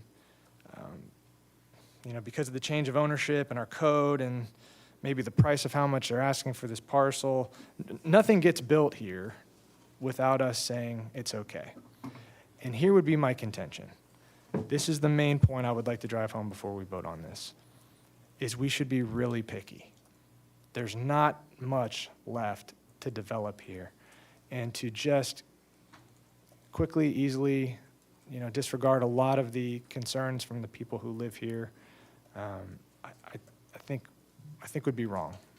And I think we should be really picky. I know this has been available for some time, but like I mentioned to you, Raj, when Dave was still here, this should be boutique, man. Come back with a product. This would be my hope. Come back with a product that the people who live here can feel good about, so that when they pull onto Colorado, they can go, oh, that's beautiful.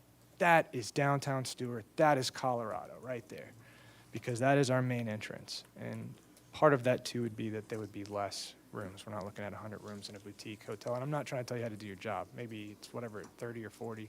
But I think that would help with the other concerns that people have about traffic, which are real concerns. And I know you work hard producing traffic studies for these guys.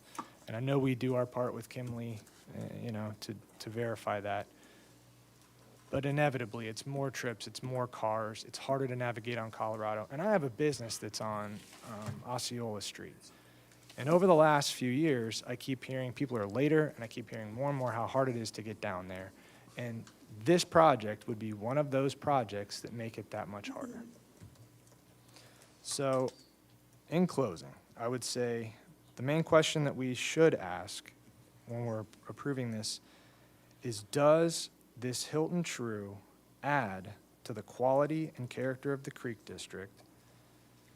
Does it embody and complement the look and feel of Colorado Avenue? Does our charming downtown, the Creek District, end at Fraser Creek? And now all of a sudden it's all big box here. I agree with what Frank had said, is we probably need to extend that out to US 1 and consider that as well. But with that, I'll stop. Thank you, guys. Madam Mayor? Are you asking that if we do continue with this motion, that we add something to ask about some architectural that might do something unique to Stuart, to add some more? Would you like to go over the architectural again, especially those windows that are not going to be on the northwest side? Are you asking me? Yeah, that's what I was asking. No, if I'm you- not asking for You're not asking us to slight add to- changes here. I'm okay. asking for a pretty radical transformation to more Okay. of a boutique hotel product. All right, in that vein, I'd still like for you to make sure that, to show at least a few example of the architecture on the windows. And we're ready for a vote. Yes, No. yeah. Okay, what would you- Yeah. Yes. Oh, you have Do you have any something? comments? No, no more comments. Yeah, I don't have I'd any like more to make, comments. I'd like to except for make an that. amendment to the motion, and that we reduce the number of required EV spaces to, 8, he needs the 2 by the building, maybe 5 over 4? 5 or 4. 6. 4. Reduced by 4? Reduce them to 4. 4. And the remote location. Okay. Yeah, 4 Instead of total? 4. right, And put the infrastructure in the conduits for the rest of them. right, stub it out Yeah. at least. Okay, I made the motion. I'll agree with that. Troy? Yes, I'll agree with the second. Okay. Okay. All right. Okay, And I'd still also like to add another amendment, that he be required on an annual basis to apply to Florida DEP to do minimal mangrove trimming on his property. And no fertilizer, or no, In that, well, I think they're doing that now on the other side of the creek where the dentist's office and stuff is. Well, we had to I'm not force- sure we had to that's, force- We had to force some work there, I know. but, Okay. do I have a second for that amendment? Yes. Madam Mayor, can I ask for clarification on the EV charging? yes. What exactly the motion was, so I can be sure to capture that Or Reduce is it a it to total of 4. 5? for total? 2 and 4? Two on site and 4 in the off-site. Okay. And then the conduits, to stub out for the rest of them. All right, you got that? I did, thank you. Thank- All right. It's Okay, 6. no, excuse me. 6 total. Thank you, Madam Mayor. So let me give you a broader context in which I am making this decision. So before I was put on the commission last September, I was on the LPA for 3 years. And I often express my concern that, and it was mentioned here tonight, that we just sort of sit here and we wait for these developers to show up and we just say yes or no to their ideas. I said, what we don't do is develop a concept and say, here's what we want our city to look like. How can you help us accomplish that? We actually took that step in a small way, and it was described in detail by Ms. Seymour in developing this form-based code for the Creek District and East Stuart. And that's exactly what we talked about for a year and a half. I actually sat through more meetings than anyone because I sat through those meetings on the LPA, and then when I came on the commission, I had to sit through them again. I went to the public meetings. I spoke to the Treasure Coast Regional Planning Council privately because it took a while for me to understand that. And we spent the time and gave the feedback and made the decisions to say, this is how we want our city to look. This is how we want it to feel as you walk down the street. These are the types of businesses that are going to allow the city to prosper into the future. And we took a considerable amount of time and agreed. And for us to now say to this gentleman who wants to invest in our city, who agreed to all these strictures, oh, wait, we change our mind. That's very difficult. You know, it works both ways. We hold developers' feet to the fire and ask them to conform to the plan. We are also bound by that. And if they are able to meet the requirements. We are granting conditional use. Excuse me, Commissioner. We are Excuse me. granting conditional use.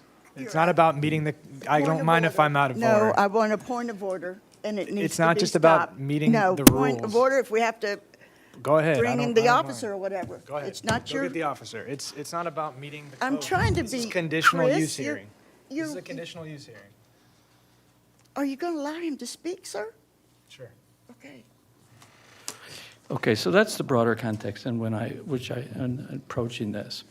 So what are we trying to accomplish with our regulations? We are trying to reward good behavior and discourage bad behavior. Okay, what is good?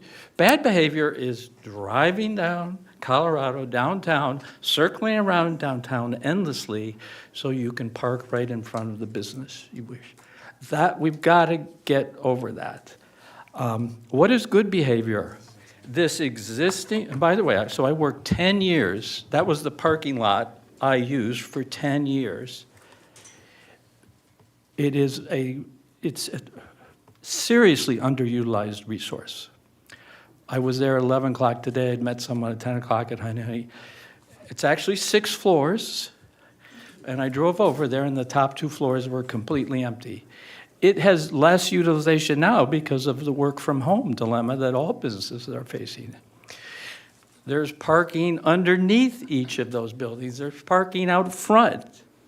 Okay, so we have this huge parking resource which we can This is a solution we want. We're going to bring people to the edge of our city. We're going to let them park in an existing building. We're not going to require the developer to create another gigantic paved-over heat island because the parking already exists. It's ideal. They're going to hop on the tram, the charming tram, and be taken downtown. This is what we want. We're going to be taking traffic off of Colorado. And I think people can learn to do. I think locals will actually learn that and go park there. Because now during the season, I'm very reluctant to go downtown because I can't park. But if I know I can go undercover and get on and off a tram and be taken downtown, I think that's going to provide a much better mobility solution for the city. So, You spoke that very eloquently. so the exceptions, it's called a major development plan, major conditional use. In the 4 years I've been at this, I have never seen such minor request for changes to a plan. And by the way, I don't know why we are not increasing the height limit on this building. No, this is the 5th building. This is an office complex. There's 4 other 4-story buildings, right? So we want a cluster development. We want to use existing resources. It's really, if you want to promote walkability in your city, this is a very good solution. Thank you, Commissioner. Very eloquently spoken. And it's now, Yeah, I'll probably, if you want, can you show it? Because I know that people will say that, is it gonna look like the storage something or whatever? But otherwise, if we don't have to show it, what I'd like for the clerk to do and be prepared to do, either the clerk or the city attorney, to actually restate the motion to make sure that we have everything in there and we know what we're voting on. But if you could just do that for me, I'd appreciate it. Thank you. And just further clarification, would this motion include the applicant's request to amend this condition that's on the screen in front of you? I can't see it, but that's why I'm asking that we make sure that we have everything stated properly as a Can you read that, please, Mr.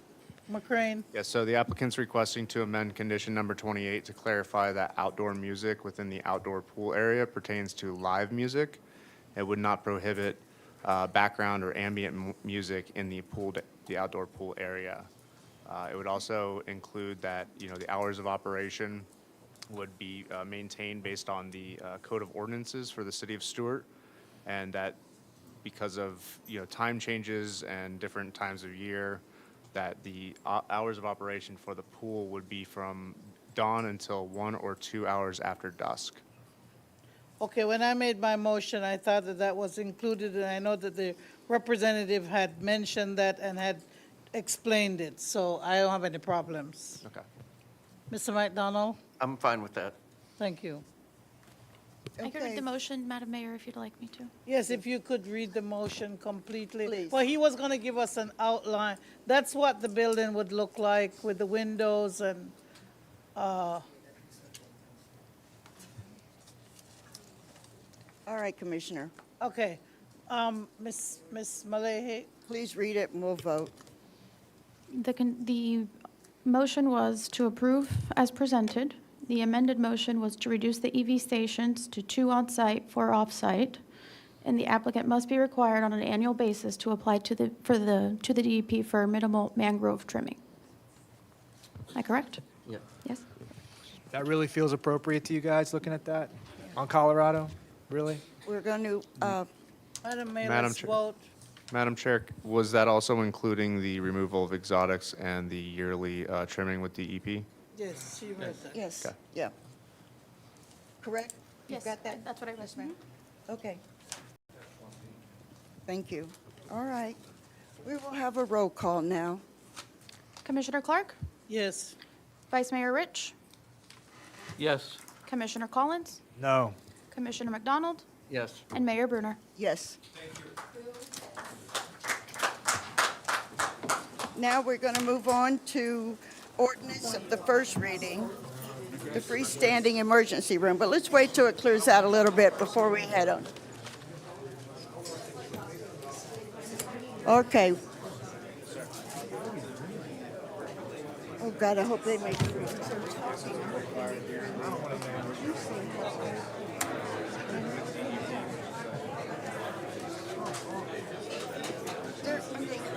There'll be trees growing there. I thought he was talking, Mr. Vitale. It wasn't. Oh, no, he's not hugging Steve. Well, they were talking.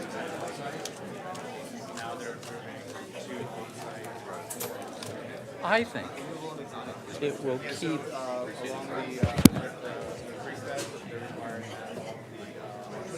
I better put my shoes back on. I just wanted to say thank you. This is a very stressful day for everybody. Very, yes. Stephen. Thank you, sir.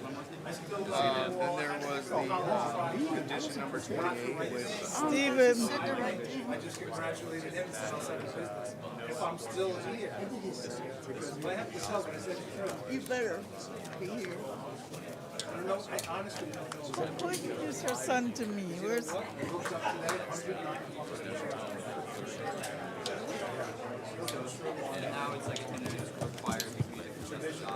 That's till dawn.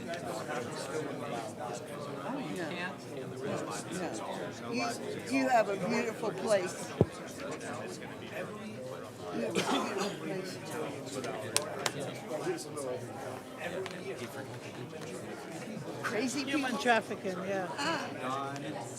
Yeah.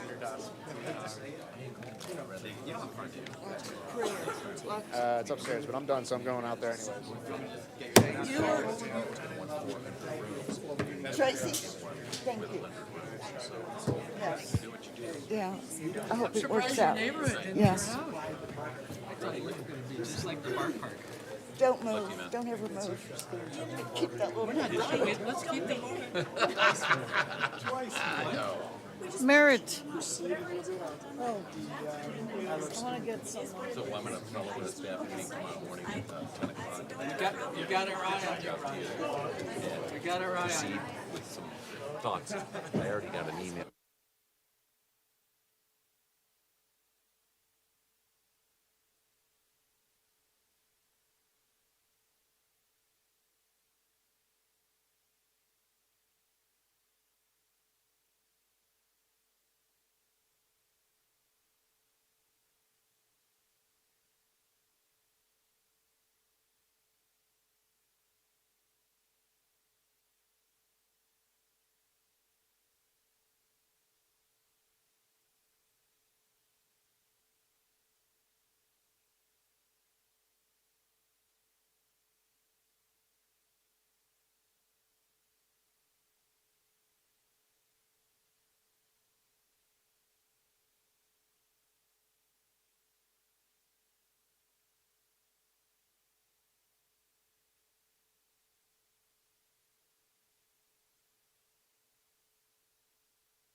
the major amendment to the plan unit development and site plan.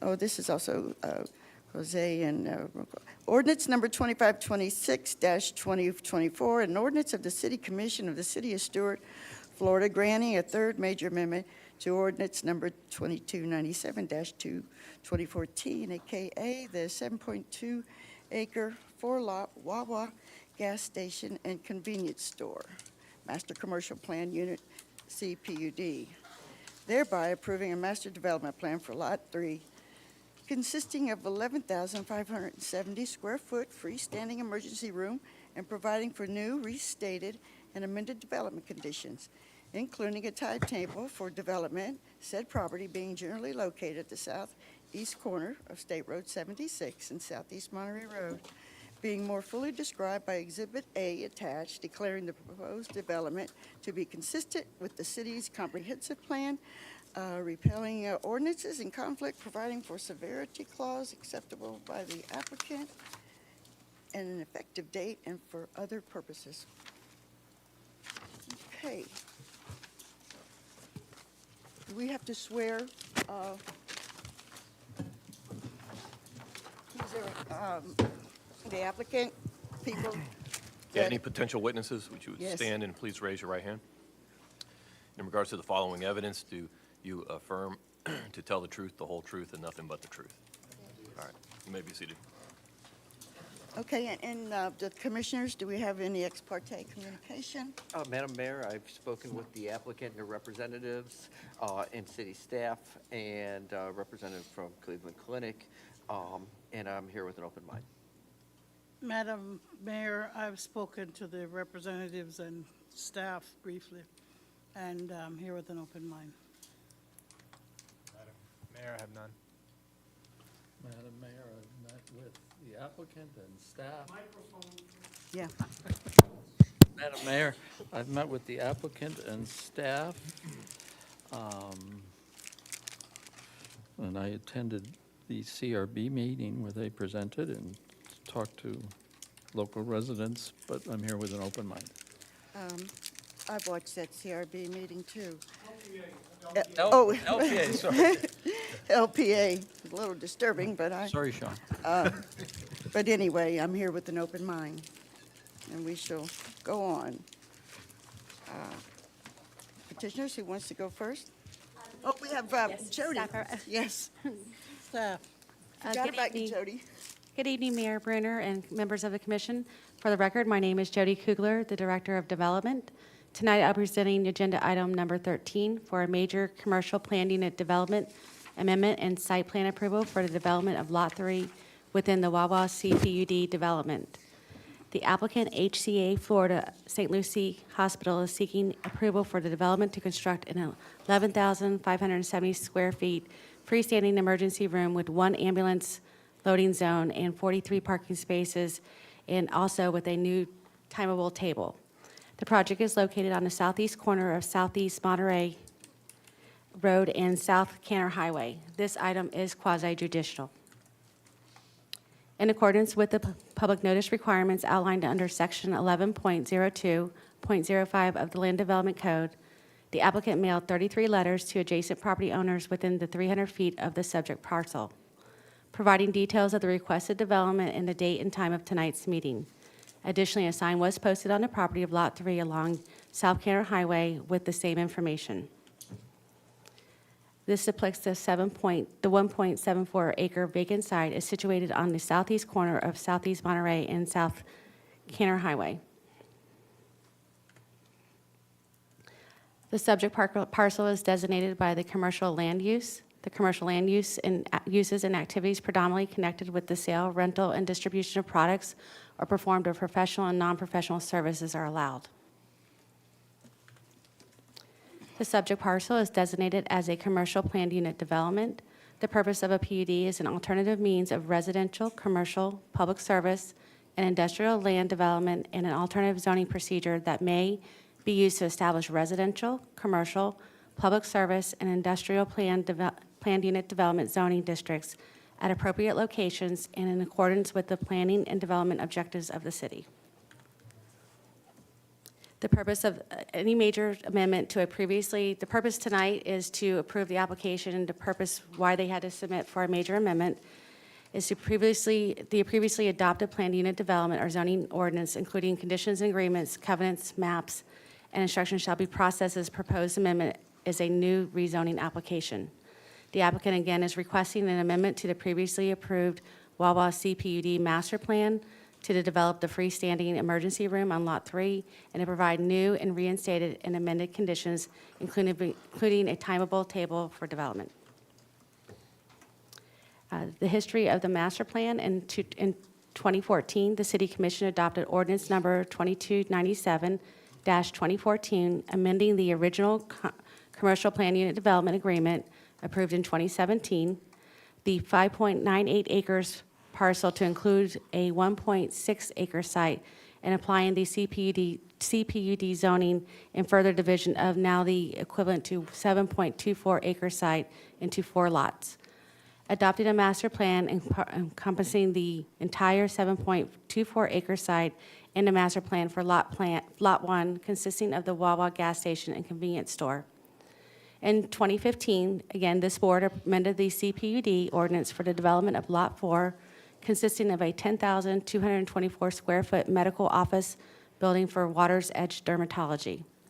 And once again, in 2016, again, this board amended the CPUD ordinance for the development of Lot 2, consisting of a 4,442 square foot for Culver's drive-through and sit-down restaurant, including a timeable requirement for platting.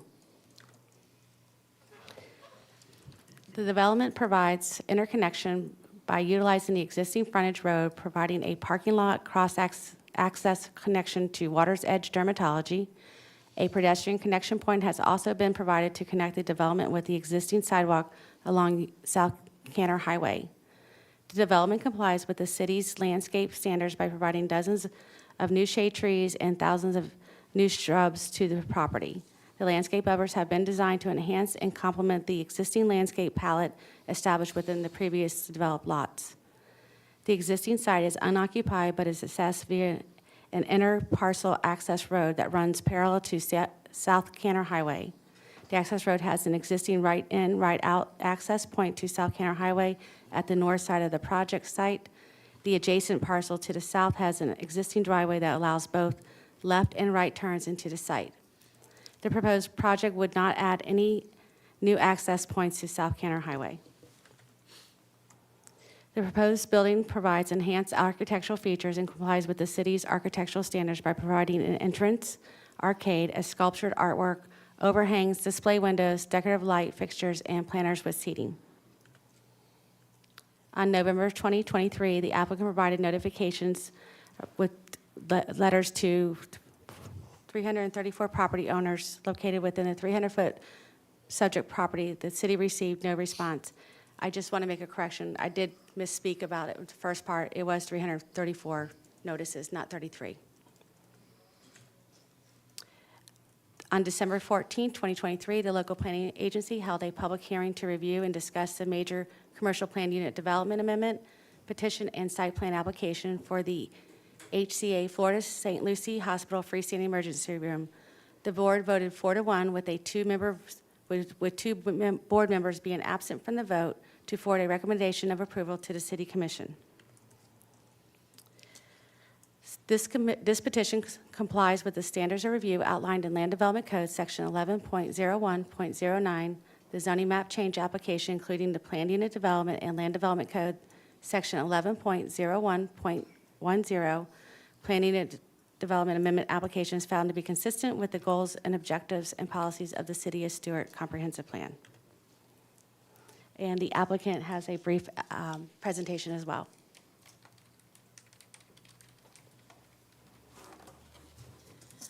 Good evening, Commissioners, Vice Mayor, Mayor. I appreciate that this has been a very long night, so I'm going to make it as brief as possible. Director Netwick Kugler has done a great job of covering the absolute necessities of what I have to go over, so I'm going to be as brief as I possibly can, given that she did such a great job. So my name is Audra Creech. I am here on behalf of the applicant, HCA Florida St. Lucie Hospital. I'm an attorney here at the Gunster Law Firm here in Stuart, Florida. And we are here on, as Ms. Jody Netwick Kugler said, on a major amendment to a already created CPUD. Now, the particular site is 25551 South Canner Highway, and as you can tell, it is the area shaded in red. It is also adjacent to a large residential area known as Leisure Village, and then, of course, the CPUD itself has 4 lots. You have the Wawa at that corner, you have the Culvers, and then you have what is Water's Edge Dermatology. Across the street is De La Bahia. Now, we already have proof of notice, proof of signposting, so we've fulfilled those requirements. We did have a neighborhood informational meeting with the Leisure Village residents because they are our only adjacent neighbor. And there's over 334 residents in that area. We did the informational meeting at the Leisure Village Clubhouse, so on site. And we did it on April 2nd, 2023. The notices were sent certified and regular mail. About 36 residents did indeed show up, asked as many questions as they felt they needed to, and we attempted to answer all of them. Now, just to be a little clear about the boundaries, the city of Stuart is a little idiosyncratic as far as the boundaries in this area. So De La Bahia is the county, as well as the other residential area. Leisure Village is within the county. Above Southeast Monterey Road, most of it is county. Then we have I believe, a mobile station that is city. And then our site, of course, is the city of Stuart. And then, interestingly, Martin County High School is also within the city. So just to summarize all that, to the east and west, we've got city land use, city zoning, and to the north and south, we have county land use, county zoning. What's interesting to see is that you have high-density residential to the north, liberal multifamily to the north, then you have mobile home and mobile home park to the south. So that means you've got a lot of residential here along this county border.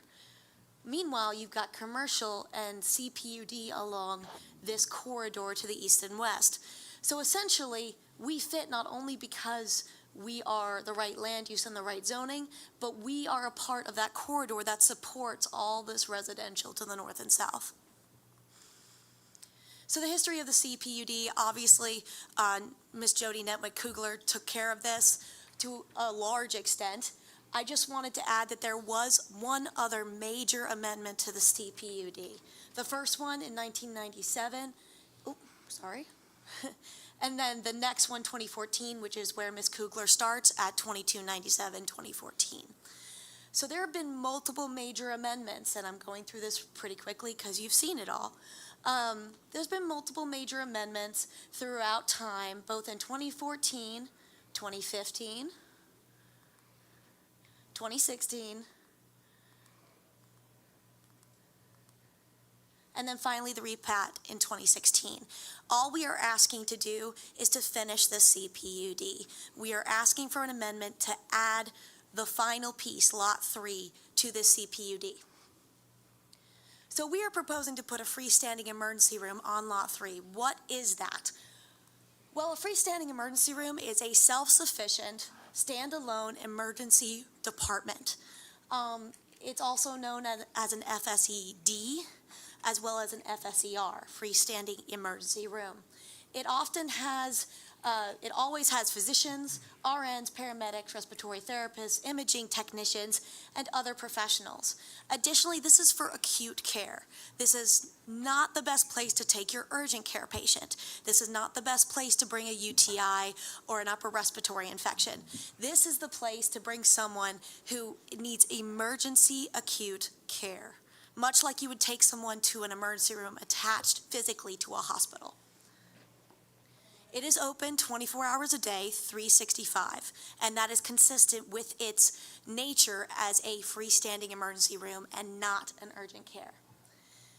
It is a department of a main hospital, so as you can tell, the applicant is a hospital, HCA, and therefore it is a department of that hospital, which means that admission to the hospital, even if it to HCA is much simpler. Additionally, it's simpler to admit patients to hospitals or in the area, period, because it is a department of another hospital. Triage has already happened, stabilization has already happened, and you are transporting patients after they've been stabilized at least as much as possible, as quickly as possible, before they get transferred to a hospital or discharged to be able to go home. The FSER can take blood work, has the ability to take CT scans, x-rays, and can administer life-saving medication, which is something that an urgent care often cannot do. And I'll let Corey Lovelace and our operations manager, Michael Barbera, talk about those a lot more in detail. It is staffed by an emergency room physician, nurses, and paramedics. Emergency room physicians are not what staffs an urgent care. An urgent care has usually physician assistants, which this facility has a higher level qualification requirement. There are transfer agreements, as already stated, with hospitals, so that transfers can happen much more quickly and smoothly. Once again, I've kind of harped on it, but people get confused. This is not an urgent care. This is a different type of facility. Additionally, it is not an inpatient care facility. You do not have overnight stays. What are the benefits to Stuart of having an FSER at this particular location in this community? Well, we all kind of have a sense that the population is growing. Traffic, of course, is one of the ways that we kind of on a daily basis see that. So this facility allowing more quick time, less travel time for emergency personnel to get people to acute care. It is another access point for emergency care at a shorter travel time.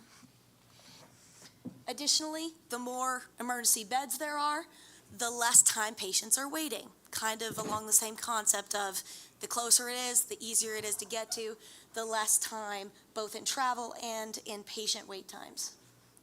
It is a smaller, comfortable service, and there is no admission required as in a hospital setting. It does provide safe and quality care. In fact, in a very timely and efficient manner. The closest FSER that is run by HCA near this area is the Darwin FSER in Port St. Lucie, which does have a high patient satisfaction rate. Additionally, based off of those and other numbers, we are able to say that an FSER, you will see a doctor on average 4 minutes after you arrive. Then, upon discharge, you will have gone in, arrived, seen someone, gotten some level of care, and been discharged and or transferred within 78 minutes. That's not bad for an emergency room.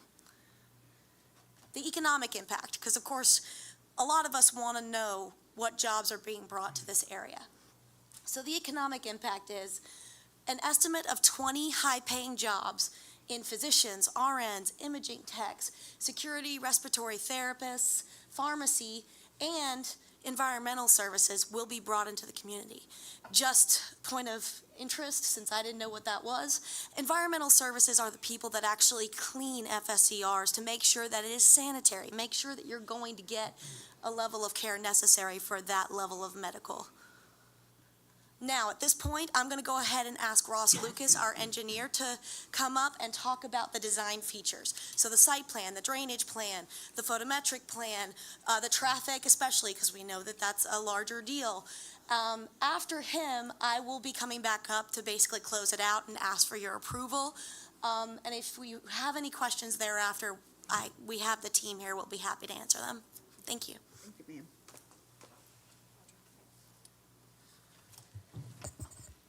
Would you mind clicking? Of course. Thank you. As Audra said, my name is Ross Lucas. I'm with Fulmer Lucas Engineering. Thank you all for your time tonight. Just want to briefly touch on a few key features of the site plan and some of the other kind of engineering design components. So again, this is an FSER. I think the most important design feature of this is that we need the main entrance facing the highway. So the main entrance is on the west. That is for patients that are arriving in vehicle or pedestrians that walk up to the facility. The entrance that you see on the north is intended for ambulance traffic. We want those two separated just so that we're not commingling, pedestrian safety kind of issues. The site allows full circulation around the building, which obviously is a convenience for fire prevention and or fire protection, those types of things, as well as just general ease of navigating the site. You'll see the green area on the east. As Audra alluded to, that is the Leisure Village community. We're providing a 40-foot landscape buffer there. As we get to the landscape plan later in the presentation, you'll kind of see what's proposed for that. But really if you'll go to the next slide, Audra. So I think we've touched on all of these things. The other thing, I guess, that was alluded to earlier in the presentation is that we are connecting the parcels to north and south that are both a part of the PUD. Along both the frontage road and then providing a connection to the dermatology clinic parking in the southeast corner. We would have done that on the north as well, but there's just the design of their site didn't allow for that. The elevations that you saw earlier don't do justice really to what the facility is going to look like. So this is a little higher level rendering to let you see kind of the scale of the building, and these are actual plantings that are proposed that are in there. So this is what you're actually going to see. And that's looking from the existing entrance off of the highway as you would be turning into the site. So one of the big things that was a question in LPA, neighborhood meeting, any public forum that we've had is traffic. And I get it, Cantor Highway is a busy road. From an engineering standpoint, a freestanding ED is a very, very low generator of traffic. So low, in fact, that we didn't have to do a formal study in your ordinance. So with your ordinance, anything that generates less than 20 peak hour trips doesn't require a formal study. This is 18. And so we just wanted to provide some context to that 18. 18 doesn't mean much to a non-traffic engineer. But within the other things that could go on this site, or even other things that exist in the PUD, 18 compared to a traditional medical office of the same size, a traditional medical office would generate 45 peak hour trips. A coffee shop with a drive-in that's much smaller at 4,000 square feet would be 156 trips. Fast food restaurant with drive-through, similar in scale to what exists in the PUD, 165. And then the gas station, similar in scale to what's at the corner, also part of the PUD, it would be 430 trips. So relative to 18, I mean, again, FSCR, very, very low traffic generator. The other, Audra, if you'll go to the next one, the other refrain that was a question was ambulance traffic, and how does that work? And so we decided to show you actual real data. Audra alluded to the Darwin Square FSCR, which is the closest HCA-operated FSCR to this site. This is real data that you see dating back to its opening in 2015. The total column is the total number of patient admissions to the facility. The EMS is how many of those patients arrive by ambulance. So ambulances just don't often bring patients to an FSCR. The average of all these numbers equates to about 0.25 EMS trips per day. When patients are treated at the FSCR, if they require an overnight stay, they're stabilized and then transferred to a hospital. Those transfers are with a private company that leaves the site without sirens and lights. And so we distinguish between those trips because a transfer that happens to be in an ambulance operates much differently and would be much less of a concern, I would think, to surrounding properties. So the numbers that you see are the incoming ambulances that often or could potentially have the sirens on because they're bringing a patient to be stabilized. Very rarely, but we don't want to say never, but very rarely a patient does have to be transferred from the facility by fire rescue with sirens, but again, that is a very rare exception and not the rule. This is a rendering of the landscape plan. So highlights of this plan, you see trees around all sides of the property. The trees on the east are really dense and intended to enhance that landscape buffer.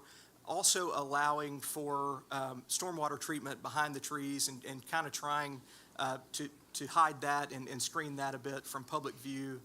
There is an existing wall on the east side of the site.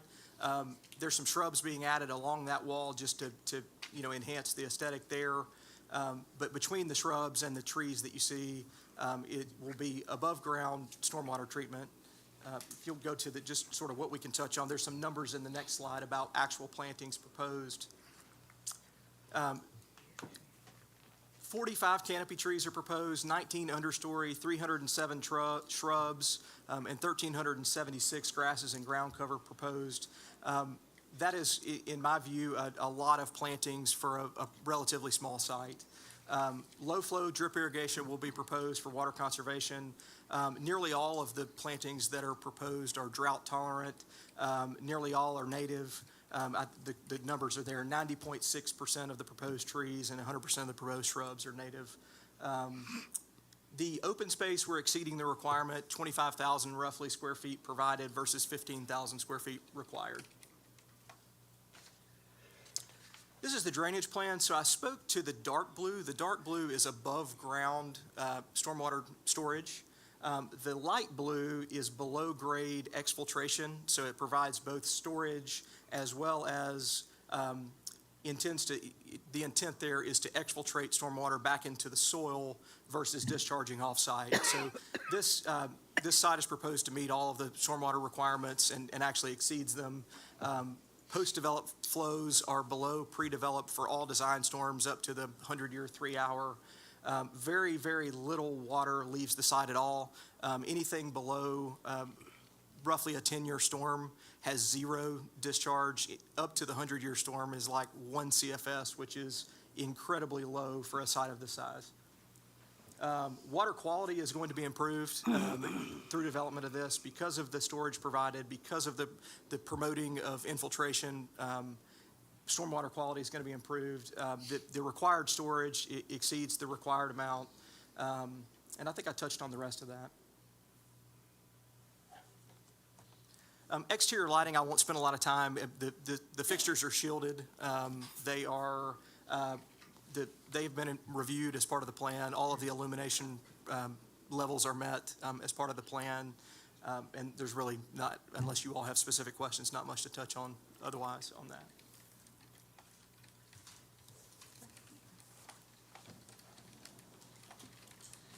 Thank you, Ross. I appreciate your expertise in those regards. So at this point, we're hopefully quickly, the City of Stuart Director and the City of Stuart Development staff has analyzed and reviewed this application, and as shown in the staff report, included in the agenda packet, they're recommending approval. Additionally, as touched on by Jody Netwick, we did have a December 14th LPA meeting. Out of the 5 that were present, 4 of the 5 recommended approval. Additionally, we would be happy, of course, to answer any further questions. HCA, especially HCA, the applicant is really looking forward to hopefully servicing this community. And I thank you for your time, and we are open to any questions. I'm going to let Robert Raines kind of field most of them, and then we'll go from there. Okay.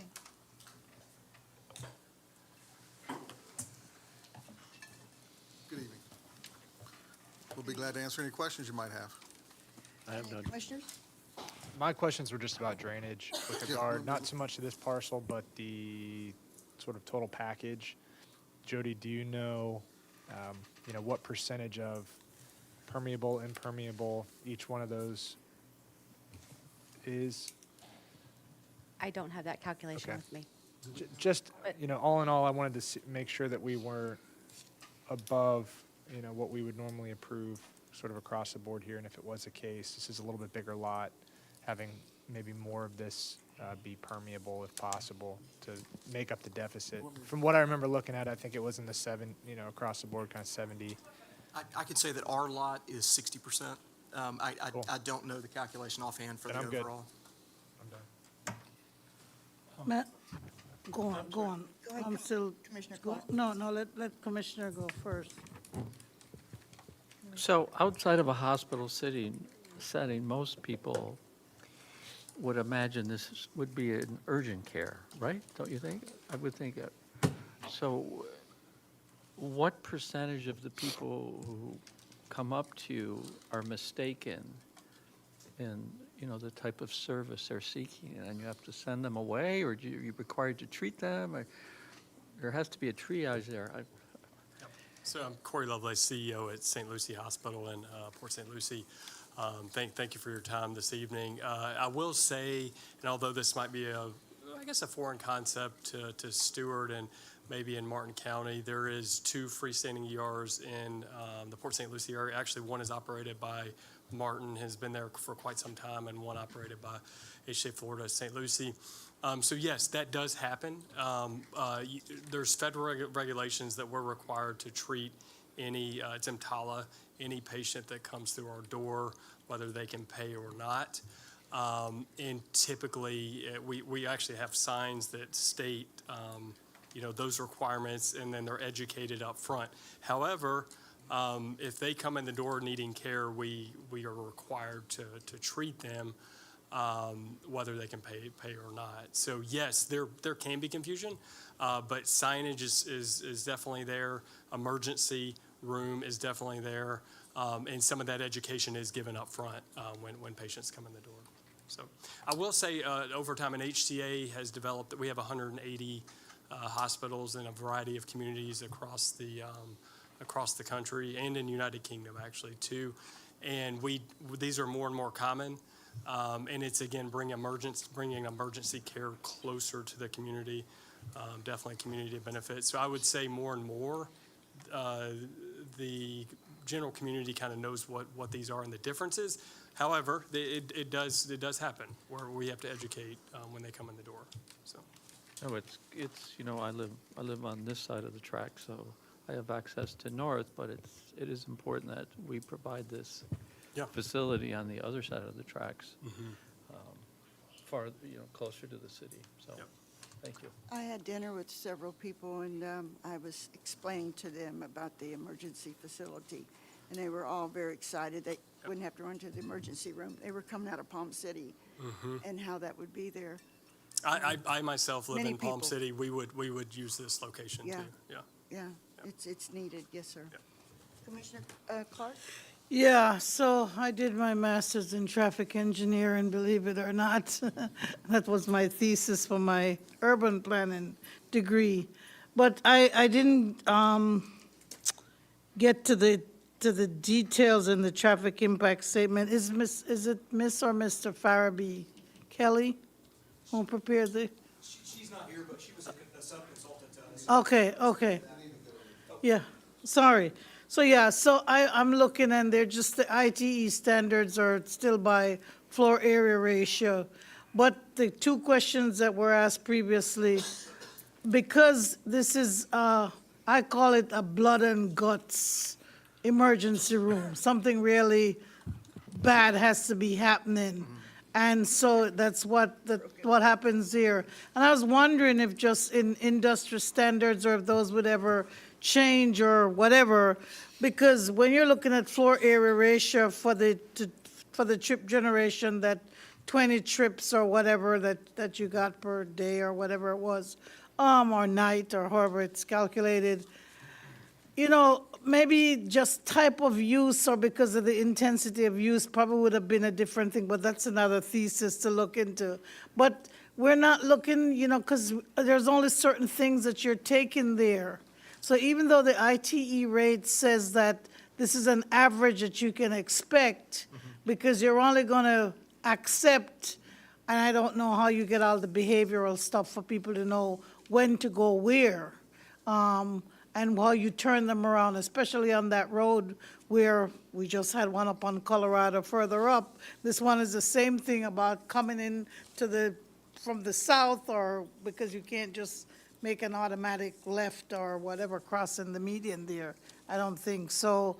It's but we still have the side road, and I didn't see that in the presentation, Judy, but I think that when I went over it, there's the service road that's going through all of them that goes through culverts and all that, so that's a good thing there for people to make their decision-making and get to turn back around and get back onto whatever the main road that they need to get on. If they have to go all the way up to Monterey Road through Walwas, or just come out on Canner Highway and go out that way. But I was concerned about the trips, because we are, even though it has well, it's not a high, but it has a standard trip generation rate, it's only the blood and guts that's actually going to go there, which leads me to my other question, which was, when people like, or fire people have stuff, they know, I guess they make that triage decision of what's going to get put there and what's going to go to the hospital. So I wish that the industry had a different way to figure out the trip generation, because it's really by type of use on this one, not just floor area space. Sure. So ITE actually has a freestanding ED use category. I saw that. That's new. That's been in the last 2 iterations of the manual. But the latest 11th edition is where that number was pulled from. One of the things that I did is in using the real data on the next slide of overall patient volume. If you sort of look at that and say, what's a day look like? I kind of took that and said, okay, given the number of employees, given the number of patient volume that's being seen in these facilities annually, does the ITE number make sense? And I think, if anything, the ITE number is even a little conservative on that.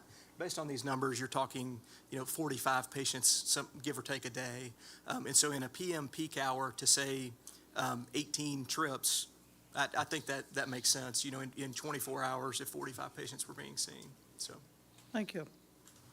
Not everybody's running emergency care. You're talking about parking, traffic. Just a follow-up question. You operate a number of these centers already, correct?